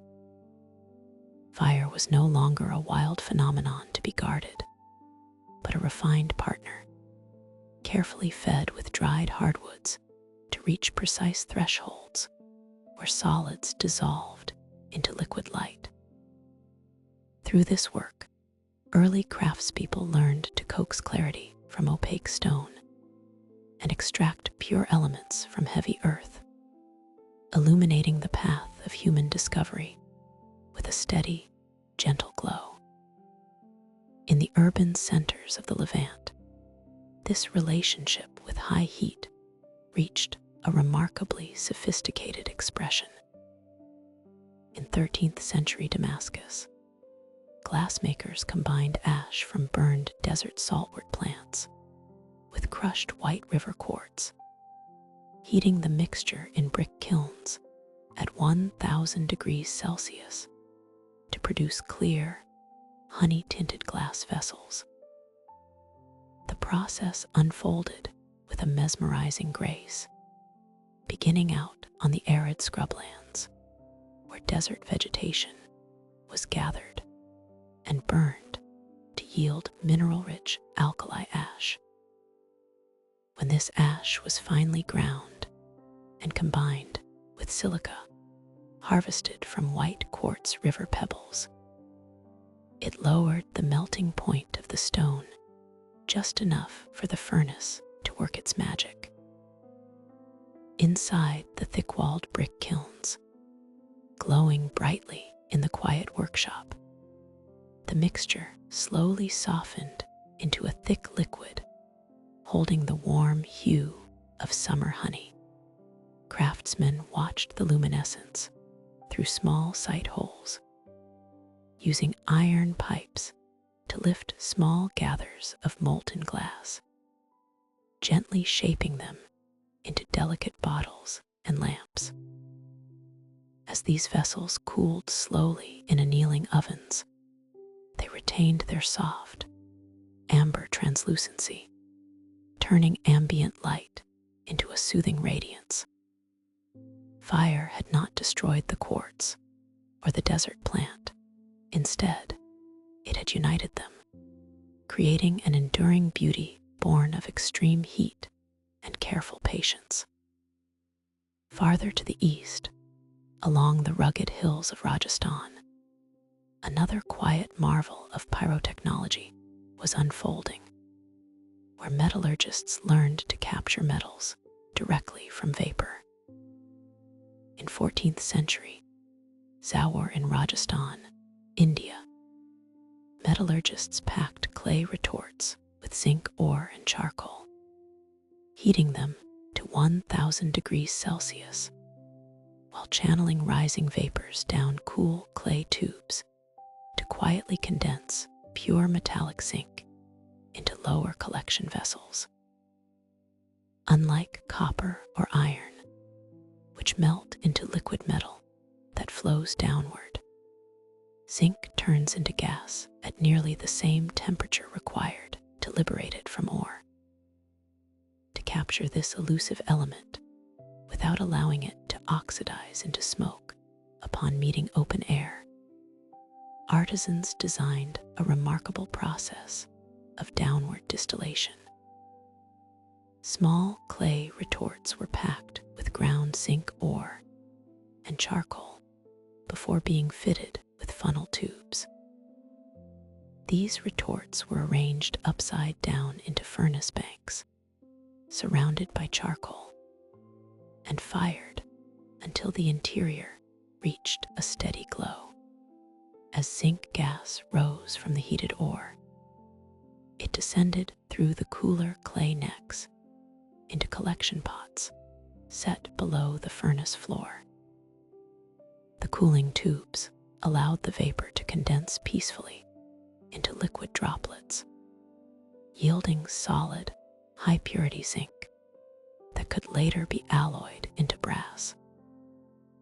These achievements in glassmaking and zinc distillation demonstrated how profoundly humans had learned to shape thermal environments to achieve subtle physical feats. Whether guiding the fusion of quartz into honeyed glass or capturing invisible metallic vapors inside clay retorts, artisans worked in harmony with natural laws. The temperature of 1,000 degrees Celsius became a precise tool of creation, maintained by steady hands and generations of wisdom.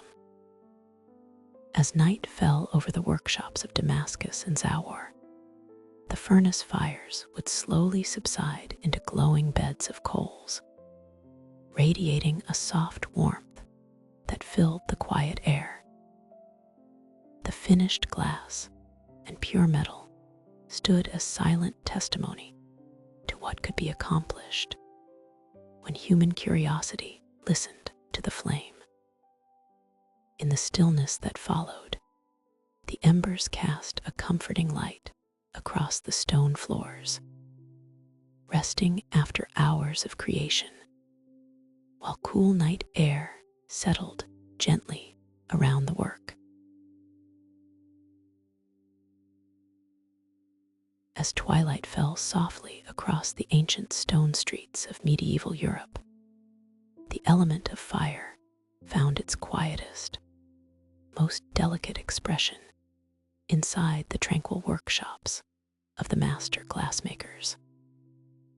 Far from the thundering iron hammers of distant smithies and the intense, roaring drafts of molten bronze foundries, a far gentler, more contemplative relationship with heat was unfolding in the fading evening light. Here, fire was not asked to forge heavy armor or bend unyielding beams, but rather to coax subtle, luminous transformations from humble mixtures of silica sand, wood ash, and metallic oxides. The atmosphere inside these thick-walled stone workshops was imbued with a comforting stillness, filled with the soft, rhythmic crackle of low-burning hardwood fires and the sweet, earthy scent of oak wood smoke. Artisan glaziers moved through the shadows with measured, unhurried precision, handling clear sheets of hand-blown glass with practiced tenderness. Every gesture was remarkably calm and deliberate, matching the slow, restful cadence of the settling dusk.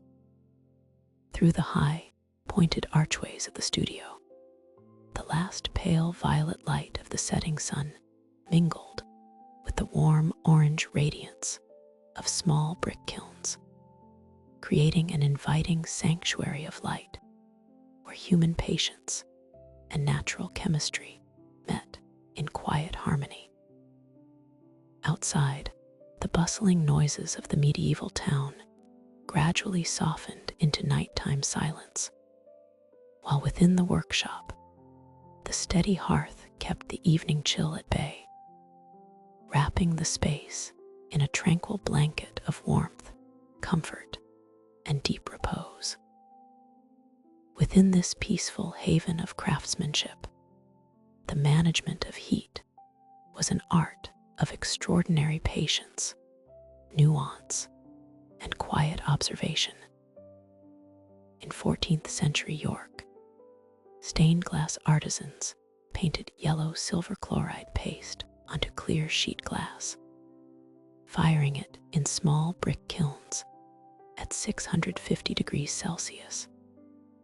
So silver ions quietly migrated into the silica structure to impart a warm, golden glow.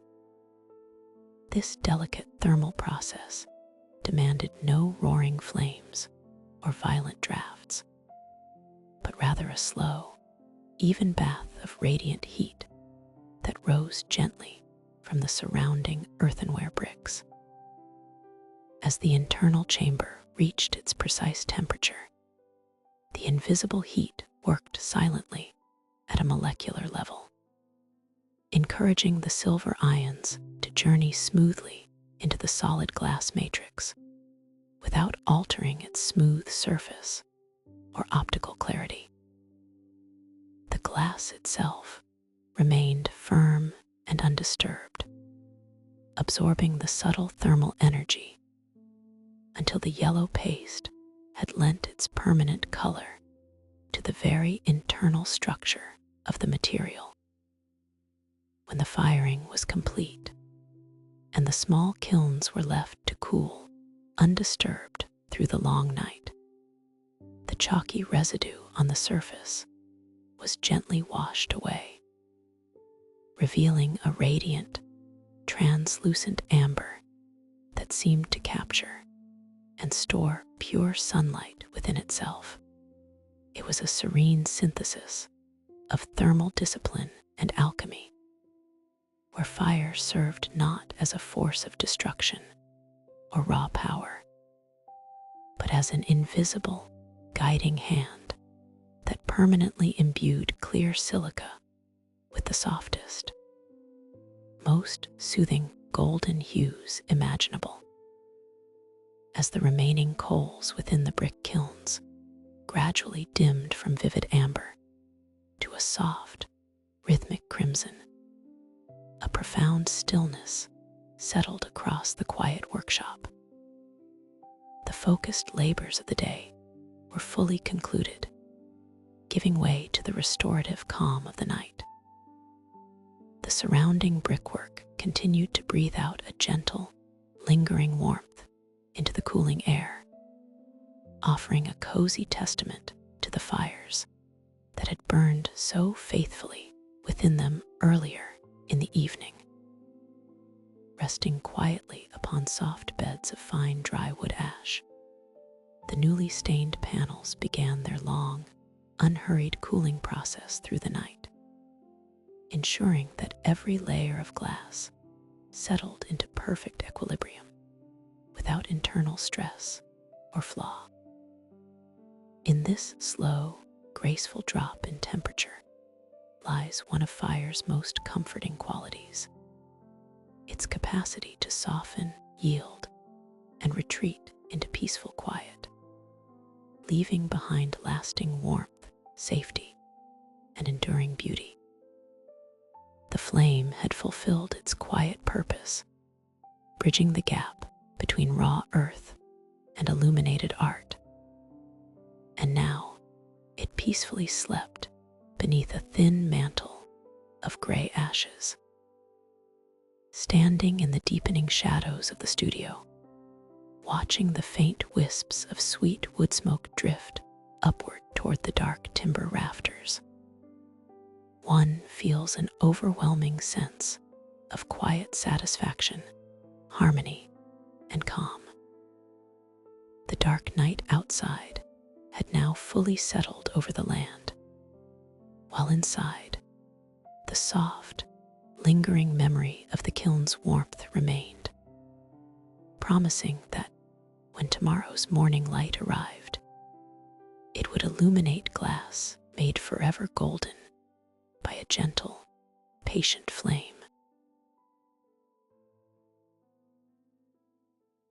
As nightfall settles softly across the narrow timbered streets of medieval Europe, the human relationship with fire begins a subtle and restful transformation. For generations, the primary source of illumination had been the open hearth or basic oil lamps, both of which carried smoke and flickering instability into living quarters. Yet, as towns grew and evening activities turned toward quiet reflection, reading, and delicate craft, a demand arose for a light that was steady, quiet, and clean. Fire was brought down from the great central hearth into small, portable forms that could sit upon a bedside bench or a writing desk without filling the room with heavy fumes.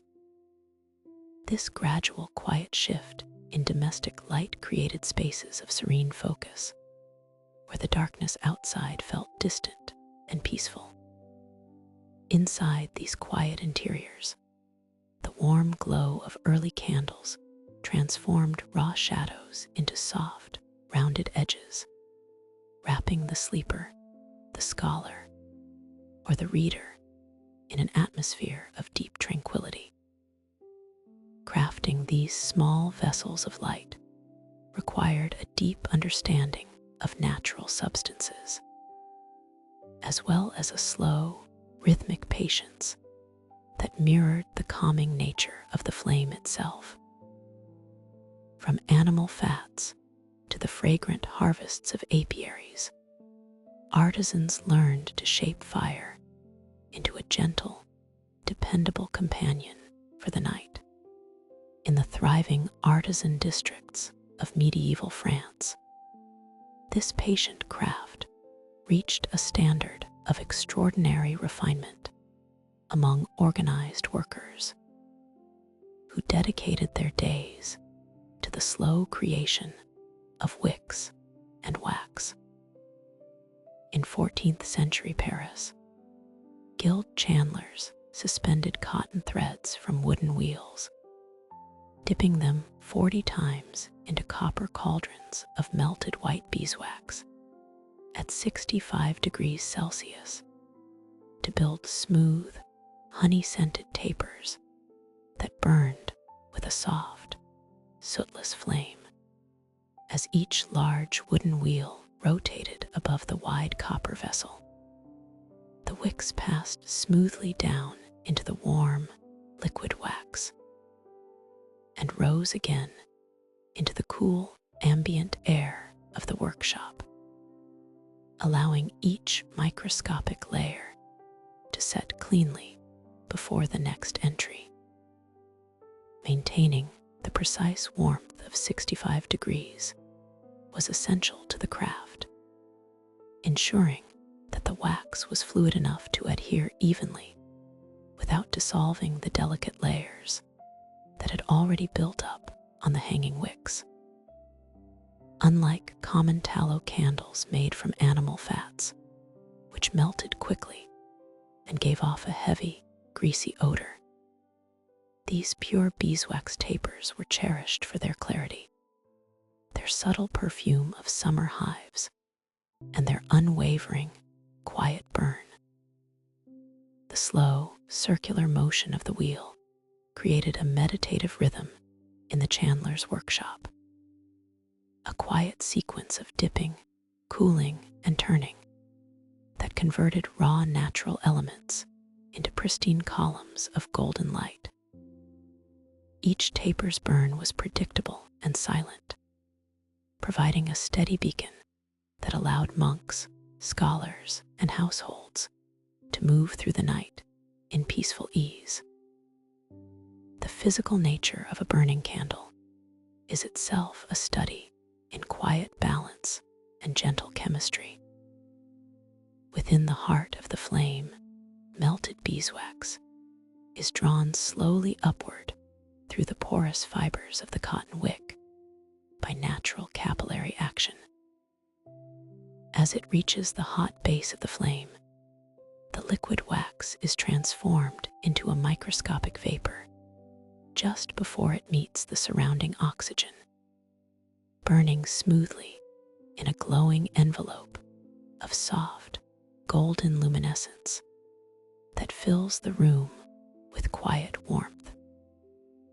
Because purified beeswax burns with such remarkable efficiency, the flame remains exceptionally still and tranquil, untroubled by violent flickering or acrid smoke. It casts a serene, warm pool of light across polished oak desks, stone walls, and clean linen sheets, softening the boundaries of the room and inviting a quiet stillness to settle over the entire household. As the night deepens, the faint, comforting fragrance of honey lingering in the air offers a quiet connection to nature, recalling the sunlit wildflower meadows where the wax was first gathered months before. In this gentle ambience, the mind finds permission to let go of the day's burdens and drift toward rest. The history of fire in these quiet medieval chambers reveals its most tender quality, not as a force of wild heat or industrial power, but as an intimate, silent guardian of human repose. Each small candle, crafted through 40 careful dips of cotton thread, held back the darkness just enough to create a haven of peace.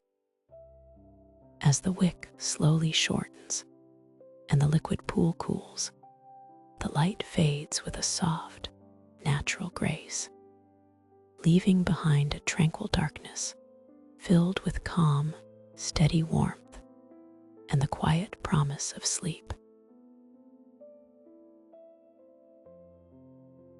As human familiarity with fire matured across centuries and cultures, the relationship between maker and flame shifted from one of bold mastery to a quiet, delicate partnership. Fire was no longer merely a terrifying force to be contained, or a fierce furnace roaring at full capacity to reduce raw iron ore to liquid steel, but a soft, steady instrument capable of the subtlest and most peaceful transformations. In dusk-lit workshops stretching from Persia to the Italian peninsula, artisans began to listen closely to the faint, crackling whispers of gentle heat, learning that the lowest, most patient embers could unlock secrets that violent blazes would only destroy. They observed how gentle thermal currents could carry delicate scents without scorching fragile petals, and how moderate, sustained warmth could coax hidden shapes out of hardened wax without cracking fragile earthenware molds. In these tranquil spaces, the hearth became a place of quiet, meditative craft, where time seemed to slow down entirely, governed by the soft rhythm of rising steam, the gradual settling of gray ash, and the slow, rhythmic breath of cooling night air. Fire in its gentlest form became an invisible hand, shaping liquids, metals, and aromatic essences through steady, unhurried warmth that rested lightly upon the earth. In the fragrant courtyards and calm stonework rooms of 14th century Shiraz, this mastery of low, sustained temperature reached an elegant pinnacle within the quiet craft of the perfumer. Here, where dusk brought welcome relief from the sun's persistent glare, workers tended to hearths fed by dense, slow-burning woods that yielded an even, unhurried glow across the evening. They filled wide copper vessels with freshly harvested damask rose petals, submerging them in clear spring water before sealing the stills and placing them over soft hearths. In 14th century Shiraz, perfumers rested copper stills filled with fresh damask rose petals over low smoldering apricot wood coals at 95 degrees Celsius, capturing rising aromatic steam in cool earthenware coils to condense pure rosewater. The process unfolded with hypnotic tranquility as the subterranean embers released just enough energy to awaken the essential oils without scorching the vulnerable flora inside the vessel. As the sweet-scented vapors rose upward into the long serpentine tubing, the cool clay surrounding the coils absorbed the heat, encouraging the aromatic mist to turn back into heavy drops of crystal-clear liquid. Each drop fell into dark glass receivers with a gentle, rhythmic sound, carrying the deep floral memory of spring gardens into bottles destined for distant lands.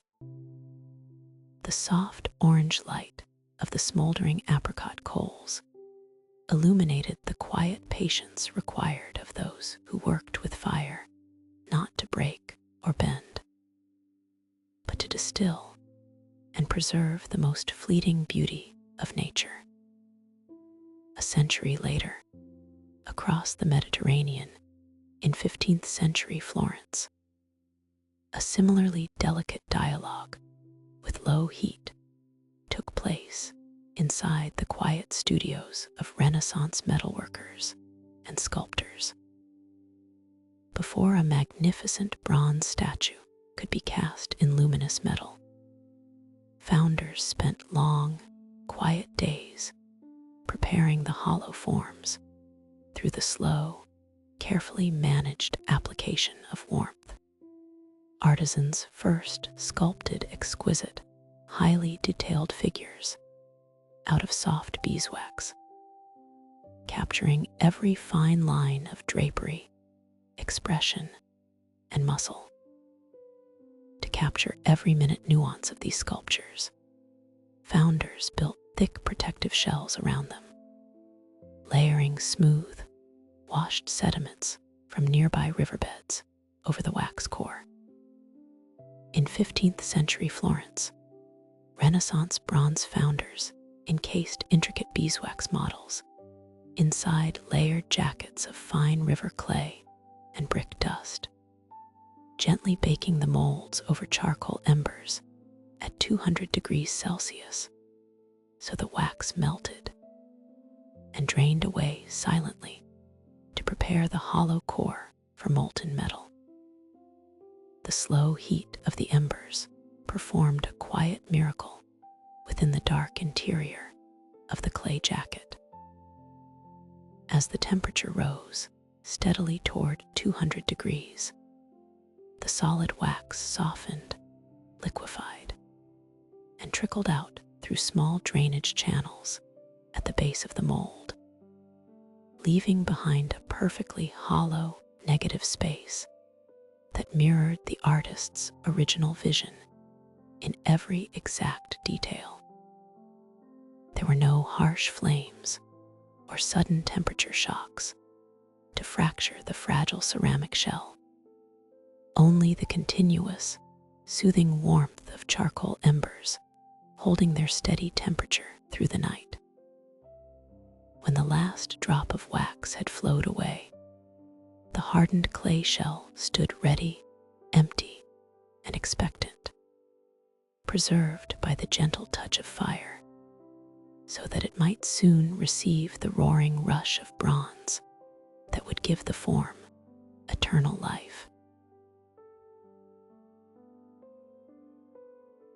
As night settled over the gabled rooftops and quiet cobblestone alleys of Nuremberg in the 15th century, the city's metalworking shops fell silent, saved for the gentle, steady glow of hearth fires that burned late into the dark.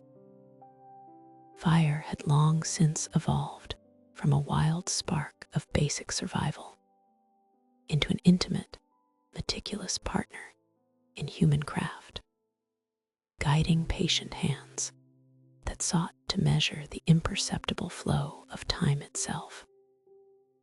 Inside the dim workshops of the master horologists, the evening air smelled faintly of toasted oak charcoal, warm iron, and soft beeswax.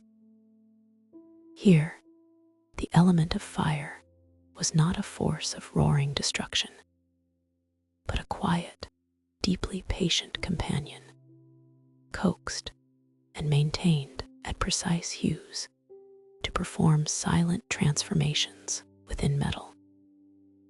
The early clockmakers understood the subtle temperaments of flame, recognizing how slight variations in fuel and draft could alter the inner nature of steel, softening a rod so it might take a smooth curve, or hardening a spring so it could hold tension across endless years of continuous movement.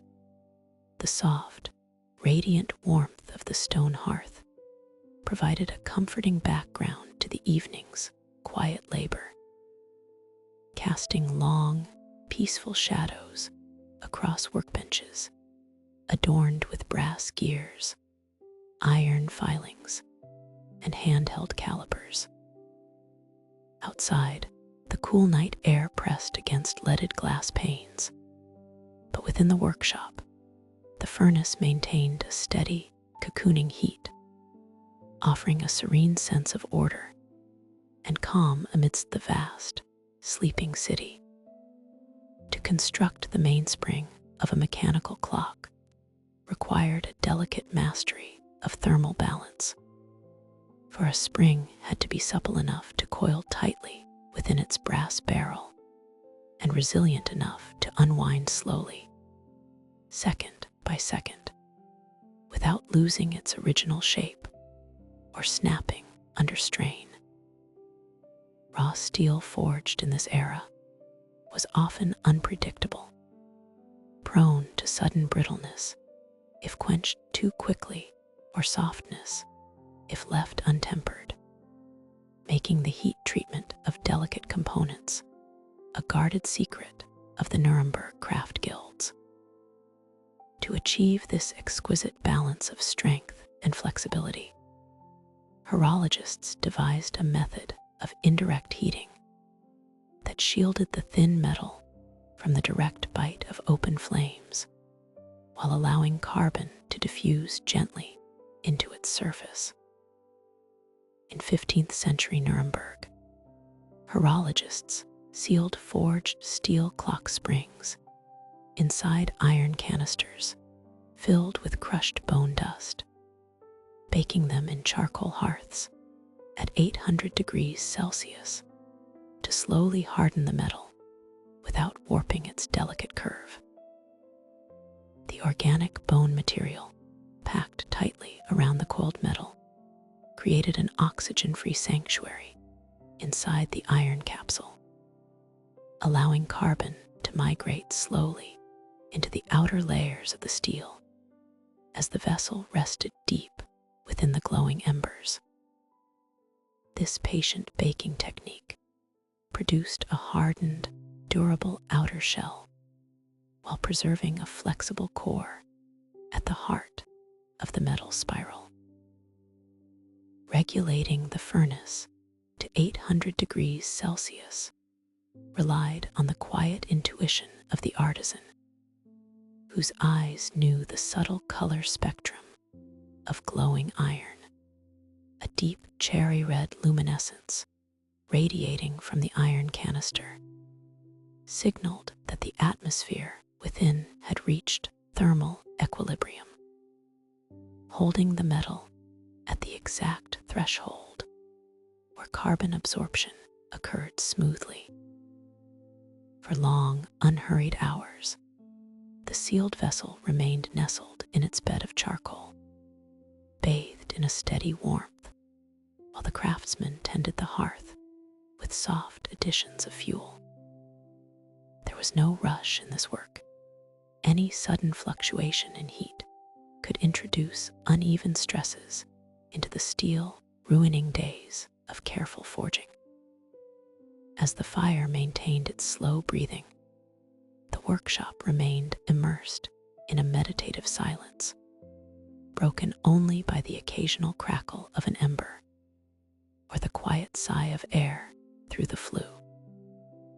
When the required time had passed, the canister was left undisturbed to cool gradually within the heart of the hearth, buried beneath a protective blanket of insulating ash.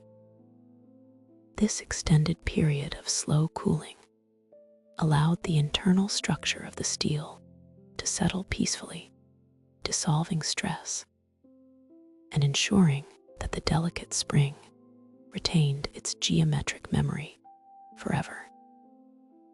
As the embers faded into soft ash throughout the night, the fire quietly concluded its transformative work. The clockmakers would later unseal the container, extract the dark spirals, and polish their surfaces until they gleamed with a rich, iridescent blue. Fitted into the intricate mechanisms of chamber clocks, these tempered springs would drive the steady ticking of mechanical time for generations. Through the quiet magic of the hearth, Fire had become the unseen guardian of temporal rhythm, whispering its calm cadence into the night while the world slept peacefully beneath the stars. As dusk settles softly over the quiet waters, the long story of human fire reveals a side that is rarely celebrated, yet deeply profound: the art of patient cooling.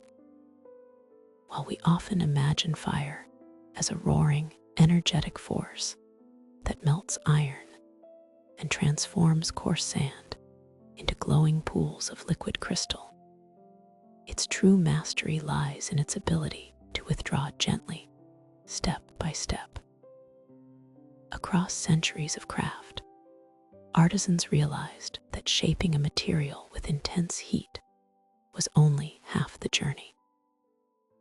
Long before automated controls were conceived, early craftspeople learned to read the subtlest signals of fire: the changing colors of glowing coals, the soft shimmers of heat in twilight, and the gentle crackle of wood burning down. They recognized that raw heat possessed a wild nature, capable of fusing earth and mineral, yet requiring patience to bring its creations to completion. The hidden secret of enduring glass lay not in how fiercely it was melted, but in how softly and slowly it was allowed to rest. In the quiet atmosphere of the workshop, after the intense glare of the furnace has softened into a deep amber glow, the fire assumes a tender role. It becomes a steady companion to time itself, holding warmth just long enough for delicate creations to settle into lasting strength.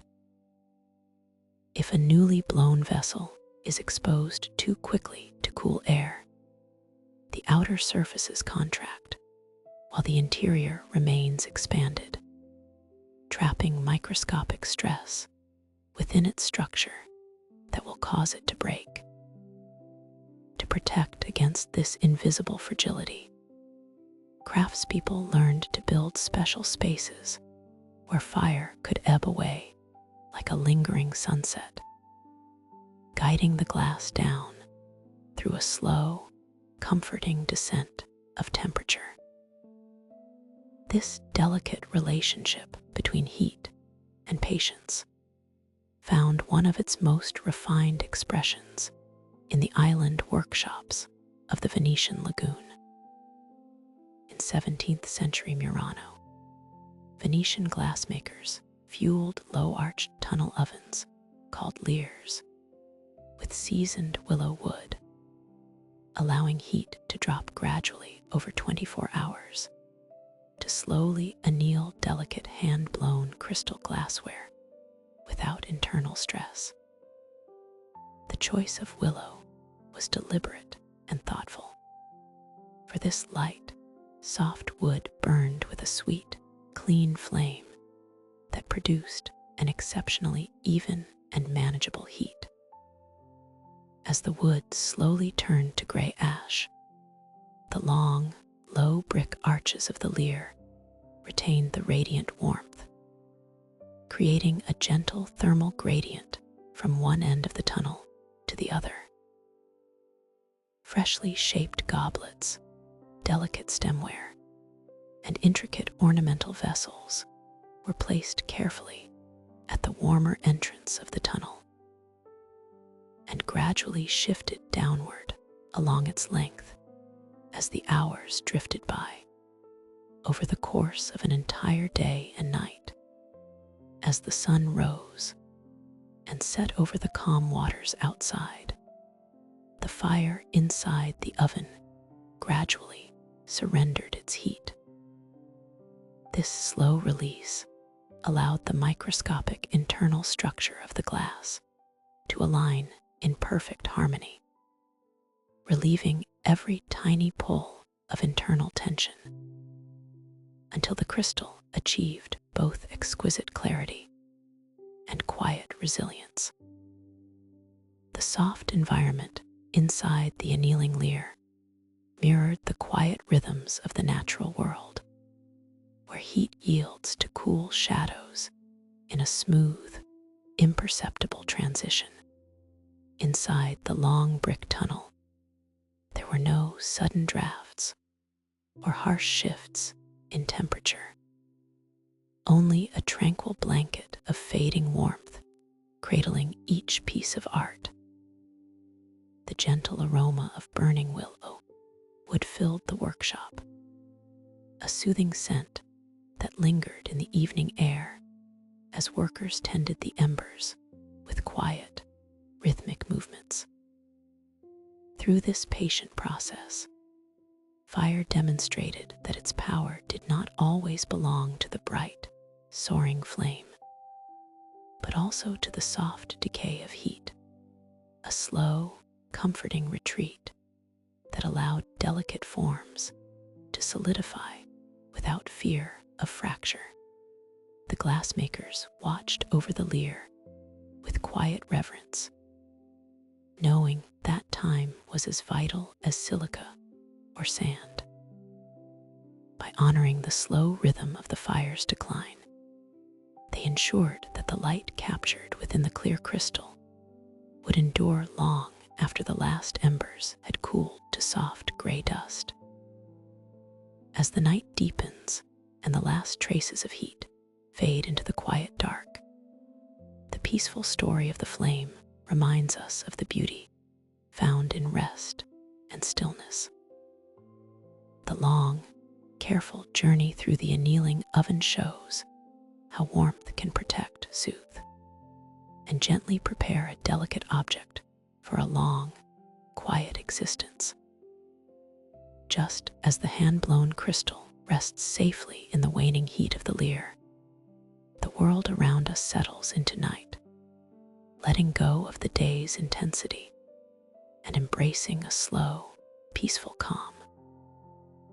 The fire, having performed its vital work of creation and gentle cooling, rests beneath a blanket of pale ashes, leaving behind a world filled with clarity, grace, and enduring peace. As human mastery over fire deepened across the centuries, the hearth expanded beyond the pragmatic warmth of early campfires and the fierce intensity of ancient metallurgic smelters into a quieter, more delicate realm of material alchemy. Flame was no longer merely harnessed to melt coarse iron or bake clay into simple terracotta. It became a subtle, extraordinarily refined instrument capable of bestowing absolute transparency upon the solid earth itself. In the quiet darkness of historic workshops, artisans learned that simple quartz sand, plant ash, and intense thermal energy could combine in secret harmony to produce liquid light. When silica met the sustained heat of the furnace, the solid ground softened beneath the flames, yielding a glowing, honey-like viscous fluid that responded with fluid grace to the gentle, measured breath of the glassblower. The relationship between human creation and fire shifted in these quiet spaces, transforming into an art of deep patience and fine thermal balance. Fire had to be carefully stoked, tended, and understood, operating in a slow, harmonious rhythm with the craftsman's steady movements. To work with glass was to enter a peaceful, unspoken conversation with heat at its most malleable state.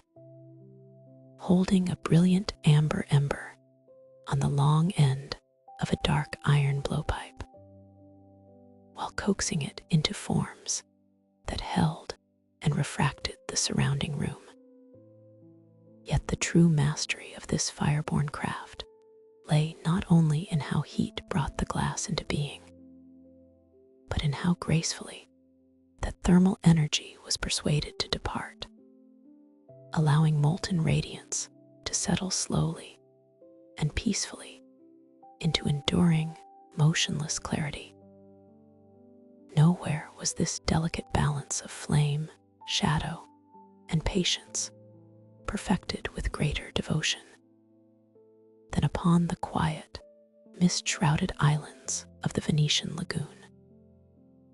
Isolated from the crowded, timbered roofs of the main city to protect against accidental blazes, the glassmakers of Murano cultivated a profound intimacy with the behavior of heat, turning their isolated island sanctuary into a world renowned for luminous craft. Here, amidst the quiet lap of nocturnal canal waters and the soft red glow of brick furnaces, artisans unlocked secrets of purity that transformed raw silica into vessels as clear and pure as distilled mountain water. The high, sustained temperature of the hearth melted away every cloud and imperfection, creating the light, weightless clarity known to the Renaissance world as Cristallo. Yet, once the blowpipe had finished its work and the delicate form had taken shape, a new and far more tranquil phase of thermal management quietly began. If hot glass cooled too rapidly in the open air, the outer surface would freeze, while the interior remained warm and strained, causing the vessel to crack or shatter under its own invisible, trapped tension. To prevent this, the glass had to be coaxed down through thermal gradients with extraordinary gentleness. In 15th century Murano, Venetian glassmakers transferred freshly blown Cristallo vessels into long brick cooling tunnels called lyres, gradually lowering the heat from 500 degrees Celsius by just 10 degrees per hour, so internal stress dissipated silently without cracking the clear glass. This long, patient journey through the cooling tunnel was a silent meditation on the nature of fire's departure. Within the slow, dark corridor of the lyre, the violent kinetic energy of the roaring furnace softened into a quiet, rhythmic stillness, allowing the atomic structure of the glass to settle gently without internal friction or tension. Hour by hour, as the temperature ebbed by single, imperceptible increments, the residual glow faded from rich amber to pale rose, and finally to invisible warmth. The thick brick walls of the long tunnel held the fading heat like a protective blanket, sheltering the fragile vessels from sudden drafts or sudden drops in ambient temperature. It was a process that could never be rushed. To hasten the cooling was to invite structural failure, whereas to honor the slow, natural rhythm of the fire was to grant the object permanent strength and peace. In this quiet chamber, heat completed its long duty, not through dramatic force, but through a slow, deliberate withdrawal that allowed raw beauty to freeze into permanence. When the glass finally emerged into the cool air of the morning workshop, it carried no memory of internal strain or conflict, only the pristine, undisturbed reflection of the quiet world around it. In the soft light of evening, one can look upon such clear glass and feel the restful rhythm of those brick tunnels, where fire was once led so gently, step by step, down to sleep. Across the quiet centuries, as humanity learned to tame the domestic hearth and temper metal at the anvil, fire found another peaceful sanctuary within the slow-breathing chambers of the ceramic kiln. Beyond the roaring heat of the iron forge, where metal was beaten into edge and form, the potter's fire moved with a more contemplative, patient rhythm. In these enclosed earthen structures, thermal energy was not merely an instrument of force, but a silent partner in a delicate, extended dance of transformation. The age-old alchemy of clay, air, and timber relied on the gradual progression of heat, carrying soft, damp earth through subtle stages of drying, hardening, and vitrification. As warm drafts and gentle flames circulated through stone flues, the floating currents of fire interacted directly with raw minerals, coaxing forth colors and textures that could only bloom in the deep heart of sustained warmth. In this quiet realm, fire served as both painter and sculptor, turning drifting smoke into delicate shading, raw minerals into smooth glass, and the humble settling of wood ash into enduring artistic beauty. In 16th century Iga, Japanese potters fueled single-chamber anagama kilns with split red pine for 7 days at 1,300 degrees Celsius, allowing airborne wood ash to settle on unglazed clay and melt into a smooth, moss-green glaze. This long and meditative firing required continuous care, as artisans fed the hearth day and night, watching embers glow softly against the dark countryside. Inside the sloping, cavernous chamber, the rising draft carried fine particles of pine ash through the intense heat, letting them float lazily before resting upon the exposed shoulders and rounded bodies of unglazed stoneware. Rather than shielding the pottery from the wild breath of the fire, the potters welcomed every drifting speck of wood ash, trusting the heat to perform its quiet magic. Over the course of those 7 continuous days, as the temperature climbed to its luminous peak, the mineral-rich ash slowly softened, fused, and dissolved into the clay body itself. What began as simple wood smoke transformed into a rich, glass-like coating, a natural glaze bearing soft shades of forest moss, river stone, and muted green. Each vessel emerged from the cooling kiln with a completely unique surface, marked forever by the gentle currents of draft and the lingering memory of red pine embers. Across the East China Sea, potters approached the heat of the kiln with a different aesthetic vision, seeking immaculate surface purity and refined elegance. In 16th century Jingdezhen, Chinese potters packed delicate kaolin clay vessels inside protective fire clay saggers dusted with silica sand, firing them in egg-shaped kilns at 1,350 degrees Celsius to keep airborne soot from touching the pristine white porcelain glaze. To achieve a porcelain surface as pristine and smooth as polished jade, the artisans learned to shield their creations from the flying debris of the fire. They nestled each raw vessel inside heavy, box-like fire clay containers, dusting the bottom surfaces with fine silica sand, so the fragile clay would not stick during the intense firing.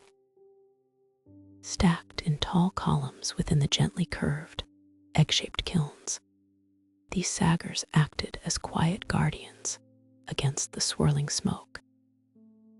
As the heat rose to immense temperatures, warmth radiated evenly through the thick fire clay walls, allowing the delicate kaolin inside to vitrify in total seclusion. Shielded from every particle of floating ash and soot, the porcelain matured in dark, quiet safety, emerging after days of cooling with brilliant, unblemished white glazes that reflected the softest light.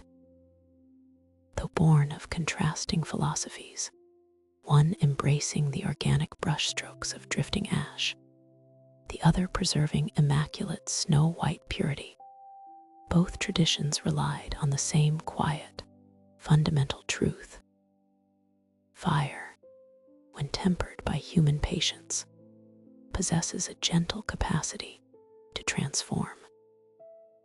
Whether wood embers left their moss-green signatures across unglazed stoneware in Iga, or intense heat vitrified pure kaolin in Jingdezhen, the kiln remained a peaceful sanctuary of creation. Once the fires were allowed to subside, a quiet stillness settled over the pottery workshops. The massive brick and stone kilns cooled slowly over many days, trapping the gentle warmth inside, while the finished vessels settled into their permanent forms. In the quiet darkness of the cooling chambers, the raw energy of flame became tranquil beauty, preserved in smooth glazes and enduring curves. As the night deepened and the last embers faded to soft gray ash, the legacy of fire lived on in these silent objects, holding the memory of warmth and patience for generations to come. In the deep, ancient stretches of the northern forests, fire has long held a relationship with the timber that grows quietly beneath the wide sky, acting not merely as an instrument of destruction, but as a subtle preserver of human shelter and craft. For generations, practitioners of early forestry observed how slow, controlled heat could unlock the secret gifts locked within the heartwood of coniferous trees. When pine trees stood against decades of frost and wind, their roots accumulated dense, fragrant resins designed by nature to seal wounds and ward off decay. Harnessing this natural protection required a gentle, patient application of fire, a slow, smoldering warmth that would persuade the wood to part with its richest oils without consuming the timber itself in flame. As twilight settled over the wooded hills of Scandinavia, forest workers would gather around low-burning hearths, watching the pale plumes of fragrant smoke drift upwards through the pine needles. The air in these forest glades carried the crisp aroma of damp soil, crushed pine needles, and the sweet, amber scent of heated resin. In this quiet wilderness, fire became a tool of gentle refinement, turning raw elements of the earth into liquids that could withstand the damp breath of winter and the unyielding moisture of northern seas. The art of extracting these protective liquids reached a steady, perfected rhythm during the 16th century in the pine-dense landscapes of southern Sweden. In 16th century Småland, Swedish foresters built earthen-covered mound kilns packed with pine roots, smoldering the wood for 3 quiet days at 300 degrees Celsius to extract thick, golden pine tar to preserve stave churches and wooden ships against winter moisture. This careful balance of low temperature and restricted airflow ensured that the wood softened slowly, releasing its concentrated essence into subterranean troughs carved deep beneath the earth. The foresters tended these mounds with unhurried vigilance, constantly adjusting the damp sod and soil to keep the internal heat steady, preventing any sudden flare of flame. Night and day blended together under the soft glow of the smoldering kilns, where the low hum of heatwork matched the quiet murmur of the wind through the tall canopy above. The extracted tar, gleaming like liquid amber as it pooled into wooden barrels, carried the pure strength of the forest roots, transformed by fire into an enduring shield against rot and decay.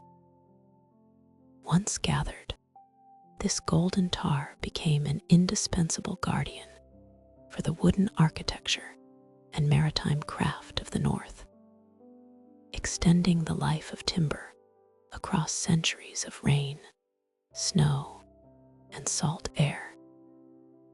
Craftsmen carefully brushed the dark, fragrant oil over the intricately carved timbers of stave churches, allowing the viscous liquid to sink deep into the grain of the wood.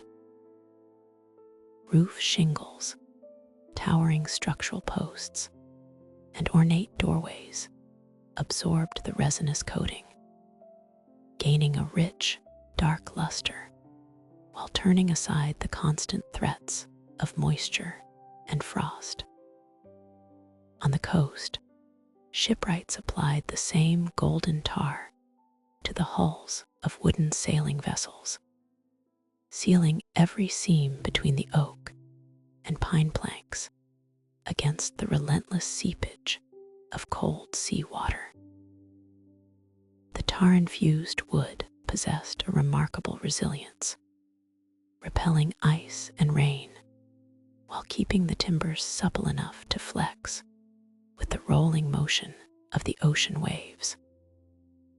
Beneath the quiet overhang of church eaves, or along the silent docks where ships rested at anchor, the distinctive scent of cured pine tar lingered in the cool air, a soothing reminder of the quiet harmony forged between wood, earth, and low, patient flame.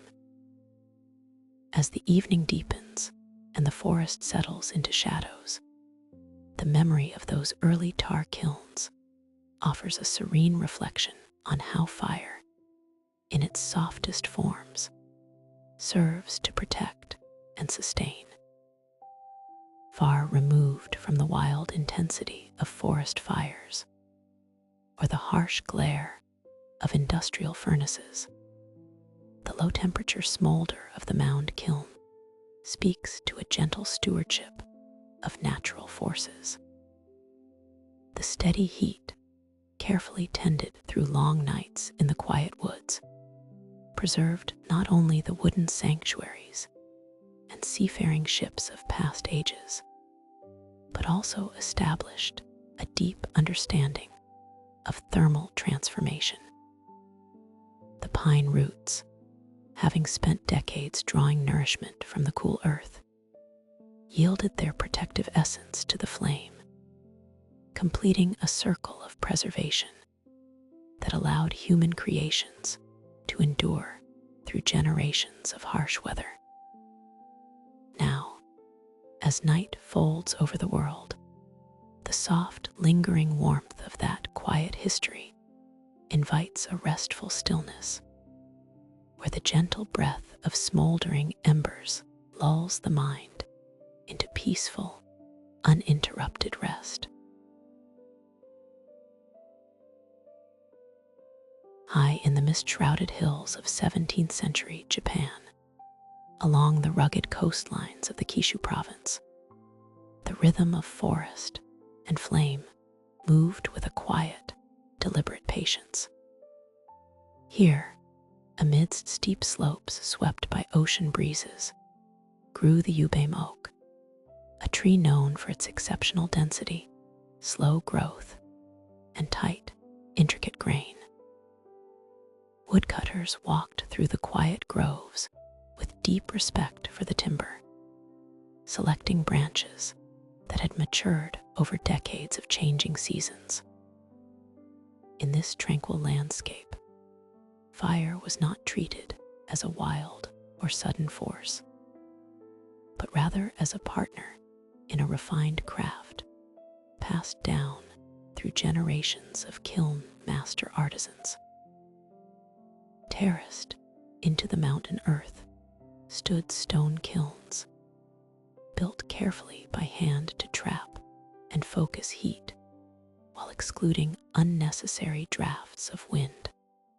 As dusk settled over the valley and damp fog drifted inward from the sea, workers stacked the heavy logs upright inside the stone chambers, preparing for a long, slow transformation. The atmosphere around the kiln site was serene, filled only with the soft rustling of oak leaves, the murmur of mountain streams, and the gentle preparation of hearth and tool. The goal was never merely to burn the wood for immediate light, but to capture its very core, locking its warmth into a form that could endure long after the original fires had grown quiet. The process required absolute mastery over air and temperature, guiding the fire through distinct, carefully measured stages of burning over several days. Initially, a low draft allowed moisture to escape gradually, filling the mountain air with the sweet, woody aroma of drying oak. As the moisture dissolved into steam, the kiln vents were adjusted, allowing the interior temperature to climb higher and higher until the wood ceased to flame and began instead to smolder intensely in a low-oxygen environment. At the culmination of the cycle, the artisans opened the kiln doors fully, introducing a controlled burst of air that raised the internal heat to an astonishing peak. In 17th century Kishu, Japan, artisans smoldered yubame oak inside stone kilns at 1,000 degrees Celsius before quickly smothering the glowing wood in a cool, damp mixture of volcanic ash and soil, creating dense binchotan charcoal that radiated a silent, smokeless heat. The sudden temperature shock from the damp earth halted the combustion instantly, sealing the carbon structure into an almost indestructible state, while leaving a fine coat of light gray ash on the surface of the blackened wood. This rapid cooling method, unique in its delicate precision, preserved the incredible density of the timber while stripping away every volatile compound that might produce smoke, soot, or unwanted flame. When fully cooled and cleaned, the resulting binchotan charcoal possessed remarkable physical and aesthetic qualities that elevated it far beyond ordinary fuel. Unlike soft, brittle charcoals that crumble easily between the fingers, these pieces of white charcoal were almost metallic in their hardness and weight. When two sticks of binchotan were struck together gently in the quiet of evening, they produced a clear, ringing chime resembling a glass bell or iron wind chime, echoing softly against the timber frames of traditional Japanese homes. When placed upon the ashes of a hearth or tea ceremony brazier, the charcoal glowed with a deep, steady crimson hue, releasing its heat entirely through invisible, soothing infrared rays. There were no crackling pops, no fluttering sparks, and no rising plumes of smoke to obscure the peaceful air of a room. Instead, the heat spread outward in smooth, comforting waves, warming tea kettles and quiet living spaces with an evenness that mirrored the tranquility of the surrounding night. The fire had been stripped of its chaos and noise, distilled until only its calmest, most restorative essence remained. As the stars emerged above the mountains of Kishu, the stone kilns stood quiet once more, resting in the damp night air beside the lingering scent of earth and volcanic ash. The craft of binchotan revealed a profound understanding of nature's subtle balances, how raw, energetic fire could be coaxed through patience, earth, and water into a silent source of comfort. In the quiet darkness, the glowing embers inside peaceful homes offered a steady, soothing presence, reminding those nearby of the gentle harmony between human craft and the natural world. The warmth carried no hurry, no brightness to disturb the eyes, only a soft, enduring glow that slowly lulled the evening into stillness, inviting deep rest under the quiet sky. As night settled deep over the quiet Scandinavian countryside, the work below the earth took on a rhythm as slow and steady as breath itself. Far beneath the surface, in the winding tunnels of 17th century Falun, Swedish miners turned to the quiet power of heat rather than the harsh impact of iron picks.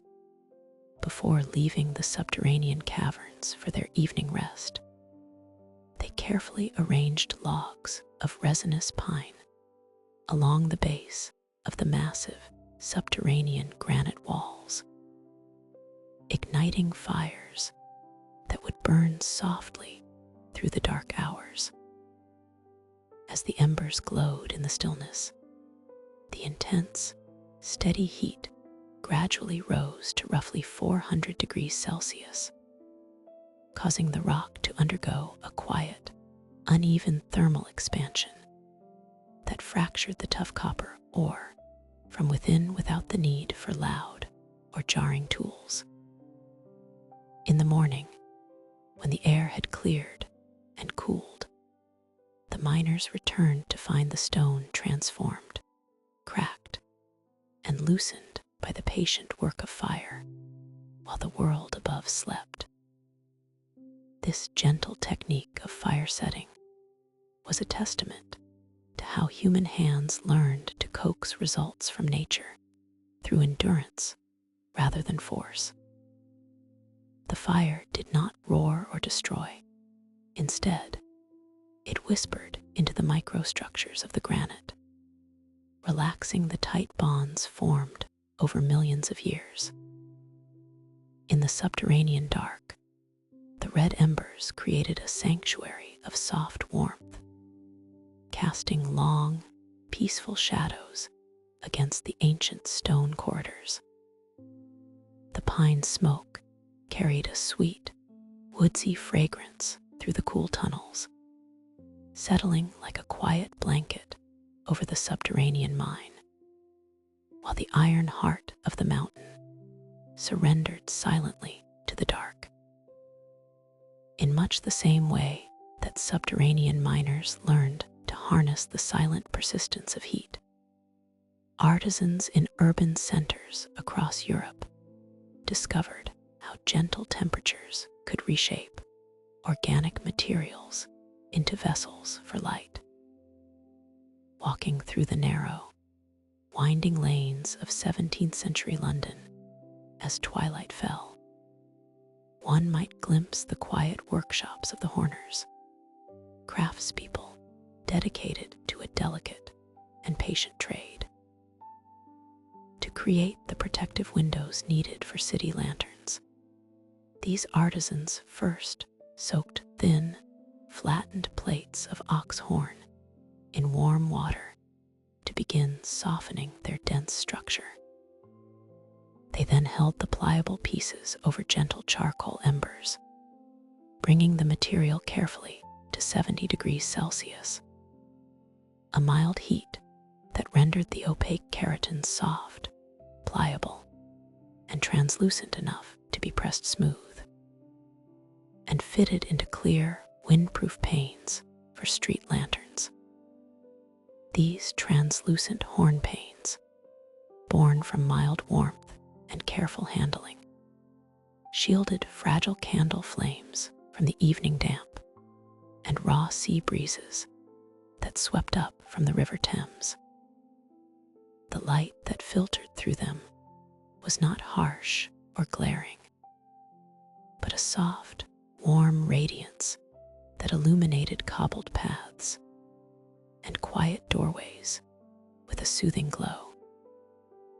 Each lantern became a small beacon of comfort in the twilight, proof of how low, controlled heat could turn heavy, opaque horn into something clear enough to guide a weary traveler home.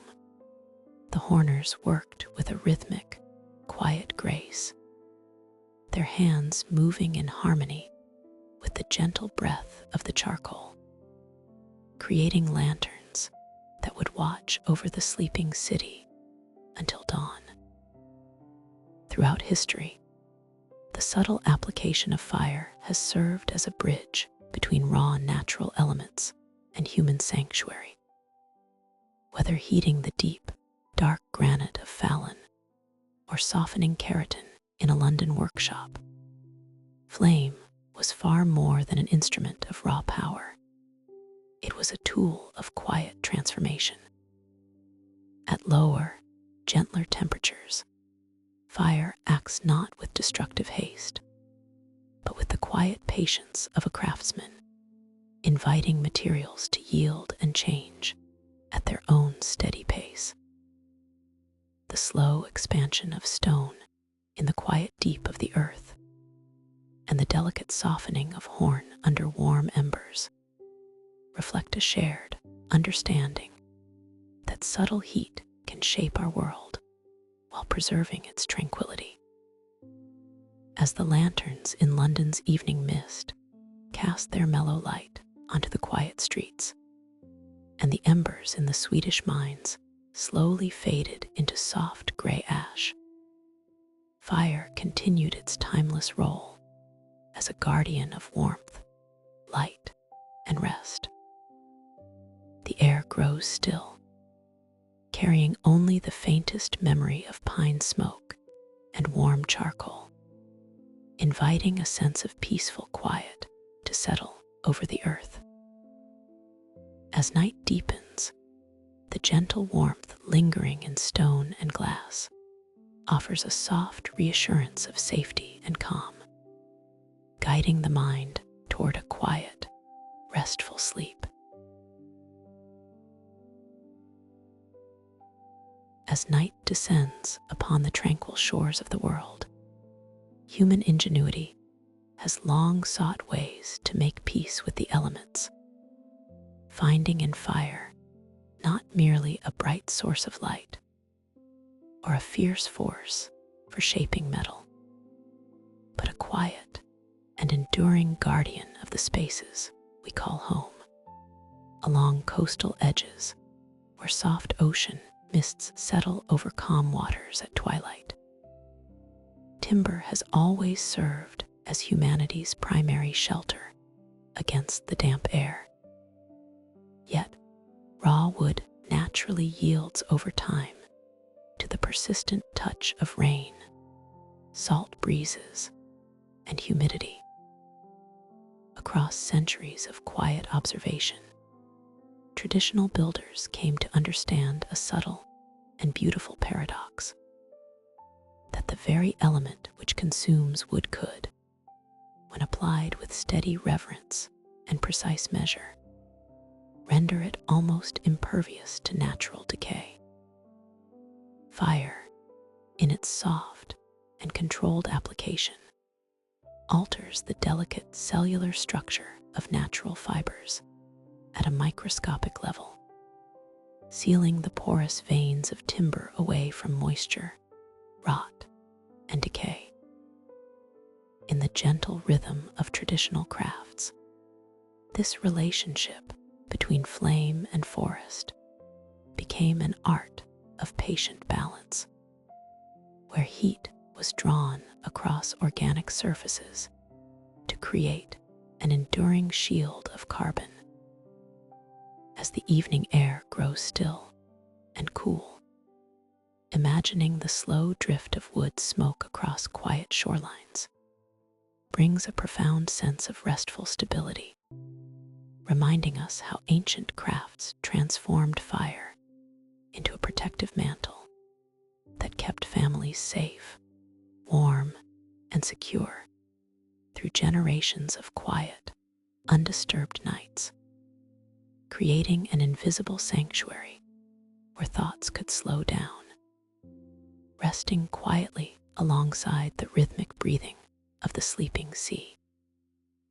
This delicate art of architectural preservation found one of its most elegant and enduring expressions along the sheltered waters of Japan's inland sea, where maritime breezes carried both life and moisture to coastal settlements. In 18th century Setouchi, Japan, carpenters bound cedar boards into hollow chimneys over low wood fires for 3 minutes, creating a soft, velvety layer of charred wood that protected coastal homes from damp sea winds. By binding 3 straight cedar planks into a long, open triangular column, the craftspeople fashioned a natural chimney flue that gently drew the thermal draft upward, pulling low, controlled flames through the central void.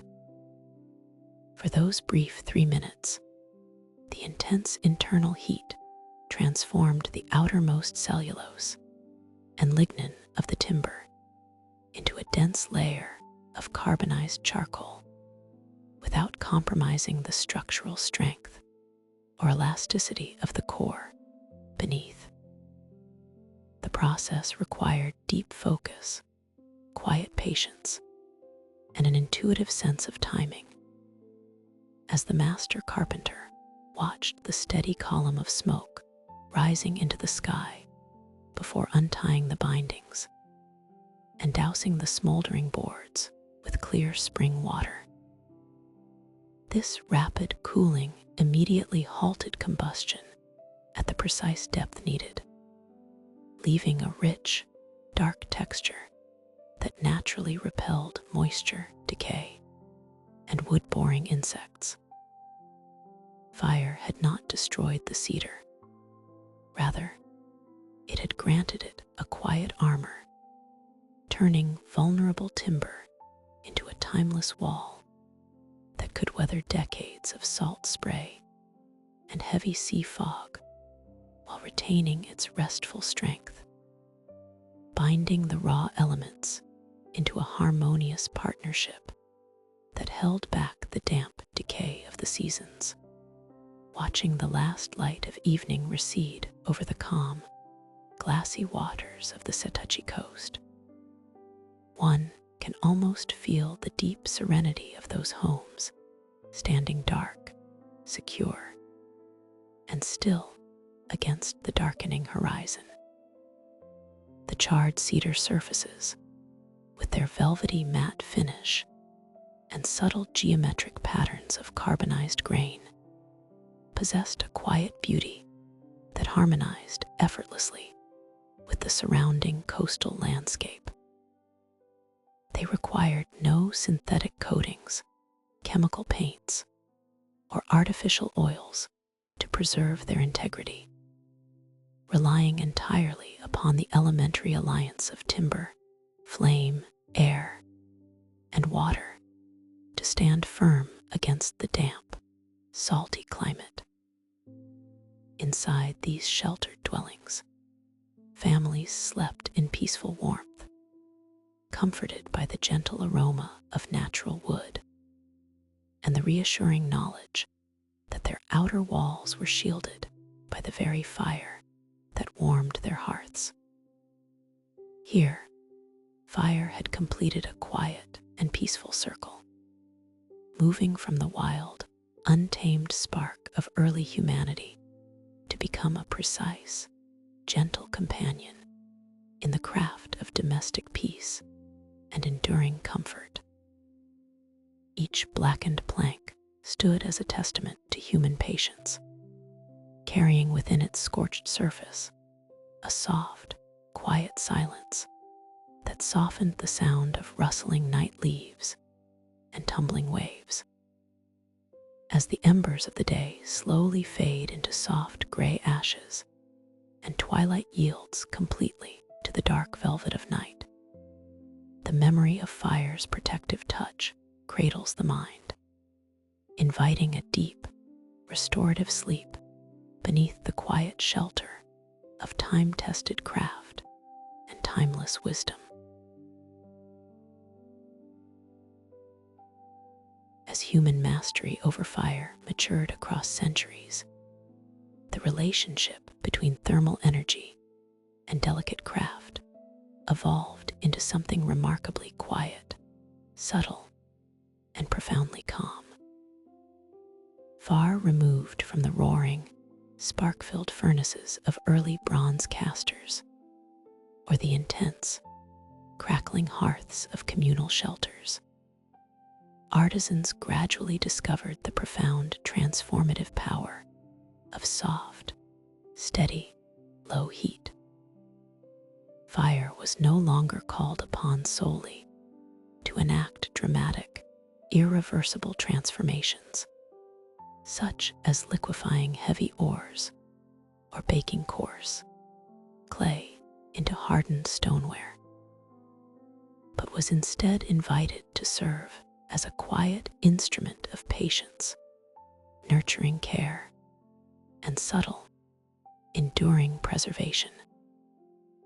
Across historic workshops, particularly within the serene craft communities of East Asia, thermal energy was tamed to an almost imperceptible murmur, used carefully to guide fragile organic substances into their final, enduring states without ever compromising their soft, flexible essence. This gentle, domestic handling of fire demanded a quiet, intuitive understanding of fuel, airflow, and radiant emission, transforming the tending of embers into a deeply peaceful, rhythmic discipline. In the quiet stillness of dusk, as natural light faded softly through paper screens, craftspeople leaned over low braziers, relying not on erratic flames that leap and dance, but on the steady, invisible warmth held deep within dense, smoldering coals.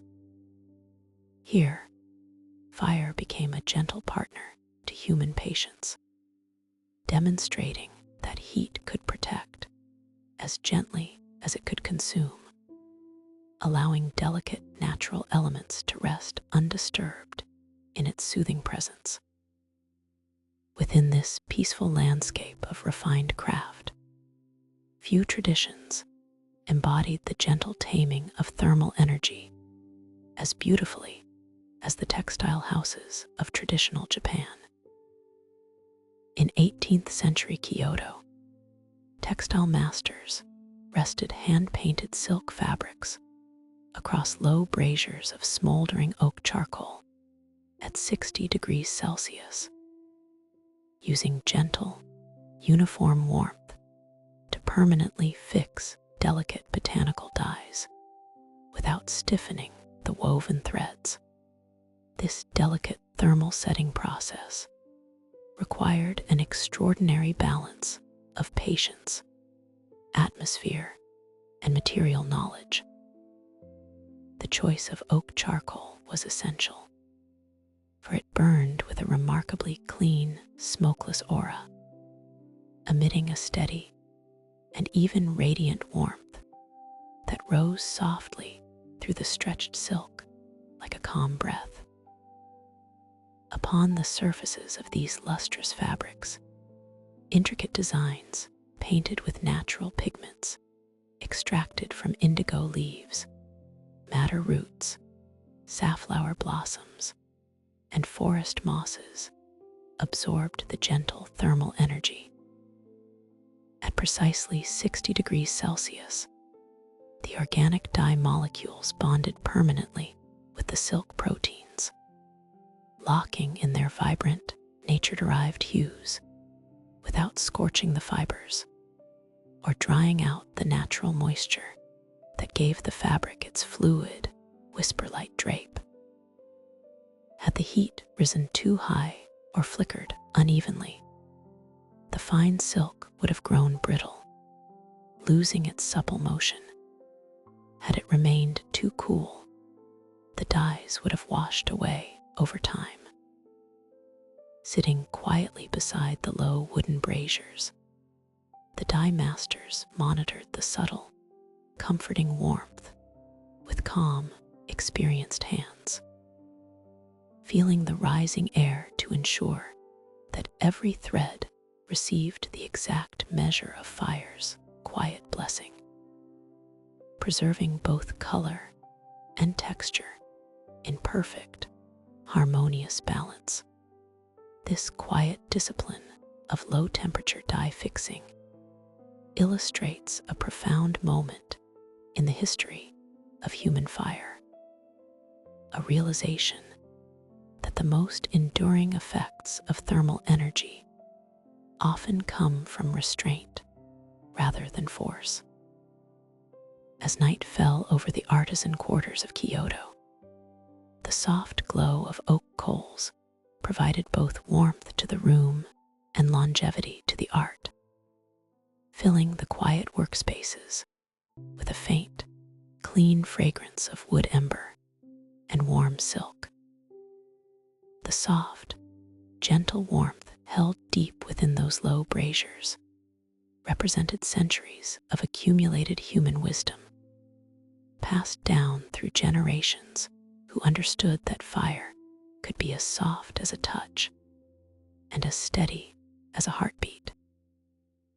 In these peaceful spaces, heat was not something to be feared or conquered, but a quiet companion in the creation of enduring beauty.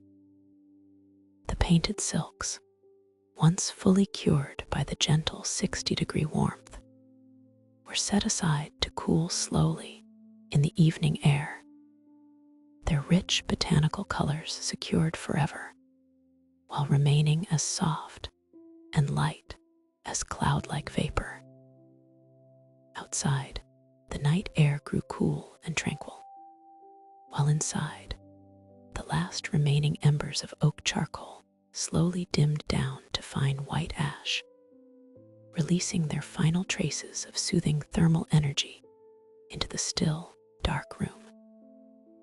The fire had fulfilled its quiet purpose, leaving behind a legacy of softness, color, and stillness that would would endure long after the last ember went cold, inviting a deep, soothing, and resting quiet to settle over the workshop and the sleeping world beyond. As night settles over the quiet places of the earth, we turn our minds to those gentle arts where fire does not consume, but rather softens and transforms with patient warmth. Long before metal foundries roared, human hands learned that fire could share its energy through intermediate elements, guiding raw materials into new shapes with remarkable subtlety. Along the misty, forest-cloaked shores of the Pacific Northwest, fire worked hand in hand with water to accomplish what direct heat alone could never achieve. Fire pits burned steadily on the shore, heating heavy river stones until they glowed with deep, internal warmth. When these stones were lowered carefully into water contained within hand-carved cedar vessels, a thick, billowing steam arose, filling the enclosed space with soothing moisture and intense heat. Along the Pacific Northwest coast, Haida craftspeople placed fire-heated river stones into water-filled cedar boxes, using the trapped steam to gently soften spruce planks so they could be bent into smooth, seamless containers without splitting. This process required an extraordinary understanding of balance and timing, as the rigid fibers of the spruce relaxed under the persuasive influence of vapor, yielding gracefully to the artisan's touch. The steam carried heat into every grain, allowing the wood to curve smoothly into bentwood boxes that held food, water, and cherished heirloom objects for generations. In the quiet darkness of the workshop, the soft hiss of hot stone meeting cool water was a reassuring rhythm, a testament to how human ingenuity could channel the strength of fire into a tender, shaping force that respected the living nature of the wood. This quiet collaboration between fire, water, and timber highlights a deep truth about the nature of thermal energy. When applied with restraint, heat unlocks flexibility and endurance within materials that seem unyielding. In many early cultures, the open flame was rarely allowed to touch delicate wood directly. Instead, hearths were tended to produce gentle, lingering heat, warming stones, sand, or water to serve as soft conduits. The resulting steam broke down the stiff bonds within the plant fibers, granting them temporary elasticity before they cooled back into permanence. Once bent and secured, the planks retained their new shapes with calm stability, creating watertight vessels whose joints required no metal fasteners or complex joinery. As evening quieted the settlement, these bentwood containers rested in the gentle glow of the hearth, their surfaces polished smooth by time and care. The fire that had warmed the stones continued to provide gentle ambient heat to the home, its embers glowing softly under a blanket of gray ash. In this space of resting warmth, the lineage of craftsmanship reminded everyone that power need not be fierce to be effective. It could be as gentle as a veil of steam, cradling raw timber until it learned a new form of strength. In another corner of the world, across vast oceans and centuries of quiet refinement. Fire was harnessed with similar delicacy to join metal and glass in intricate harmony. Within quiet court workshops, artisans transformed hard minerals and brass into objects of serene, luminous beauty through the masterfully controlled application of heat. In 18th century Beijing, palace craftsmen soldered fine copper wire ribbons onto brass vessels, filling the cells with pulverized mineral glass pastes before firing them in charcoal ovens at 750 degrees Celsius to fuse the smooth, colorful enamels. Each thin ribbon of copper formed a delicate boundary, holding crushed cobalt, turquoise, and cinnabar glass in precise compartments. When placed into the steady glow of the charcoal furnace, the intense heat melted the coarse glass powders into liquid streams that settled into every crevice, coalescing upon cooling into a single, seamless surface as smooth as polished jade. The craftsmen watched the charcoal ovens with patient, practiced eyes, knowing exactly when the temperature had reached its perfect equilibrium, ensuring the enamel fused completely without distorting the underlying brass. Once removed from the embers and allowed to cool slowly, the vessel emerged bearing vibrant patterns of flowers, clouds, and geometric motifs, permanent testaments to fire's capacity for refined elegance. In the soft twilight of the palace grounds, these finished enamels caught the fading sunlight, glowing with a subdued, enduring luster that invited quiet contemplation as the world grew still. Across distant lands and vastly different materials, fire revealed its highest purpose not in wild destruction, but in this patient, steady work of bringing unity and lasting grace to human hands.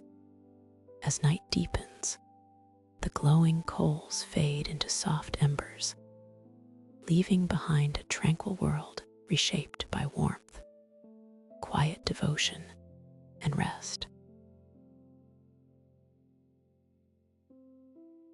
As human mastery over thermal energy broadened, the applications of fire softened, moving gradually from the fierce intensity of smelting hearths into quieter, more delicate arts of physical transformation.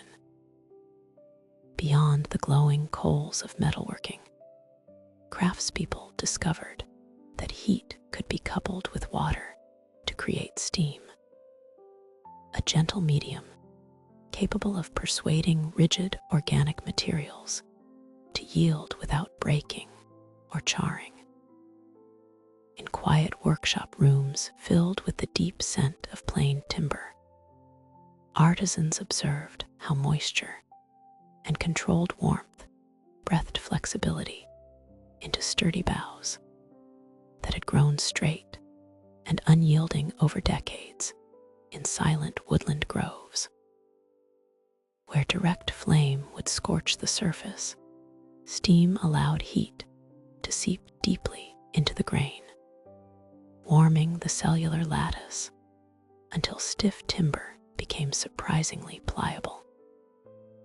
This gentle thermal coaxing revealed a new dialogue between human hands and the natural world, one where combustion was tamed into a peaceful force of shaping.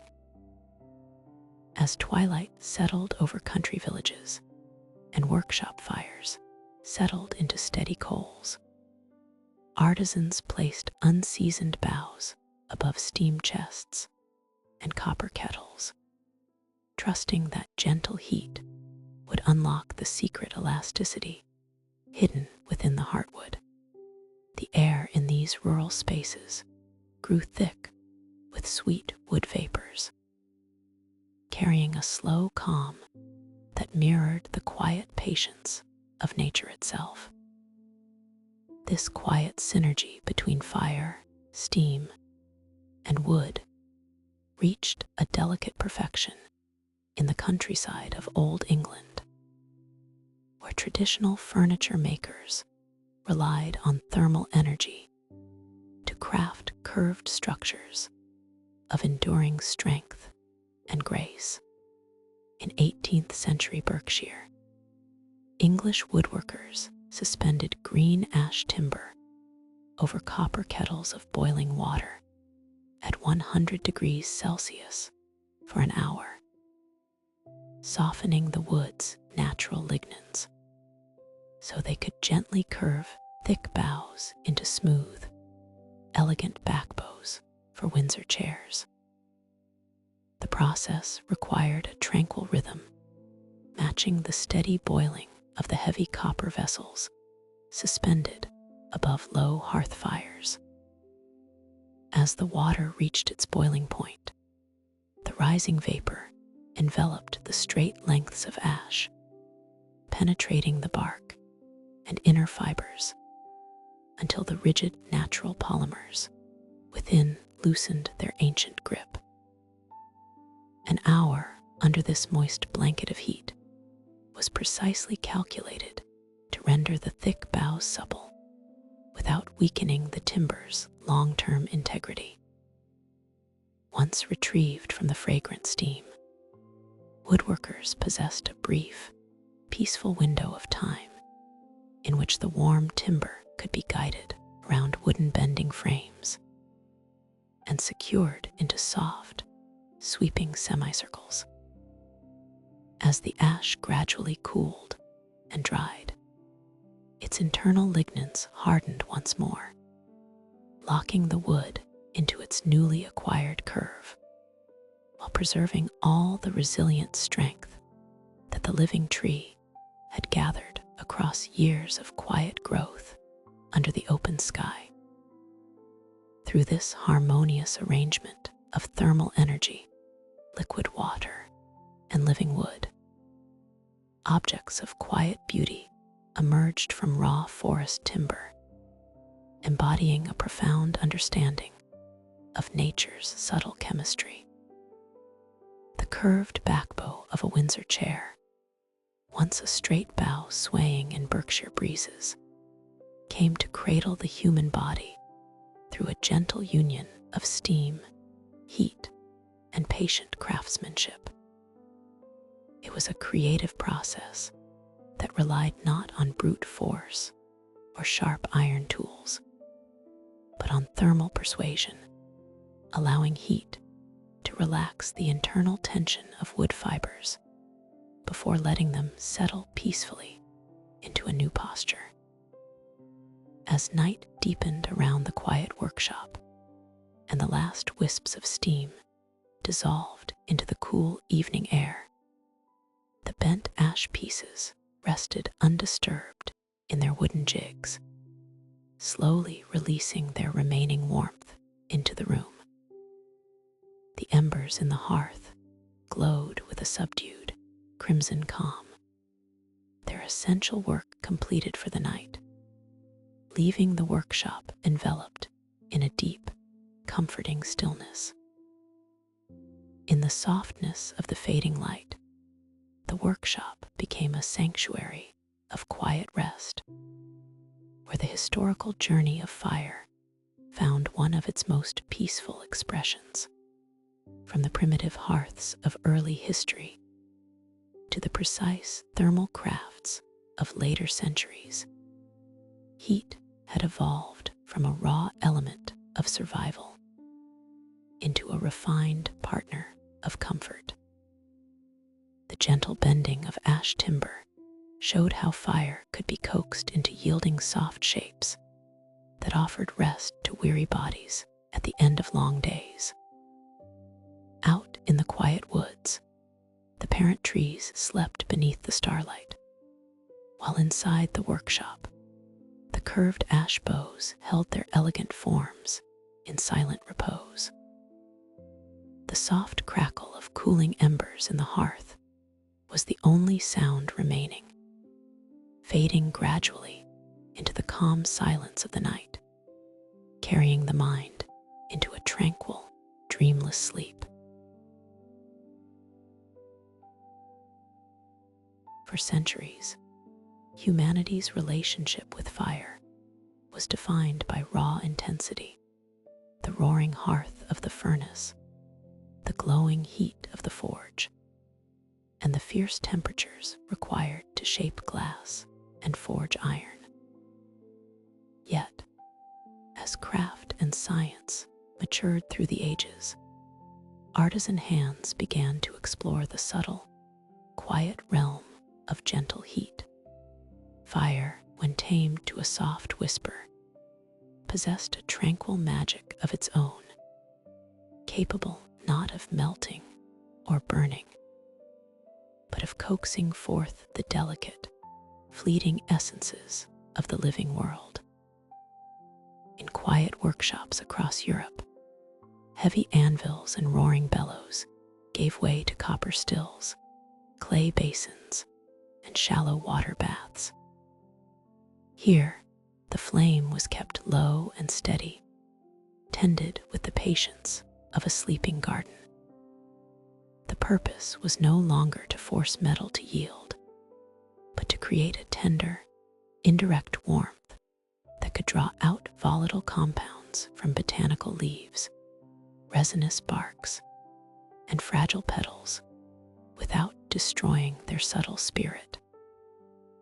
Through indirect heating, the gentle transfer of thermal energy through water, sand, or warm air, craftsmen discovered that fire could act as an instrument of utmost delicacy. The warmth was calibrated so finely that it mirrored the radiant heat of a midsummer afternoon sun, allowing volatile botanical oils to drift unhurriedly into carrying media. This soft warmth marked a quiet revolution in thermal craft, turning fire into a gentle, enduring partner of scent and preservation.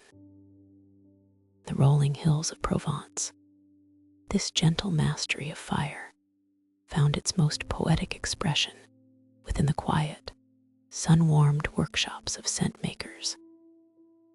In 18th century Grasse, French perfumers laid fresh jasmine blossoms onto glass frames coated in purified fat, warming them gently over 35 degrees Celsius water baths to quietly draw delicate floral scents into the pomade.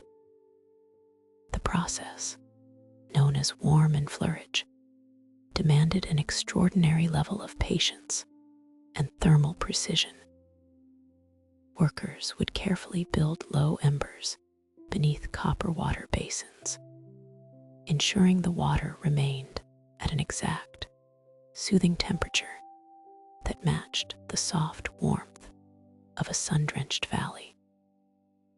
Upon glass plates held within wooden frames, known as chassis, layers of clean, odorless fat held the freshly plucked blossoms in a soft embrace, as gentle thermal energy radiated upward from the water bath beneath. The cell walls of the jasmine flowers slowly softened, releasing their aromatic molecules without scorching or darkening the delicate pomade. Every morning, spent petals were peeled away with careful wooden tweezers and replaced with a fresh harvest, repeating the quiet cycle day after day until the fat was rich with fragrance. The fire used here did not crackle or roar. It murmured softly beneath copper bottoms, held in perfect equilibrium by artisans who monitored the temperature with simple thermometers. and the soft touch of their hands, transforming summer blooms into lasting, scented treasures.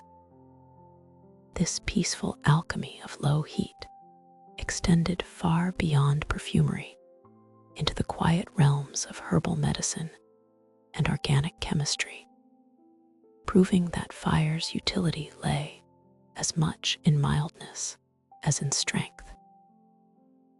In the quiet still rooms of apothecaries, gentle warmth was used to slowly digest plant materials, drawing out remedies without bittering them through excess heat. The double boiler, or bain-marie, became an essential sanctuary where delicate substances could be warmed safely, protected from the direct bite of open flames by an insulating shield of water. Through these tender methods, fire was shown to be capable of deep nurturing, holding substances in a state of suspended warmth, while nature took its slow course. Looking back across the long span of human history, the journey of fire from the raw embers of early hearths to the precise water baths of grass reflects a deepening intimacy between humanity and thermal energy.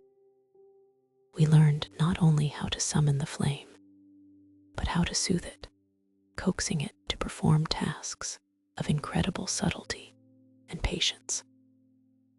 The same element that once hardened spear points and cast bronze statues eventually learned to warm a glass plate just enough to capture the breath of a flower.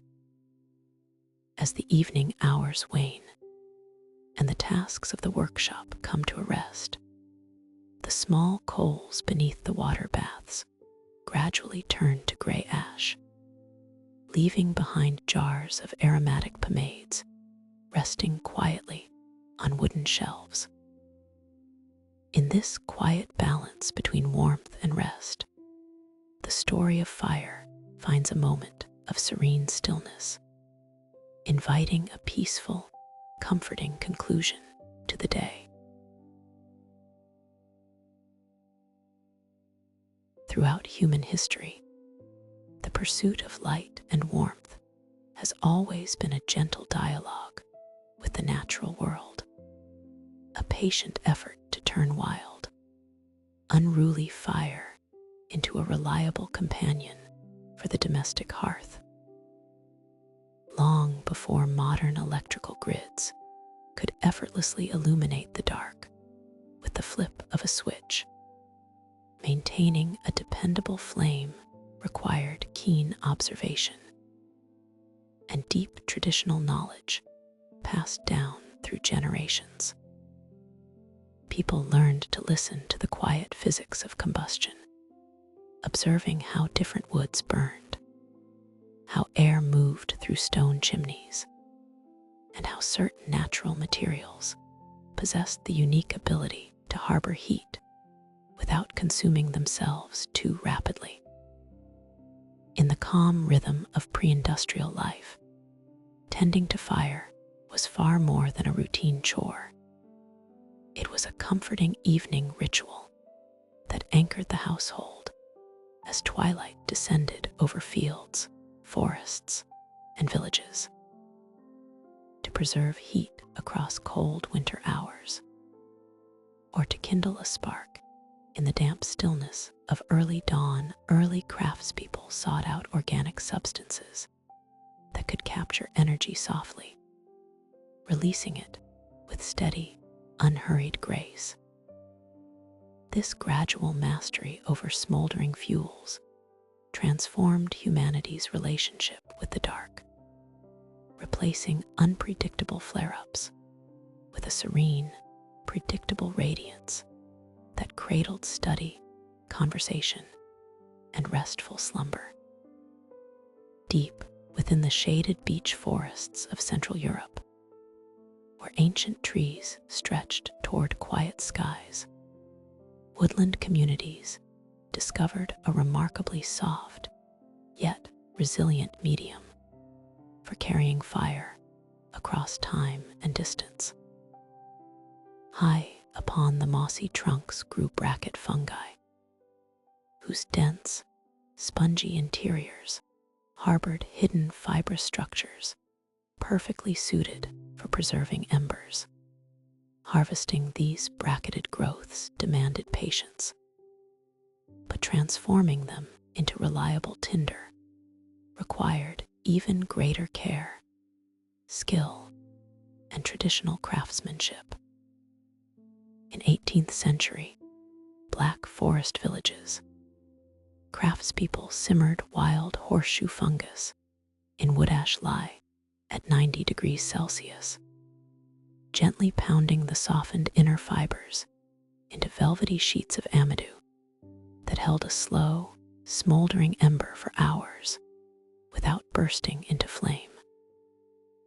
Once thoroughly dried, these pliable sheets of amadou felt almost like soft suede beneath the fingertips, ready to catch the faintest spark struck from flint and steel.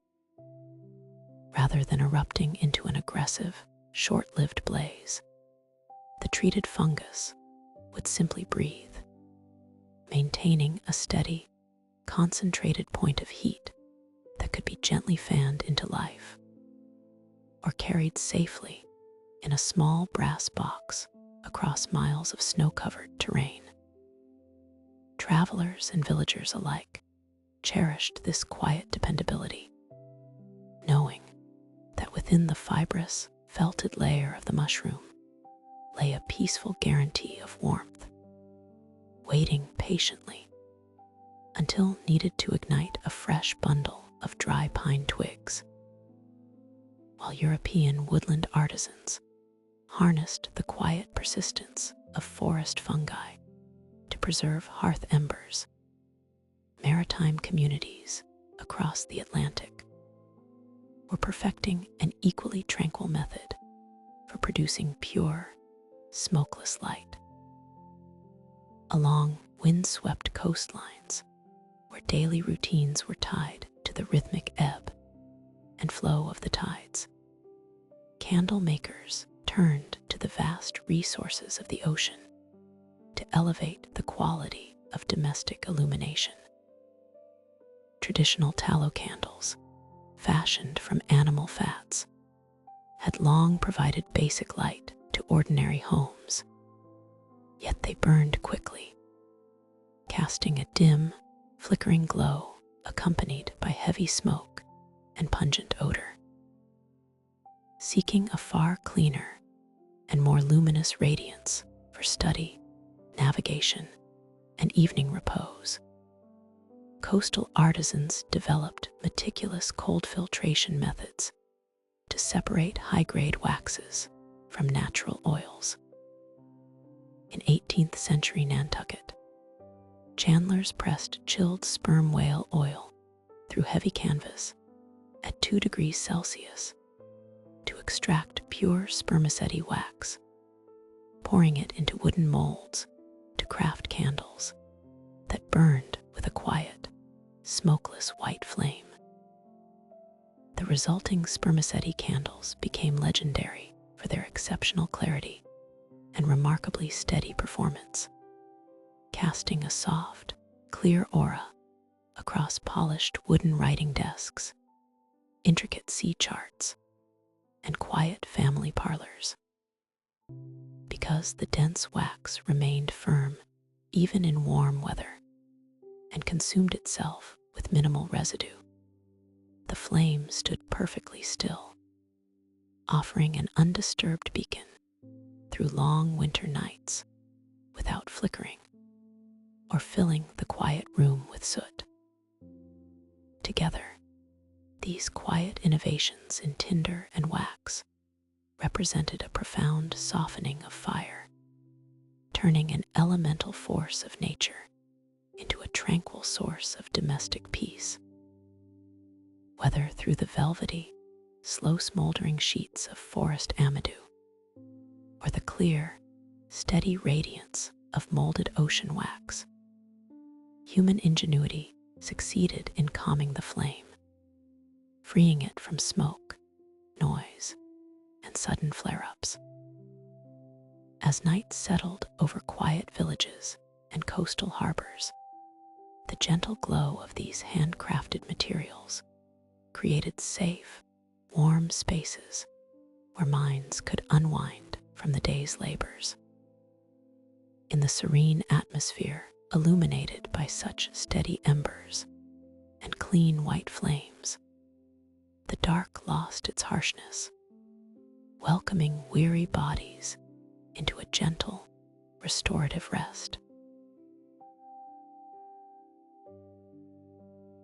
As twilight settled softly across Europe in the final decades of the 18th century, the relationship between humanity and domestic fire quieted into a new form of peaceful clarity.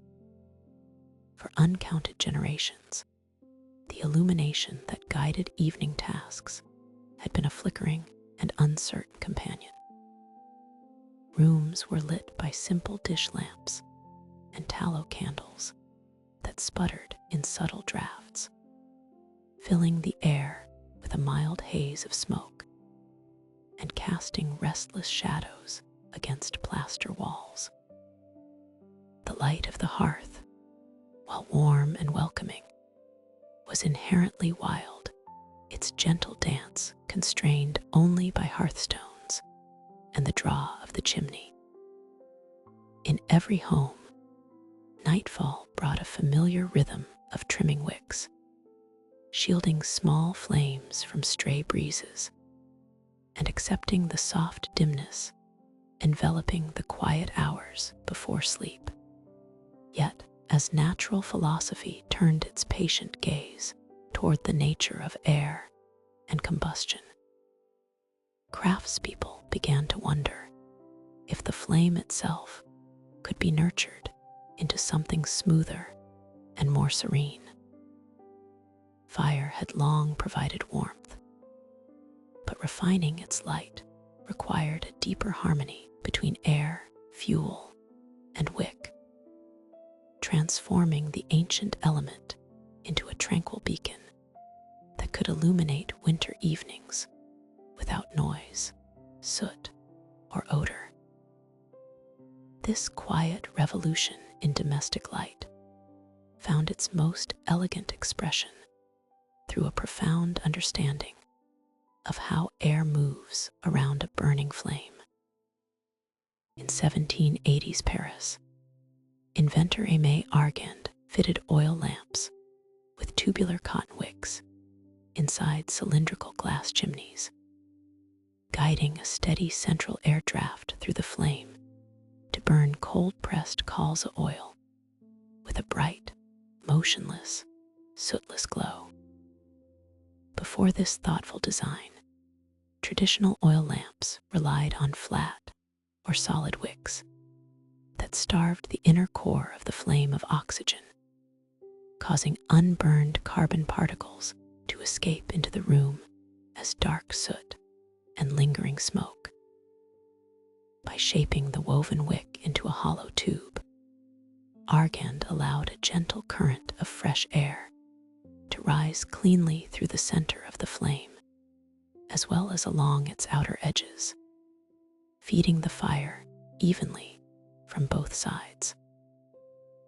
The clear glass chimney surrounding the wick served a quiet, dual purpose, drawing air upward with natural precision, while shielding the delicate light from any sudden disturbance in the room. Drawn from the pale seeds of the brassica plant, cold-pressed colza oil was remarkably clean, rising smoothly up the cotton fibers without clogging or sputtering. The resulting light was unlike anything domestic spaces had seen before, a flame so stable that it seemed almost liquid in its stillness, casting a calm, golden circle of warmth across writing desks, reading tables, and quiet bedside stands. The gentle physics of the central draft allowed combustion to become complete and restful. As air moved steadily upward through the interior of the tubular wick, it supplied just enough oxygen to burn the heavy plant oil to completion. The tall glass cylinder created a localized atmosphere of steady air pressure, preventing the flame from wavering even when doors were opened or quiet movements stirred the room. Where earlier lamps produced a dim, reddish flame that flickered constantly, this refined light possessed a clear, pale brilliance that rested quietly on paper, fabric, and wood. The gentle, constant glow softened the shadows in the room, creating an atmosphere of deep focus and tranquil comfort as the evening deepened into night. The introduction of this steady illumination brought a profound quality of rest to the evening hours, altering domestic life at the close of the day. Where earlier generations gathered close around a smoky flame that demanded constant attention and frequent wick trimming, households could now relax into uninterrupted stillness. The soft, cylindrical flame burned with quiet grace, leaving the air inside homes fresh, clear, and remarkably easy to breathe throughout long winter nights. In study rooms, libraries, and quiet parlors, the motionless brilliance of colza oil burning behind glass allowed tired eyes to rest without strain, inviting long, meditative hours of reading, writing, or restful conversation. There was a restful dignity in this masterfully controlled fire, a sense that the primal element of light had finally found a state of perfect harmony with the air around it. As the dark outside deepened, the lamp remained a steadfast sentinel of peace, glowing softly in the quiet night, until it was time to turn down the wick and surrender to sleep. Along the sunlit, peaceful shores of the Mediterranean, fire found a quiet and gentle rhythm, turning its ancient warmth toward the slow, meditative crafts of daily life. Away from the roaring blazes of metal foundries and the intense heat of brick kilns, wood fires were tended with delicate care, kept low and steady to transform the simple gifts of the surrounding land. In workshops built of cool, heavy masonry, fire served not to melt stubborn ore or harden pottery, but to gently unify the rich golden oil of ancient olive groves and the mineral treasures of the sea. Here, the hearth became a sanctuary of patient nurture, where dry logs of olive and pine were fed to the embers with deliberate slowness, allowing the heat to diffuse evenly through thick stone structures. The scent of sweet wood smoke drifted softly through cool workshop corridors, blending with the clean aroma of simmering oils and the salty maritime breeze. In this serene atmosphere, fire operated as a calm custodian of transformation, holding a quiet conversation with liquid ingredients as the sun traced its slow arc across the coastal sky and eventually set into a tranquil twilight.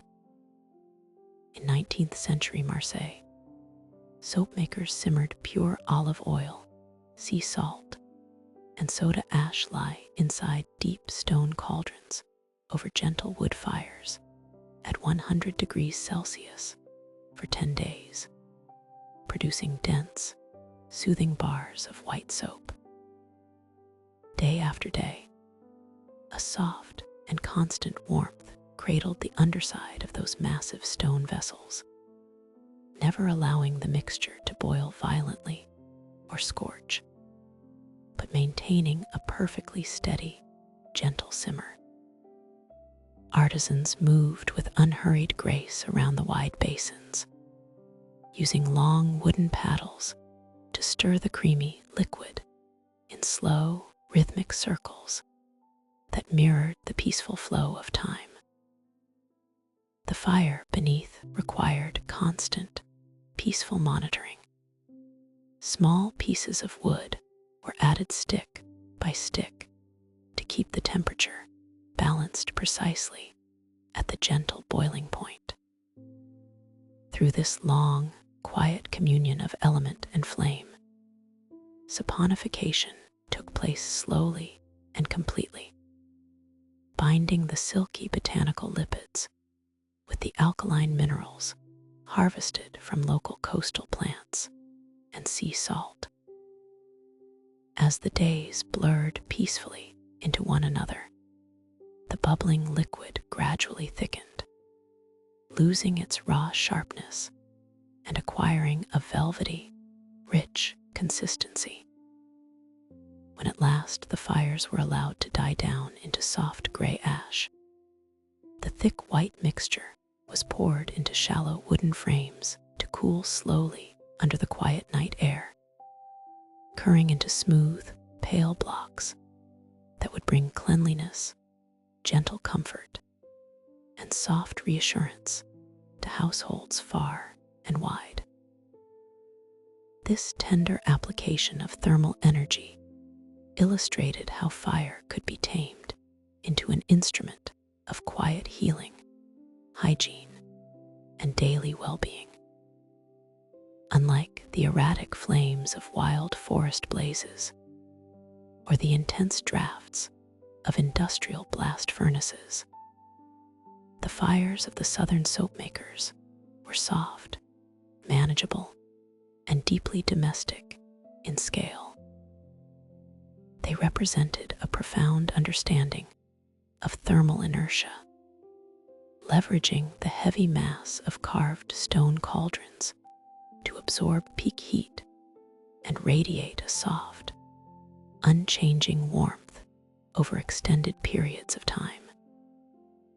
The gentle crackle of seasoned wood under the stone cauldrons created a comforting melody that filled the quiet workspace, matching the rhythmic rise and fall of the ocean tides just beyond the windows. As evening settled over the bustling port city, the low-burning fires cast long, dancing shadows across the stone floors, illuminating row upon row of setting soap bars with a warm amber glow. The air grew pleasantly still and warm, carrying the reassuring scent of clean olive oil and lingering wood ash into the cooling night. The deliberate patience required by the 10-day process taught a quiet reverence for the element of fire, demonstrating that great beauty, utility, and comfort could be coaxed forth not through force or haste, but through sustained, gentle constancy. As night deepens and the surrounding world draws into restful silence, the memory of those steady, gentle fires offers a soothing comfort for the weary mind. Fire in its most peaceful form does not consume or destroy, but rather holds and nurtures, transforming simple raw elements into objects of quiet purity and solace. The low flames under the stone cauldrons, burning softly through quiet days and peaceful nights, serve as a gentle reminder of the restorative power of patience and quiet warmth. Just as the cauldron fires gradually subsided into soft, glowing embers at the end of each long batch, the mind too can drift into a state of deep, effortless rest, wrapped in the calm memory of low wood fires, soft Mediterranean breezes, and the timeless, steady rhythm of the hearth. As evening shadows lengthened across the lush rainforests of Southeast Asia, early communities turned their focus toward the quiet comforts of light and hearth as night drew near. Throughout human history, the pursuit of fire had inspired a remarkable variety of methods, each tailored to the surrounding landscape and its natural materials. In many regions, people relied on the patient friction of wood against wood, using bow drills or hand drills to generate the gradual heat needed to kindle a tiny spark. In other places, ancient travelers struck hard flints against iron-rich stones, catching the fleeting sparks on dry fungus or scorched linen. Yet, within the tropical climate of the Malay archipelago, where thick humidity often made friction-based methods slow and taxing, local artisans developed an approach of exceptional physics and understated elegance. Rather than generating heat through surface friction or impact, they discovered how to harness the invisible power of air itself.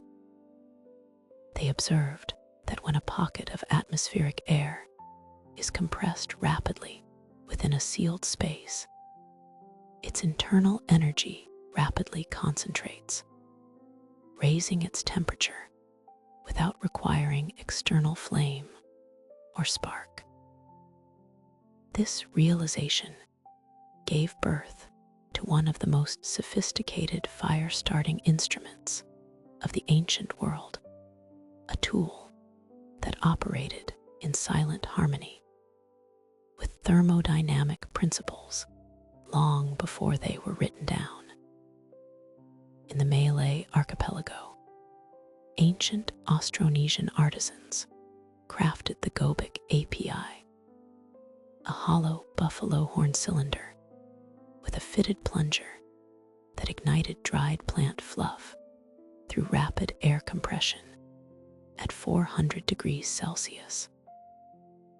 To construct this remarkable fire piston, craftsmen selected dense, durable materials capable of withstanding repeated internal pressure without cracking. Buffalo horn was particularly prized for its toughness and smooth inner grain, though hard woods and dense bone were also carefully carved into slender cylinders. The inner bore had to be carved and polished with painstaking exactness, creating a straight, uniform chamber from end to end. Into this hollow space fit a wooden or horn plunger, crafted so precisely that it formed an airtight seal when pushed into the tube. Artisans frequently wrapped fine plant fibers, thread, or natural gums around a shallow groove near the tip of the plunger to prevent any air from escaping during operation. At the very tip of the plunger, a small cavity held a delicate tuft of dried tinder, often gathered from the soft, velvety fluff of tree ferns or palm fibers. When the user struck the head of the plunger with a swift push of the palm, the trapped column of air was compressed into a tiny fraction of its original volume in a single moment, kindling a tiny, glowing ember at the tip. The genius of the Gobek API lay in its gentle reliability within the moist air of the tropical forest canopy. Because the ignition process took place entirely inside a sealed cylinder, the delicate tinder was shielded from damp breezes, high humidity, and unexpected raindrops until the moment of ignition.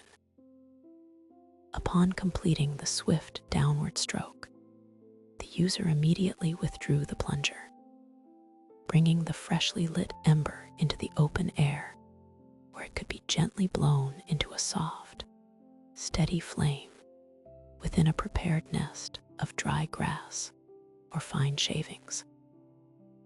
The device required no heavy striking tools, no fragile flints, and no flammable liquids, making it a clean and compact companion for daily life across the island villages. Beyond its immediate practical utility, the fire piston stands as a quiet testament to how early makers observed the physical properties of the natural world, turning subtle scientific laws into a practical, life-sustaining craft. As night fully settles over the island home and the hearth fire glows with a gentle, calming warmth, the long history of human fire-making invites a state of restful contemplation. The quiet motion of the plunger, the brief resistance of compressed air, and the quiet birth of warmth from the surrounding atmosphere reflect a profound harmony between human hand and natural law.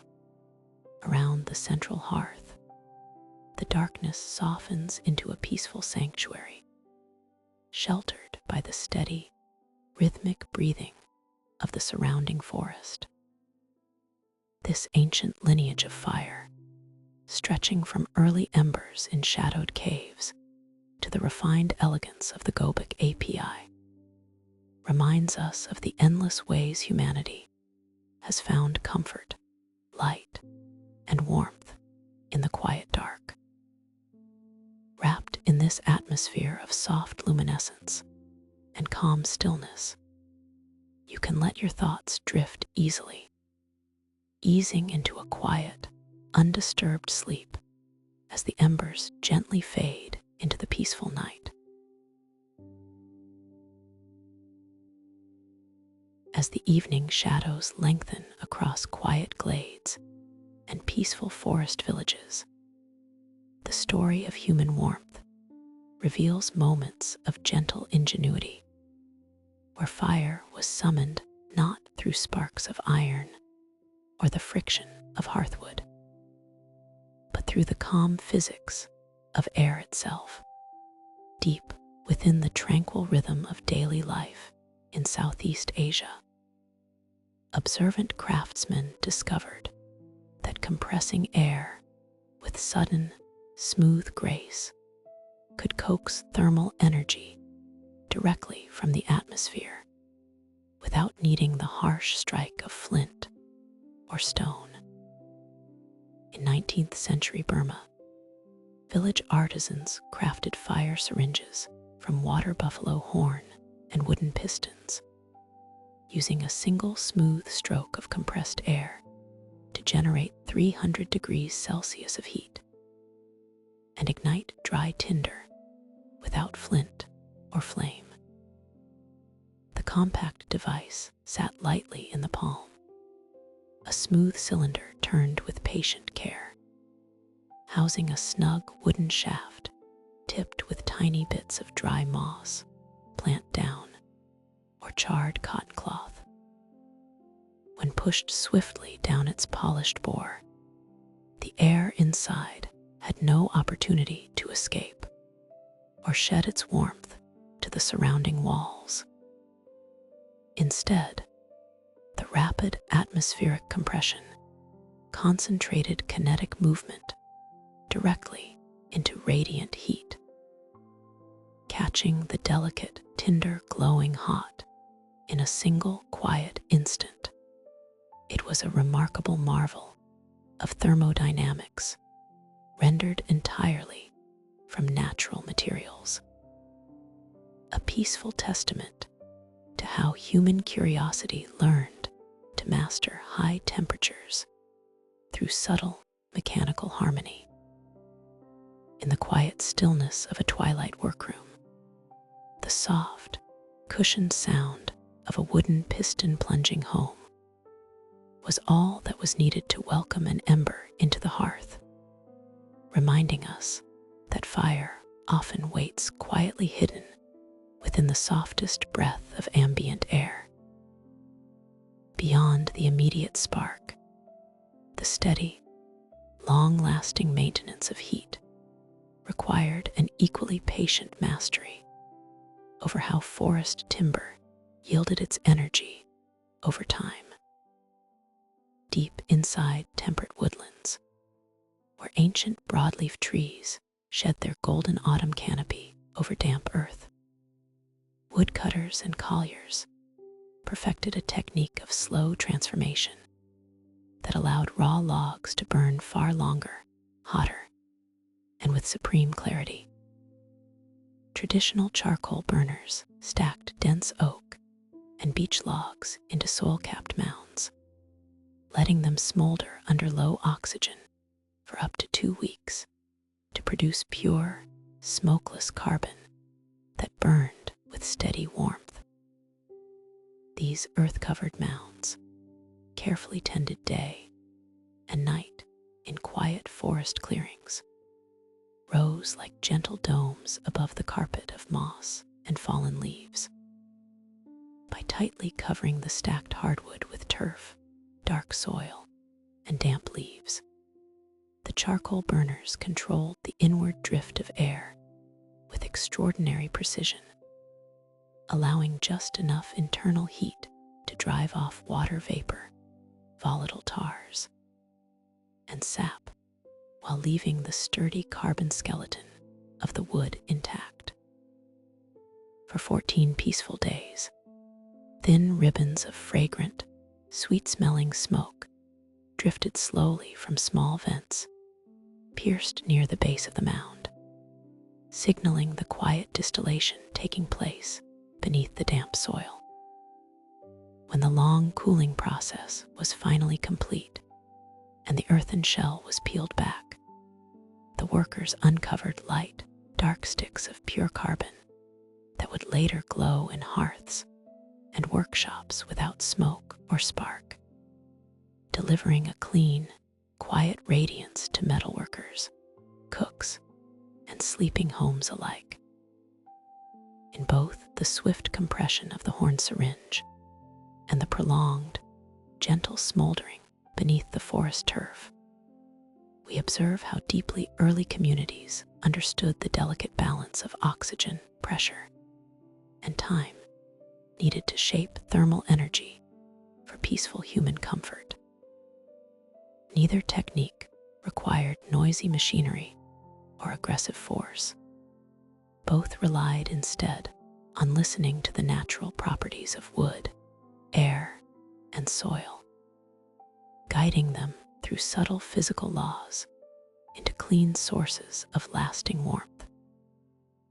As night settles completely over the landscape and the cool evening air rests outside your window, there is deep comfort in reflecting upon these ancient, quiet crafts that transformed the simple elements of woodland and meadow into steady, dependable heat. The soft, even glow of smoldering carbon, freed of moisture and smoke, mirrors the quiet stillness of a home at rest, radiating a gentle energy that lingers long into the dark hours. The ambient air around us carries the memory of those first brave sparks, and the soft, silent compression that brought forth warmth from nothing more than a wooden tube and a brief movement of air. Now, as the last embers settle into soft gray ash, the story of fire completes another peaceful turn, offering a restful sanctuary where thoughts grow heavy and quiet, wrapping the night in steady, tranquil slumber. across thousands of generations, human hands learned to converse with fire, not only in the high glow of the kiln or the steady hearth of the stone home, but in the wide, open spaces where the earth stretches toward the sky. Long before fire was contained within iron stoves or harnessed for industrially demanding tasks, people observed how the natural landscape welcomed small, attentive fires.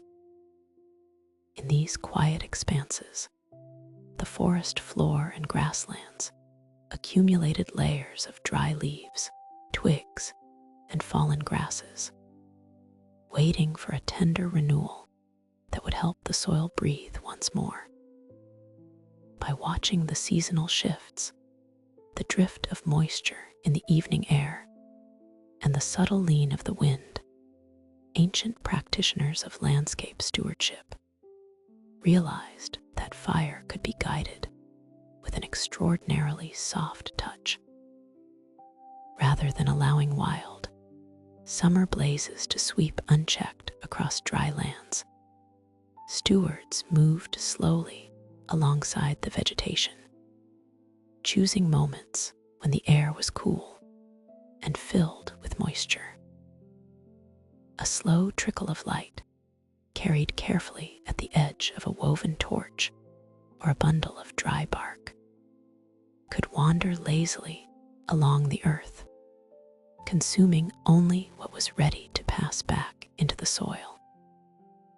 As the smoke rose in pale ribbons, it carried no harsh urgency. Instead, it drifted like morning fog through the canopy, settling softly over the canopy branches and soothing the landscape into a state of quiet balance. This ancient understanding turned fire into a patient guardian of the ecosystem, clearing away old growth to make room for fresh sprouts, encouraging wild seeds to awaken, and maintaining a gentle equilibrium between the living ground and the sky above. This profound harmony found one of its most delicate expressions across the vast northern stretches of the Australian continent. In Australia's Arnhem Land, indigenous stewards carried out early morning cool burns at dawn, lighting gentle trickling fires, while dew still rested on grass blades to sweep low underbrush clean at temperatures below 100 degrees Celsius without disturbing resting wildlife. As the first pale rays of sunlight brushed the tops of the eucalyptus trees, these quiet fires moved across the damp earth with the calm patience of a slow stream. The moisture clinging to the vegetation kept the flames low and slow, allowing them to nibble only at the dry leaf litter that had gathered over the preceding months. Because the heat remained so gentle, the vital canopy overhead was left entirely untouched, and the delicate seeds resting just beneath the surface of the soil remained safe in their cool subterranean beds. Birds resting in the upper branches barely rustled their feathers as the thin, scented smoke drifted lazily past, and small creatures nestled in hollow logs slept on undisturbed, while the fire cleared away the dense debris around them. The stewards walked calmly alongside the creeping line of ember and light, watching the ground with practiced eyes, guiding the small flames with leafy branches whenever they neared sensitive trees or quiet animal burrows. In this tranquil morning ritual, fire became not an element of destruction, but a soft broom sweeping the forest floor, refreshing the habitat, releasing valuable nutrients back into the soil and ensuring that the land would remain healthy and resilient for seasons to come. As the morning progressed, the small flames would naturally extinguish themselves against the damp edges of green growth, leaving behind a fine layer of dark, nutrient-rich ash. This quiet aftermath held a deep stillness, as though the land itself were settling into a restful pause before the heat of the day. The fine ash cooled quickly, sinking into the soil to nourish young shoots and encourage new blossoms to unfurl. Throughout history, wherever humans developed a deep, patient kinship with the landscape, fire was used in this peaceful, rhythmic way, a tool of soft maintenance, carried out in quiet harmony with the natural cycles of moisture, dew, and wind. The memory of these low, glowing trickles reminds us that fire can be a gentle element, one that cleanses without harshness and warms without consuming. In the stillness of the dawn, as the soft smoke dissipates into the clear morning air, the forest rests in complete safety, embraced by a quiet care that has protected the living earth for countlessly peaceful generations. As night falls once again, that same gentle warmth lingers softly in our thoughts, guiding the mind toward a quiet, undisturbed sleep. In the high northern expanses, where the horizons widen into vast stretches of snow and ice, fire took on a gentle, essential rhythm, unlike anywhere else on Earth. Where ancient forests were absent, and fallen timber was a rare gift carried only by ocean currents, human ingenuity found quiet ways to cultivate warmth amidst the polar dark. In these remote regions, the flame was not a roaring bonfire of oak or pine, but a soft, steady ember nurtured with steady patience within the sanctuary of snow and stone. As winter settled over the tundra, casting the landscape into months of soft twilight and starry gloom, the hearth became a delicate point of balance between cold air and human presence. The silence of the Arctic in deep winter was profound, broken only by the gentle whisper of drift snow against ice blocks and the faint hum of wind across the barrens. Within this immense hush, small communities created spaces of deep comfort, relying on an intricate knowledge of the land, the sea, and the subtle thermal properties of mineral and oil. The relationship with fire in the far north was one of stillness, precision, and quietude, where every spark was tended with rhythmic care to preserve life against the pressing chill. The air inside these traditional shelters remained surprisingly calm, insulated by thick, dense layers of compacted snow, while the light inside softened the hard geometry of the ice walls, turning dark interiors into luminous bowls of golden warmth.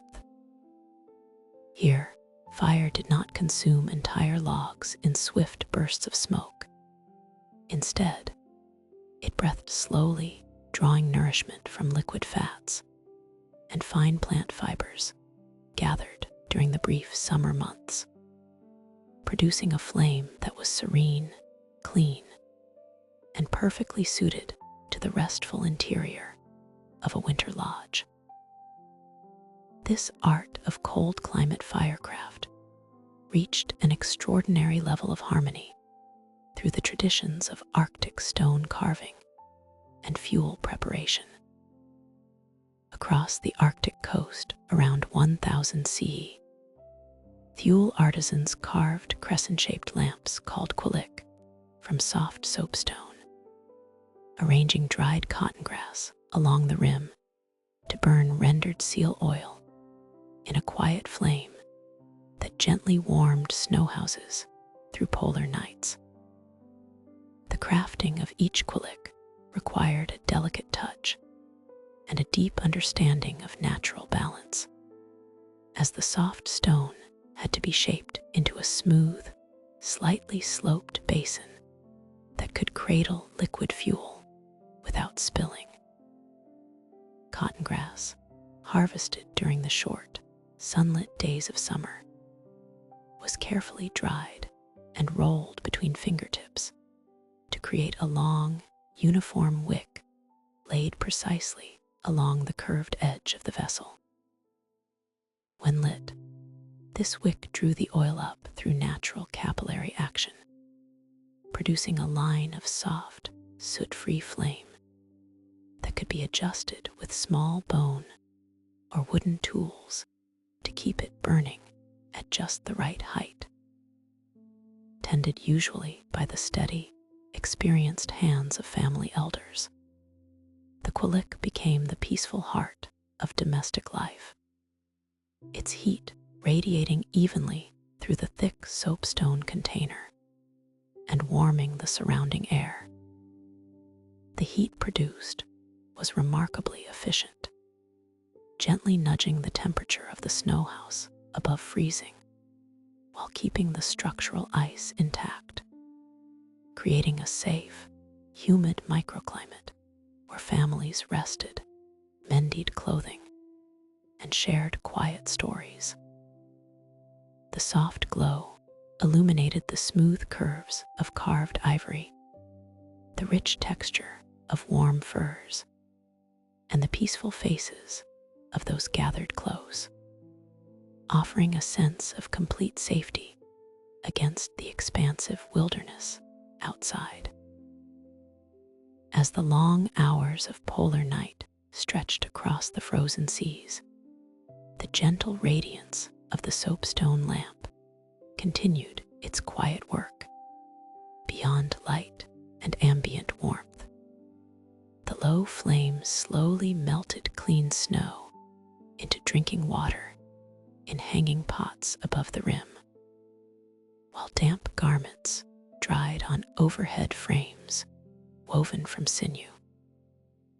Maintaining the lamp held a rhythmic, meditative quality, trimming the wick tip, removing small embers, and adding fresh oil so the liquid level stayed constant. The light of rendered seal oil was soft and golden, free from harsh flickering or smoke, casting a restful atmosphere across the snow dome as occupants drifted into deep, restorative sleep beneath heavy robes of caribou hide. The quillik remained a faithful sentinel of warmth, its steady crescent of flame glowing like a tiny horizon in the dark.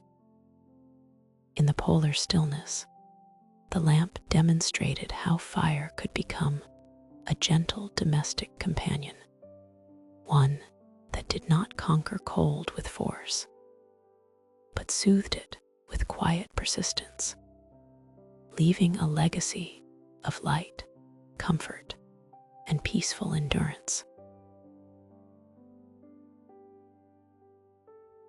Across the windswept landscapes of the far north, where trees grew sparse and winter nights lengthened into long stretches of shadow, early communities learned to look downward into the earth itself for the enduring comfort of heat.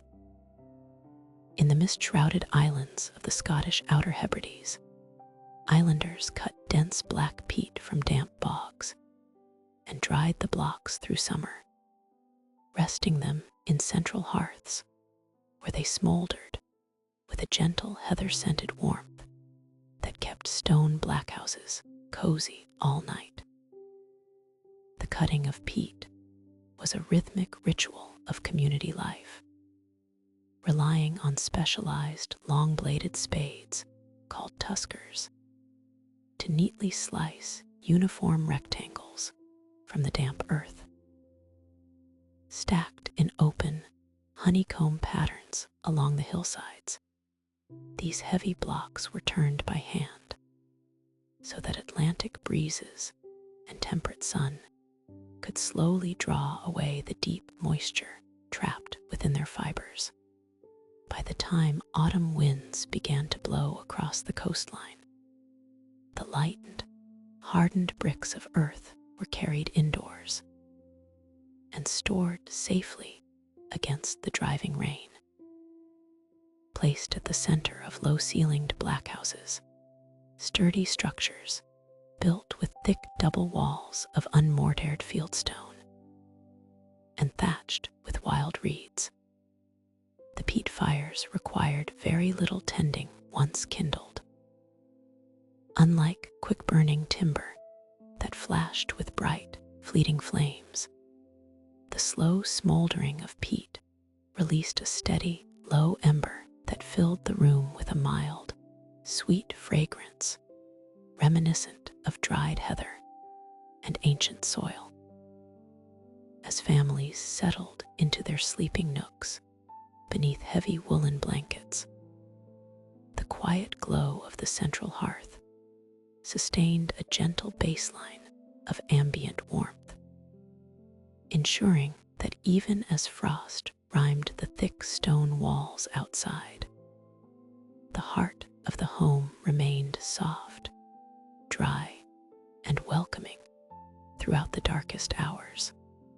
Further west, across the North Atlantic, where volcanic landscapes and biting subarctic breezes defined the edge of the known world, early settlers faced a similar imperative to store and master the slow dissipation of fire's gifts. In 9th century Iceland, Norse builders lined central longhouse hearths with thick slabs of native soapstone, which trapped thermal energy from evening fires to silently radiate gentle warmth into sleeping quarters through cold Arctic nights. Soapstone, or steatite, possessed remarkable physical properties that Norse craftspeople understood with intuitive precision. Composed largely of talc and rich in magnesium, this soft, dense rock could easily be carved using iron chisels into smooth panels, structural blocks, or cooking vessels. Yet its structural integrity remained unaffected by intense heat. When installed directly around the central fire pit of a longhouse, these thick gray slabs absorbed the wild, radiant heat generated by burning driftwood, birch logs, or dried turf during the evening hours when meals were prepared and stories were shared. Long after the flames dwindled down to soft gray ashes and the household quieted for rest, the soapstone retained its stored energy, releasing it at a remarkably steady rate through the long hours of darkness. This thermal inertia acted like a natural battery of warmth, preventing the interior air from dropping into freezing temperatures, even as winter gales pounded against the turf-insulated roofs outside. Sleepers resting along the wooden benches that lined the hall could feel the soothing, invisible rise of air warmed by the stones, wrapping the communal space in a quiet cocoon of safety. This thoughtful pairing of earth and fire, whether in the smoldering, fragrant peat blocks of the Scottish Islands or the heat-storing soapstones of northern longhouses marked a subtle yet profound evolution in how humanity related to the flame. Fire was no longer merely a sudden, roaring phenomenon to be fed constantly with dry wood, but a quiet partner whose energy could be coaxed, contained, and gently stretched across time. By understanding the thermal properties of natural materials, northern cultures created hearths that functioned not as temporary blazes, but as living, breathing anchors for domestic life. The slow release of heat allowed people to sleep deeply without the fear of sudden cold or the constant need to stoke active flames throughout the night.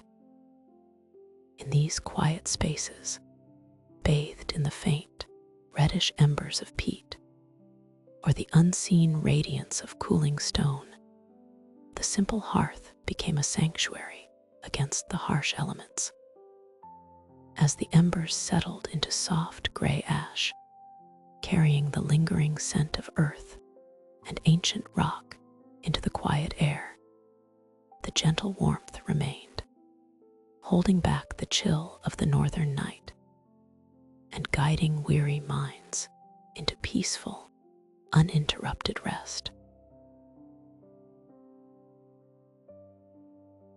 As the centuries unfolded across the mountain valleys and forested plains, humanity's relationship with fire began to shift from the wild brilliance of open flames to a quieter, more deliberate mastery of thermal memory. In the earlier ages of hearth and hall, fire demanded constant vigilance. Resinous wood burned swiftly and unevenly, sending vast cascades of heat directly up open chimneys, while leaving the outer corners of living spaces chilly, damp, and exposed to night drafts. Yet, as timber construction gradually yielded to stone architecture and domestic life drew inward against the creeping chill of northern seasons, thoughtful builders began to recognize that fire's powerful energy could be gathered, held, and released with exquisite patience, rather than suffering the volatile, exhausting cycle of scorching heat followed by sudden drafty cold. Domestic spaces invited a new philosophy of indoor heating, one that sought to capture the fleeting, intense energy of combustion and store it deeply within dense, earthborne materials. This gradual evolution marked a subtle yet profound shift in human comfort, transforming the hearth from a bright, noisy spectacle of flickering sparks into an enduring source of quiet, lingering sanctuary. In 14th century Central Europe, artisans built masonry stoves clad in hollow earthenware tiles called cachalofen, which captured intense heat from brief hearth fires and radiated a slow, soothing warmth into living chambers throughout cold winter nights. These masterful structures stood as solid thermal anchors within the heart of the home, carefully engineered with intricate internal channels that forced hot smoke and rising gases to meander through thick brick pathways before gently escaping into the atmosphere. The glazed ceramic exterior tiles, molded with artistic care and fitted flush against one another, served a vital dual purpose. They effectively prevented the heavy internal masonry core from cracking under the stress of thermal expansion, while dramatically expanding the stove's exterior surface area to softly warm the surrounding air. A single small fire, kindled with modest armfuls of dry beech or oak hardwood, would burn hot and fast within the enclosed combustion chamber, transferring its intense thermal energy deep into the heavy ceramic and stone walls. Long after the bright yellow flames had softened into quiet gray embers and silence returned to the room, the massive stove remained deeply warm to the touch, releasing a steady wave of gentle infrared radiation that permeated heavy timber walls, woven tapestries, and the quiet stillness of sleeping chambers. This gentle, enduring method of heating relied upon fundamental principles of thermodynamics that mirrored the calm, natural rhythms of the earth itself. Open, uncontained flames heat a space predominantly by convection, creating rapid, rising currents of warm air that quickly cool and disperse through structural gaps in roofs and windows. In contrast, radiant masonry stoves operate through long-wave thermal radiation, mimicking the soft, reassuring warmth of afternoon sunlight striking ancient stone ledges on a clear autumn day. The hollow earthenware tiles acted as efficient thermal capacitors, absorbing high-frequency heat during the brief, brisk combustion phase, and gradually transforming it into a soft, steady cadence of soothing comfort. Within the living quarters, inhabitants no longer needed to huddle close to a smoky open fire. Instead, the entire volume of the room became enveloped in a uniform, silent embrace.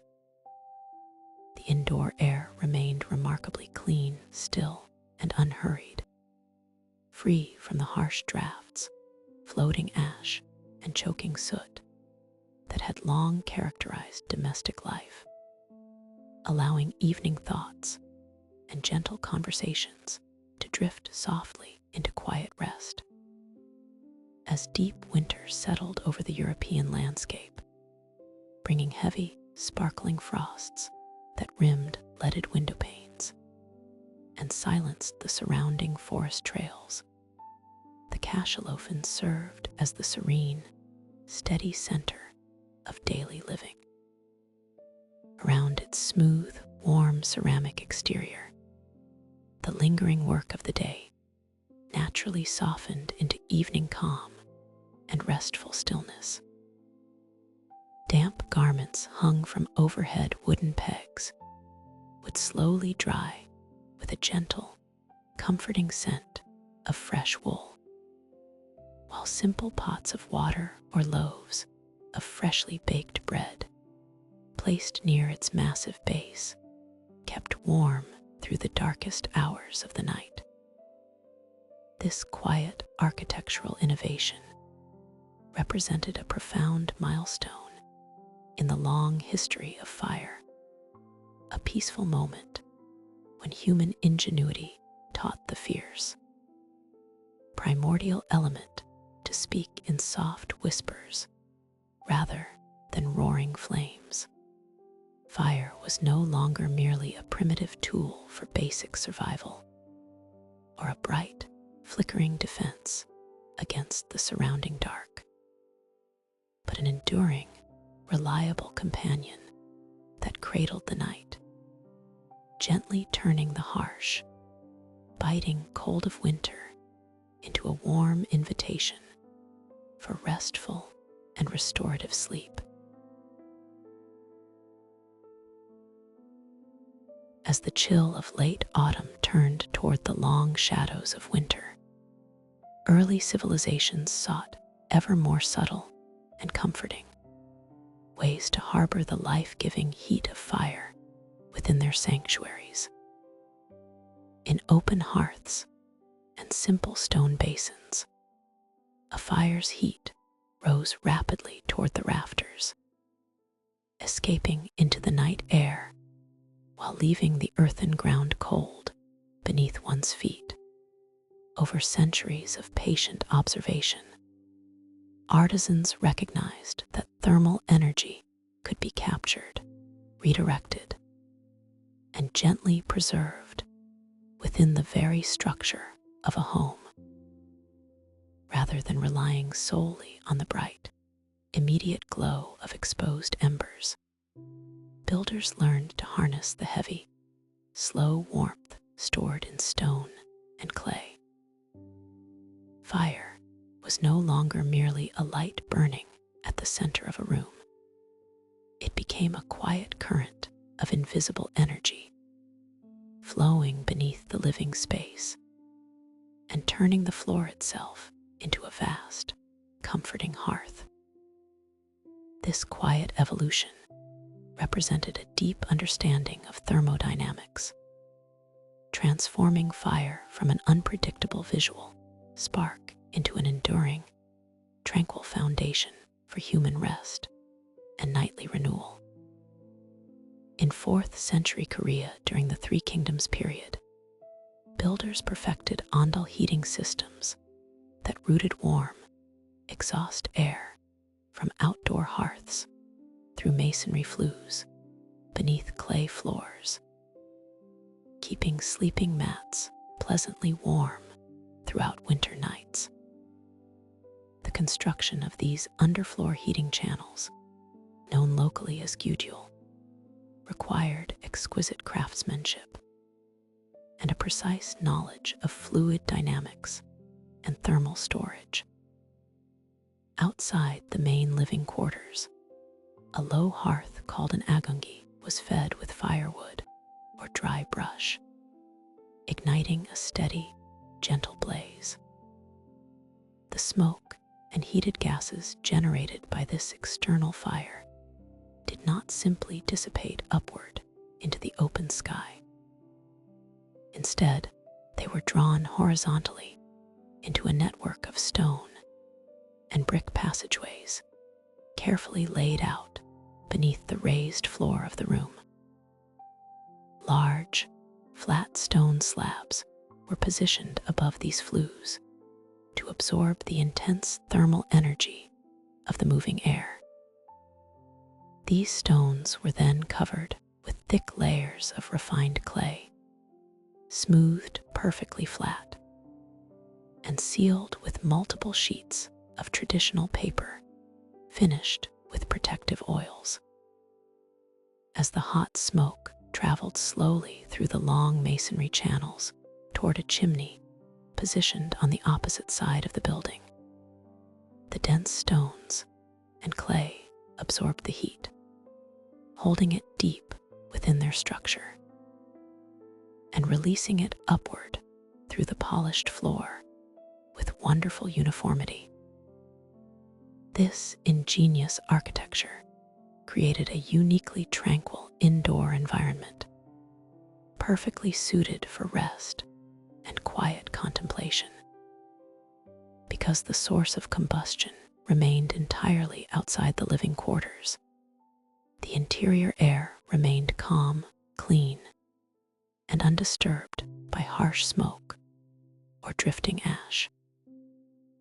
The heat did not circulate in dry, noisy gusts, but rose instead as a soft, continuous radiation from the solid ground beneath.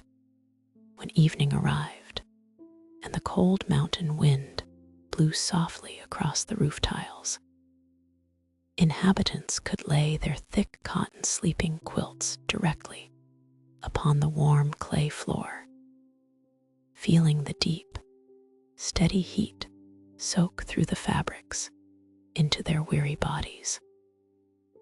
The heavy masonry acted as an efficient thermal battery, storing heat long after the outdoor fire had dwindled into soft, sleeping embers. throughout the darkest hours of the night. The warmth retained by the underlying stones radiated gently upward, ensuring that the room remained cozy without any need to tend a flame in the dark. The subtle murmur of air passing through the subterranean flues provided a soft, rhythmic lullaby, matching the slow, peaceful breath of those drifting into deep sleep. Through the quiet mastery of the Andal, ancient societies demonstrated how fire could be integrated into domestic life with profound elegance and understated beauty. The fire was hidden entirely from view, yet its presence was felt in every corner of the room, cradling the sleeper in a continuous embrace of indirect warmth. It marked a thoughtful transition in human culture, moving from simply sitting near an open fire to living within a completely climate-controlled home.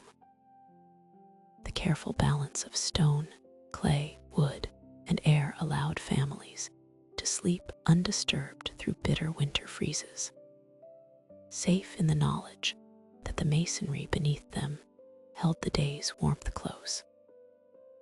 As we quiet our minds tonight, we can picture those serene rooms of long ago, the soft glow of paper lanterns, the gentle warmth rising from the smooth floor, and the quiet, enduring comfort of a fire that burns far out of sight, guarding our rest throughout the night. As night descends quietly over the countryside, the relationship between fire and human comfort deepens into something far more subtle than bright flames or dancing shadows against cold walls. Across centuries of quiet refinement, master builders across the world learned to gently harness fire's lingering thermal energy, transforming the wild intensity of combustion into a steady, invisible embrace that could last long after the evening embers faded.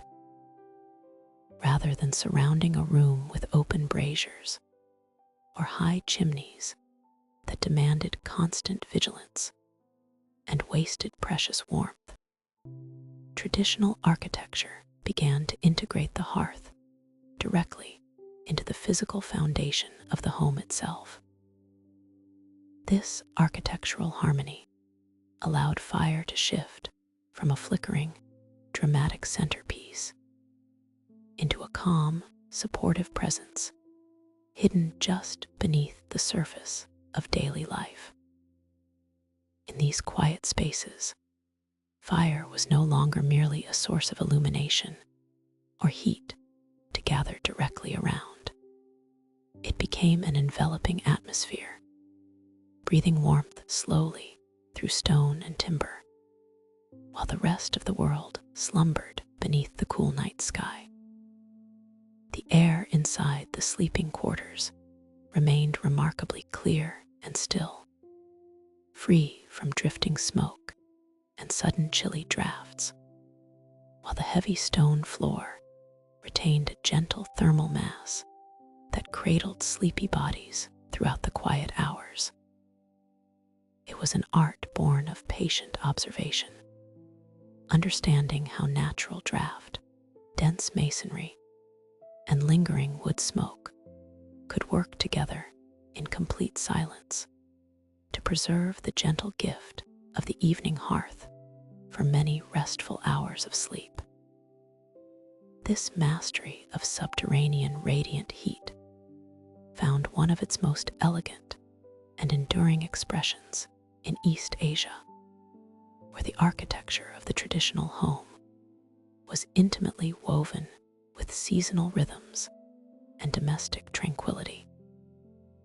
In 15th century Korea, builders constructed traditional Andal heating systems beneath hanok homes, routing warm smoke from kitchen hearths, through subterranean flues, capped with flat Gudial stones and oiled mulberry paper, to silently radiate a steady 25-degree warmth across sleeping chambers. The process was a marvel of thoughtful engineering and quiet craft, beginning at the agungi, the low kitchen hearth, where pine branches and seasonal wood were burned during the preparation of the evening meal.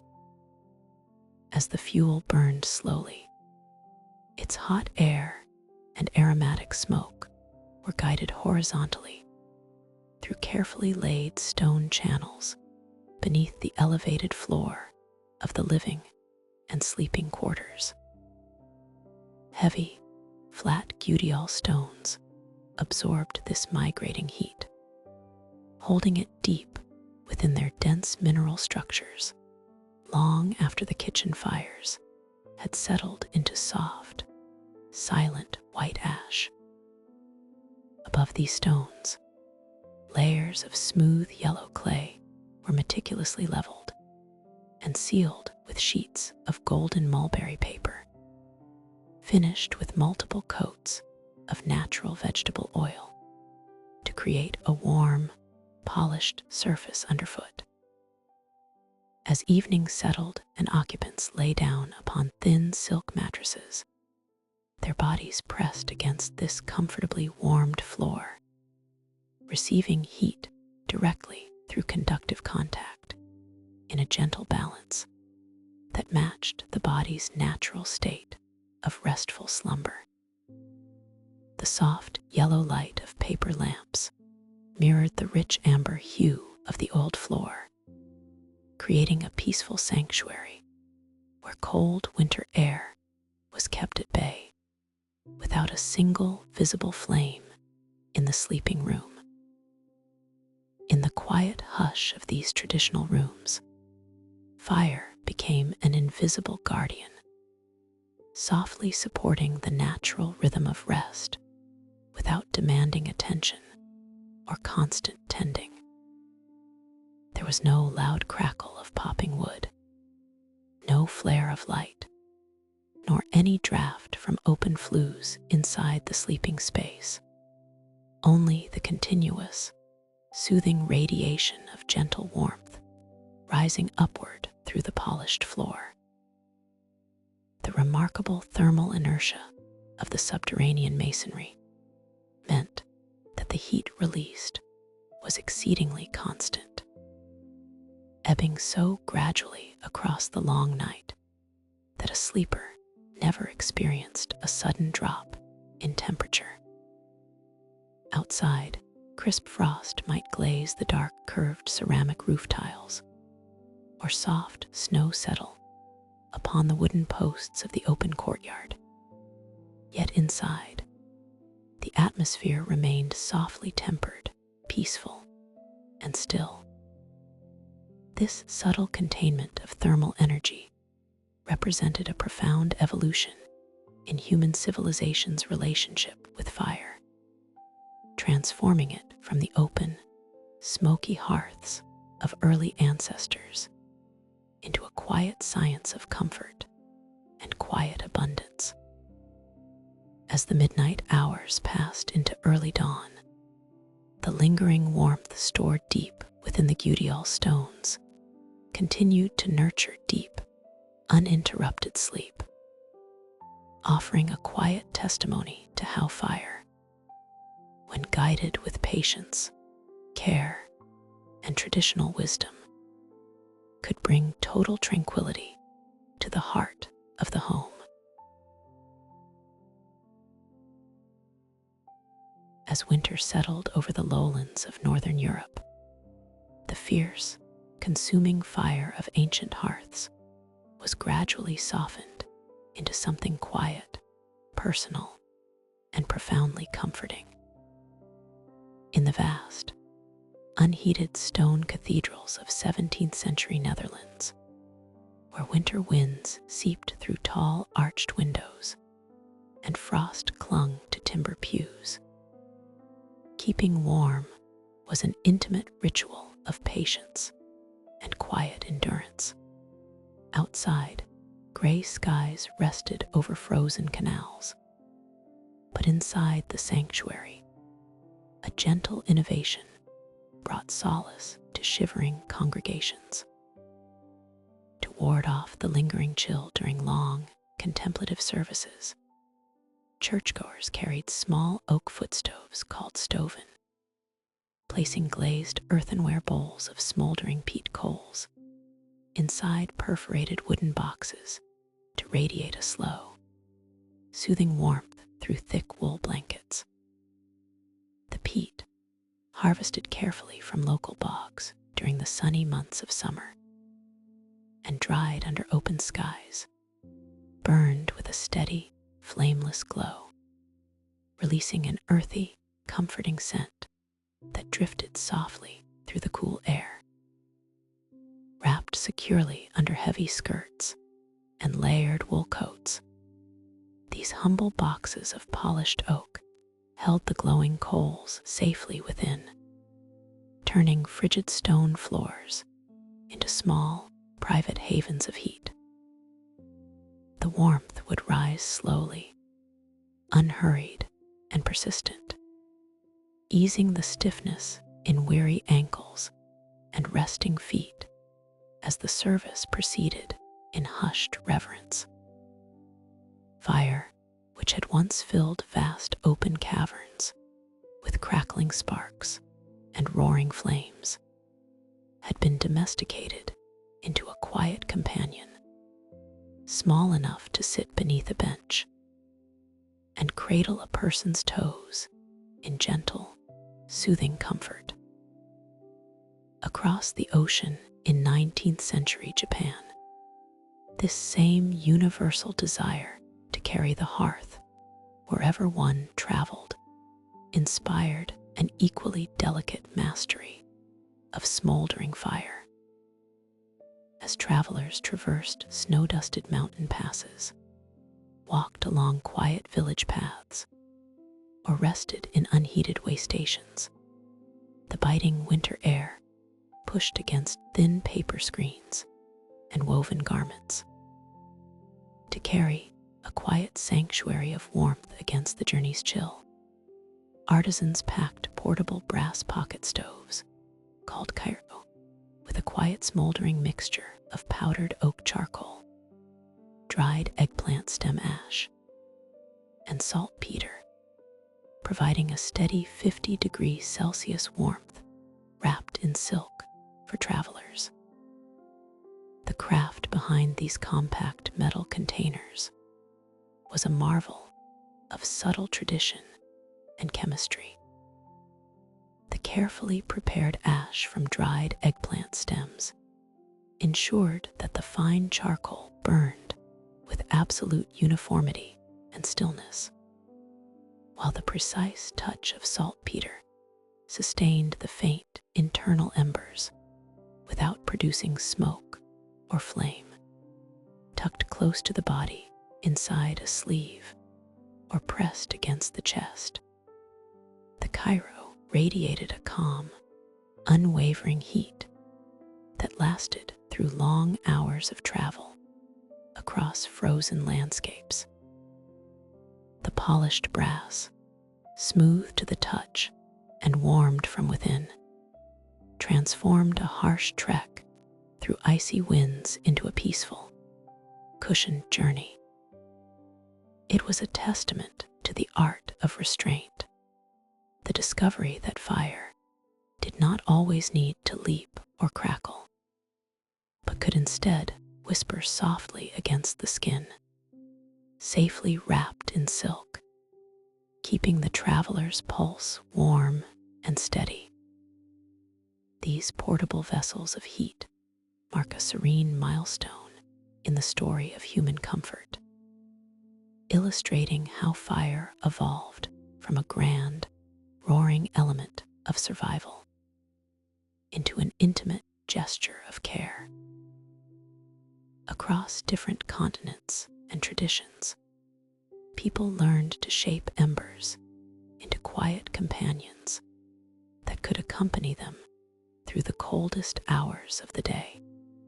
The slow, unhurried release of heat from dense peat and powdered charcoal mirrored the natural rhythm of evening, inviting the body to slow down, release tension, and settle into stillness. As the embers glowed beneath heavy wool blankets in Dutch churches and soft silk wrappings along Japanese trails, they created tiny, mobile sanctuaries of warmth in a winter landscape. In these small, smoldering hearths, fire ceased to be a force of power or industry. It became a quiet lullaby of steady heat, easing cold limbs, soothing weary minds, and softly preparing the spirit for rest. Now, as night deepens and the cold air rests outside your window, that same lineage of gentle warmth surrounds you. The ancient journey of fire, from the first wild spark on primordial plains to the refined, cradled coals of handheld stoves, finds its peaceful conclusion in the quiet sanctuary of your room. The steady, soothing heat that sustained travelers on snowy roads and comfort seekers on stone floors lives on in the soft blankets that wrap around you tonight. You can feel the quiet rhythm of those lingering embers, coaxing your muscles to unwind, your breathing to slow, and your thoughts to settle into the tranquil darkness. Sleep comes easily now, carried on the timeless, gentle warmth of a fire made quiet and still. As human civilization evolved across the long centuries, the relationship between fire and the domestic sanctuary underwent a subtle, profound transformation. Where once fire had been a wild and towering entity demanding continuous vigilance, at the center of communal open hearths, deep subterranean caves, or inside roaring bronze and iron smelters, the gradual mastery of metallurgy and ceramics allowed thermal energy to be tamed into smaller, far gentler forms. In quiet urban centers and tranquil garden estates across the ancient world, people began seeking thoughtful ways to detach essential physical warmth from the harshness of bright glare, pungent smoke, and unpredictable open flames. Fire was no longer treated merely as a dramatic instrument for forging heavy tools or driving back the encroaching shadows of the wild, but as a quiet, comforting companion to personal contemplation, artistic reflection, and restful evening study. Artisans gradually realized that by carefully encapsulating small, glowing pockets of carbonized organic material within specialized layers of dense insulation, heat could be captured, preserved, and released at an exceptionally steady rate. This permitted individuals to carry a gentle, portable radiance directly within their hands or beneath their robes without disturbing the tranquil, dimly lit atmosphere of a bedroom or scholar's retreat. This quiet shift toward intimate, personal microclimates marked a high point in the history of human comfort, refining the ancient, tempestuous power of fire down to its most peaceful and restful essence, a soft, enduring warmth that gently shielded the body from the evening chill. This art of domestic heating reached an extraordinary level of sophistication in the refined cultural centers of East Asia during the late imperial era.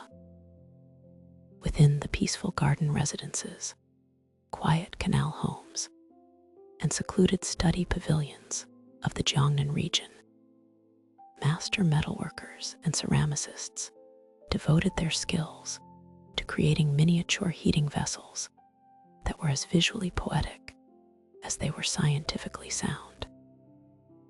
In 16th century Suzhou, Ming Dynasty craftsmen engineered handheld bronze braziers lined with fine white clay and filled with smoldering plumpit embers, diffusing a quiet, smokeless heat through carved lattice lids. These small, exquisitely crafted vessels, known as hand warmers, represented a seamless synthesis of thermal physics and understated aesthetic luxury. The outer shell of cast or hammered bronze was often chased with delicate relief patterns depicting floating clouds, winter plum blossoms, or geometric lattice screens, allowing heat to radiate outward evenly while remaining smooth and comfortable to the touch. Inside the bronze casing, a painstakingly applied layer of fine white kaolin clay functioned as a superior thermal barrier, absorbing the intense initial heat of the glowing coals and preventing the metal exterior from becoming uncomfortably hot. Meanwhile, the choice of dried plum pits as a fuel source was a masterclass in ancient resourcefulness. When slowly pyrolyzed into high-density charcoal, the fruit stones burned with remarkable uniformity, producing virtually no smoke, sparks, or fine ash, while releasing a subtle, clean warmth that lingered softly in the quiet night air.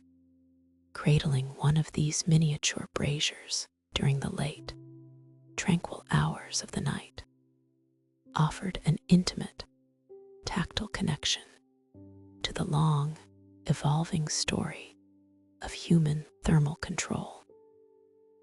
As cold night air drifted across silent courtyard gardens and brushed softly against paper screen windows, the carved lattice lid allowed warm, invisible currents to rise gently into the room, soothing resting hands and taking the sharp edge off the evening draft. The slow, self-contained combustion of the plumpit embers mirrored the natural cadence of human sleep, an unwavering, quiet glow that required no stirring, no continuous feeding of wood, and no restless attention through the midnight hours.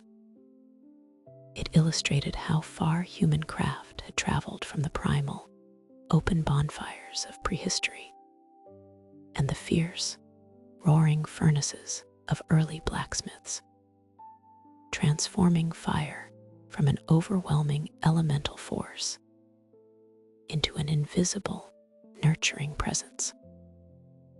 Within the peaceful sanctuary of the home, the tamed ember became a silent symbol of quiet security, harmony, and effortless ease. As the soft, radiant heat diffused through the combination of cast bronze and white clay, holding back the damp chill of the night, it created an inviting atmosphere of complete restfulness. The gentle warmth encouraged weary thoughts to slow down, physical tensions to melt away, and the mind to drift peacefully into a deep, comforting, and uninterrupted sleep. As the deep chill of late winter settles across the vast northern landscapes, the story of human fire turns inward, moving from the roaring blazes of heavy ironworks into the quiet heart of the domestic sanctuary. For generations, the mastery of metallurgy had belonged to great open hearths, roaring furnaces, and ringing anvils where iron was beaten into tools and copper forged into heavy cauldrons. Yet, as metalworking techniques matured throughout the 18th century, craftsmen began to turn their skills toward refining fire into something far gentler, an intimate, contained warmth meant to accompany long, silent evenings indoors. In cold climates where darkness lingers for half the day, keeping a flame alive required constant attention and vast reserves of firewood if one relied solely on an open fireplace. The open hearth, while comforting, lost much of its thermal energy up the wide chimney flue, releasing heat into the freezing night air rather than preserving it within the living space. Metal artisans sought a way to capture that radiant energy more efficiently, encasing the fire in reflective brass and copper vessels that could store heat and distribute it evenly across a room. Through precise hammering, soldering, and casting, metalworkers learned to balance the flow of air and fuel inside small metal chambers, allowing a handful of dry kindling to burn at a slow, controlled pace. This subtle evolution marked a pivotal shift in how human societies interacted with fire. No longer was it merely an unpredictable force to be guarded with vigilance, but a delicate, quiet companion designed to sustain life, comfort, and conversation through the quietest hours of winter. Among the most elegant expressions of this refined thermal craftsmanship emerged in the metalworking city of Tula, nestled along the riverbanks south of Moscow. Known for its skilled armorers and foundry workers, Tula became a renowned center for turning sheet metal into sophisticated thermal instruments designed for everyday comfort. Here, coppersmiths mastered the balance between combustion and insulation, developing a vessel that placed the fire directly at the center of the water chamber rather than underneath it. By channeling air through an internal vertical shaft, oxygen was drawn upward naturally, sustaining a soft, steady smolder without generating turbulent flames or heavy smoke. The fuel chosen for these domestic hearths was often as gentle as the design itself, dried pine cones gathered from nearby forests, rich with natural resins that released a soft, woody fragrance as they slowly dissolved into glowing embers. In 18th century Tula, Russian coppersmiths crafted brass samovars featuring a hollow central chimney fueled by smoldering pine cones, gently radiating heat to keep herbal tea simmering at 90 degrees Celsius through long winter nights.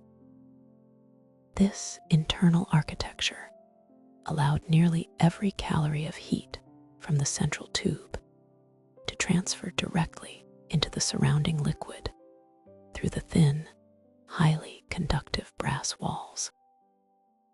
Because the water enveloped the fire tube, thermal loss was minimized, creating an efficient heat exchanger that could maintain a soothing, near-boiling temperature for hours on end with minimal fuel consumption.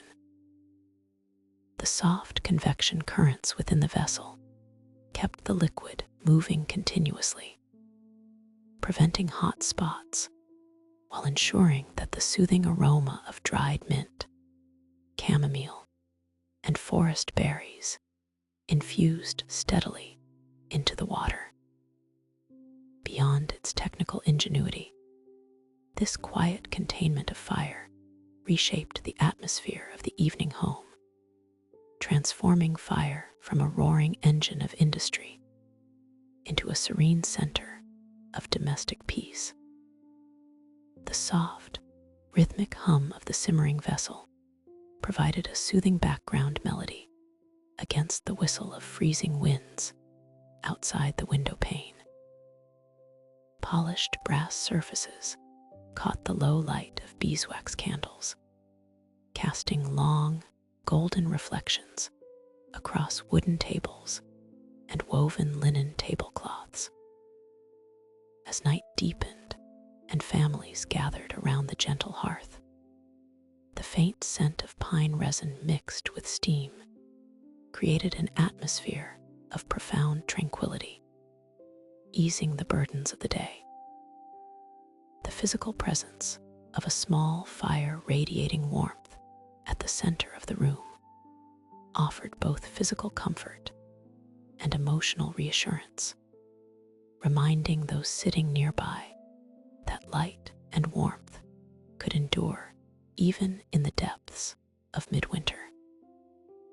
Unlike the aggressive intensity of a forge, which demanded constant stoking and intense labor, the smoldering chimney of the samovar required only patience and quiet presence, burning down so softly that its final embers would gently fade just as sleep began to take hold. In this quiet harmony between metal, water, and pine-scented ember, humanity found a way to domesticate the ancient flame completely, turning its power into a tender ritual of rest, hospitality, and peaceful repose.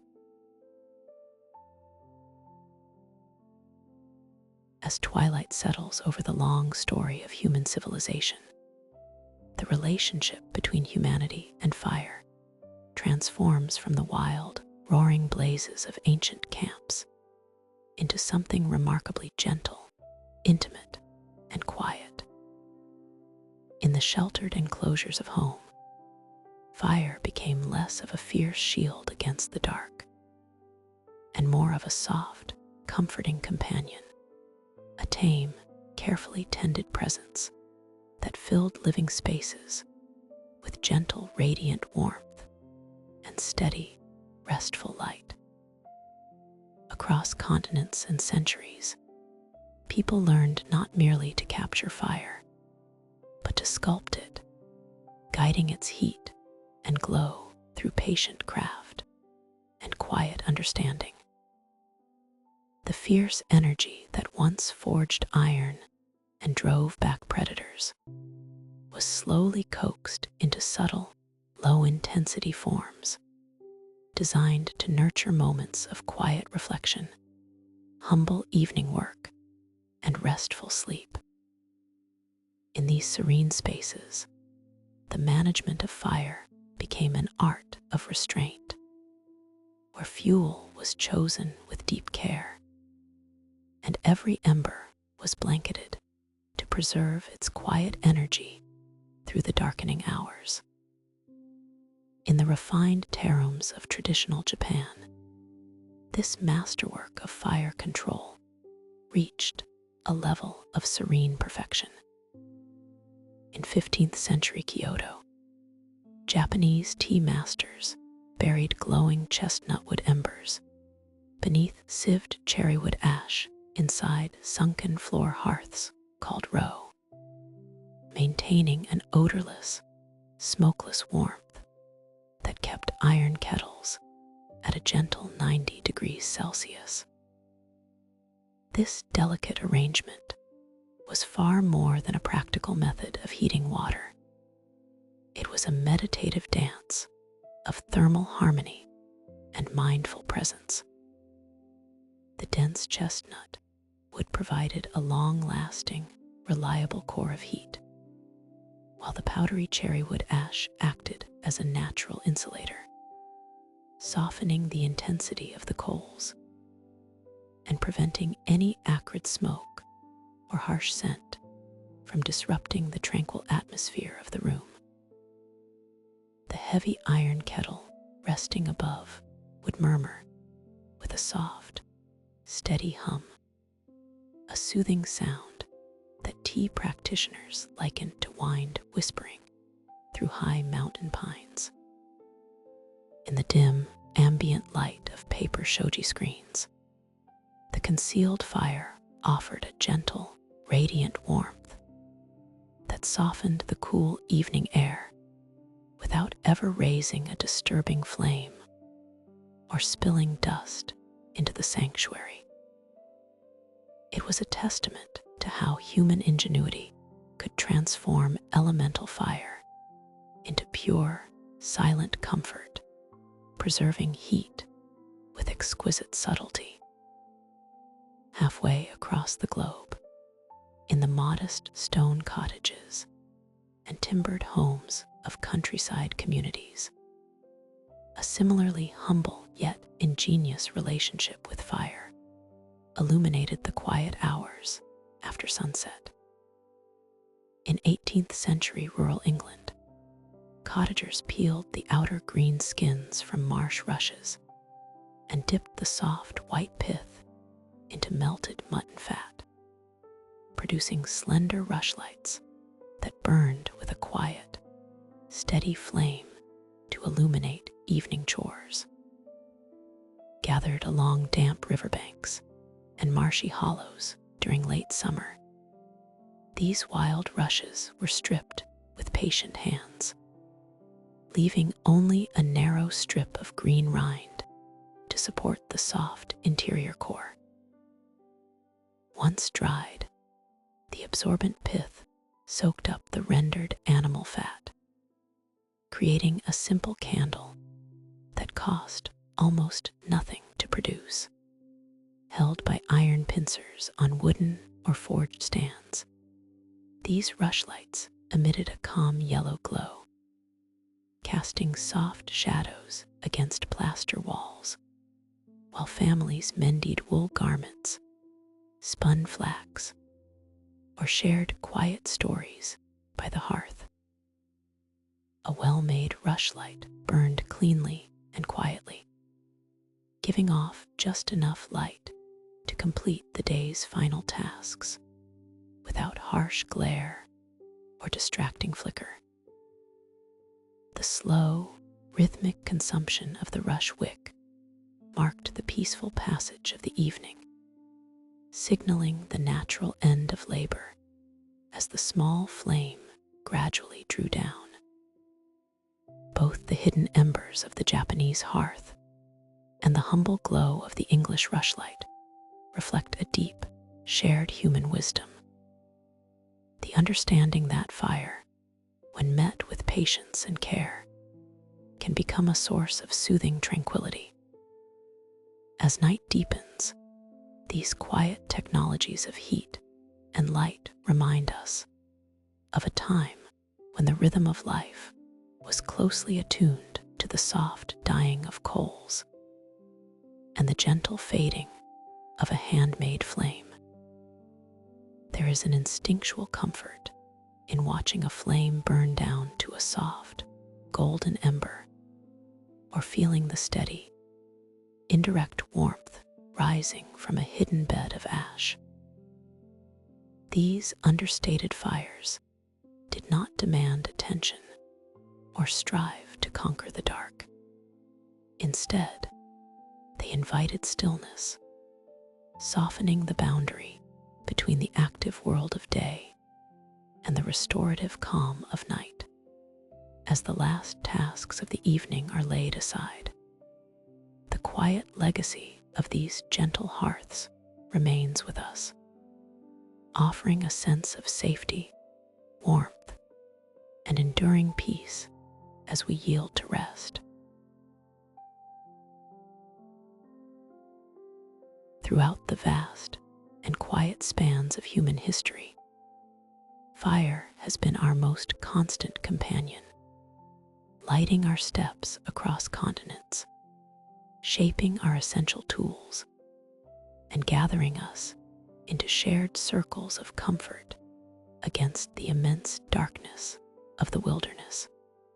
From the first trembling ember carried carefully in a bundle of dry bark to the glowing hearts of ancient kilns and the grand furnaces of the metalworker's forge, the flame has ever been a quiet midwife to human creativity, shelter, and survival.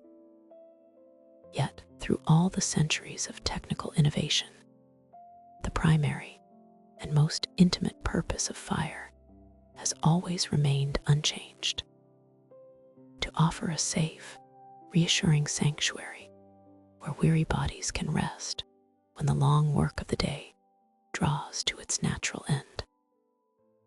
In the quiet evening hours, when the sun dips below the horizon and the sky turns the deep indigo of early night, the demanding intensity of the forge fades away, leaving behind only the gentle glow of a fading hearth. The fiery spirit that built civilizations softens into a tender whisper of embers, reminding us that after all our striving and building, our deepest human need is simply to feel secure, warm, and still beneath the wide, watchful stars. Long before the first bronze was cast, or the first iron anvil echoed with the rhythmic strike of a hammer, our distant ancestors already understood how to turn the quiet aftermath of fire into a haven of restorative rest.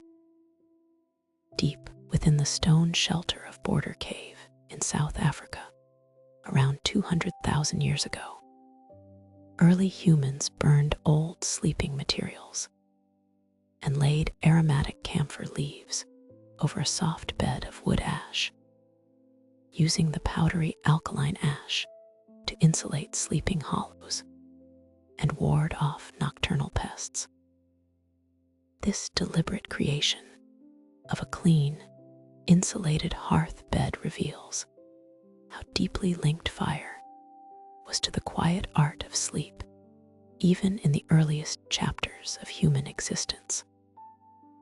The fine gray ash, born from carefully burned branches, became a soft, yielding barrier against the cold dampness of the stone earth, while the gentle fragrance of camphor leaves drifted upward with each quiet breath, filling the dark cave shelter with a clean, natural perfume that invited deep, uninterrupted slumber.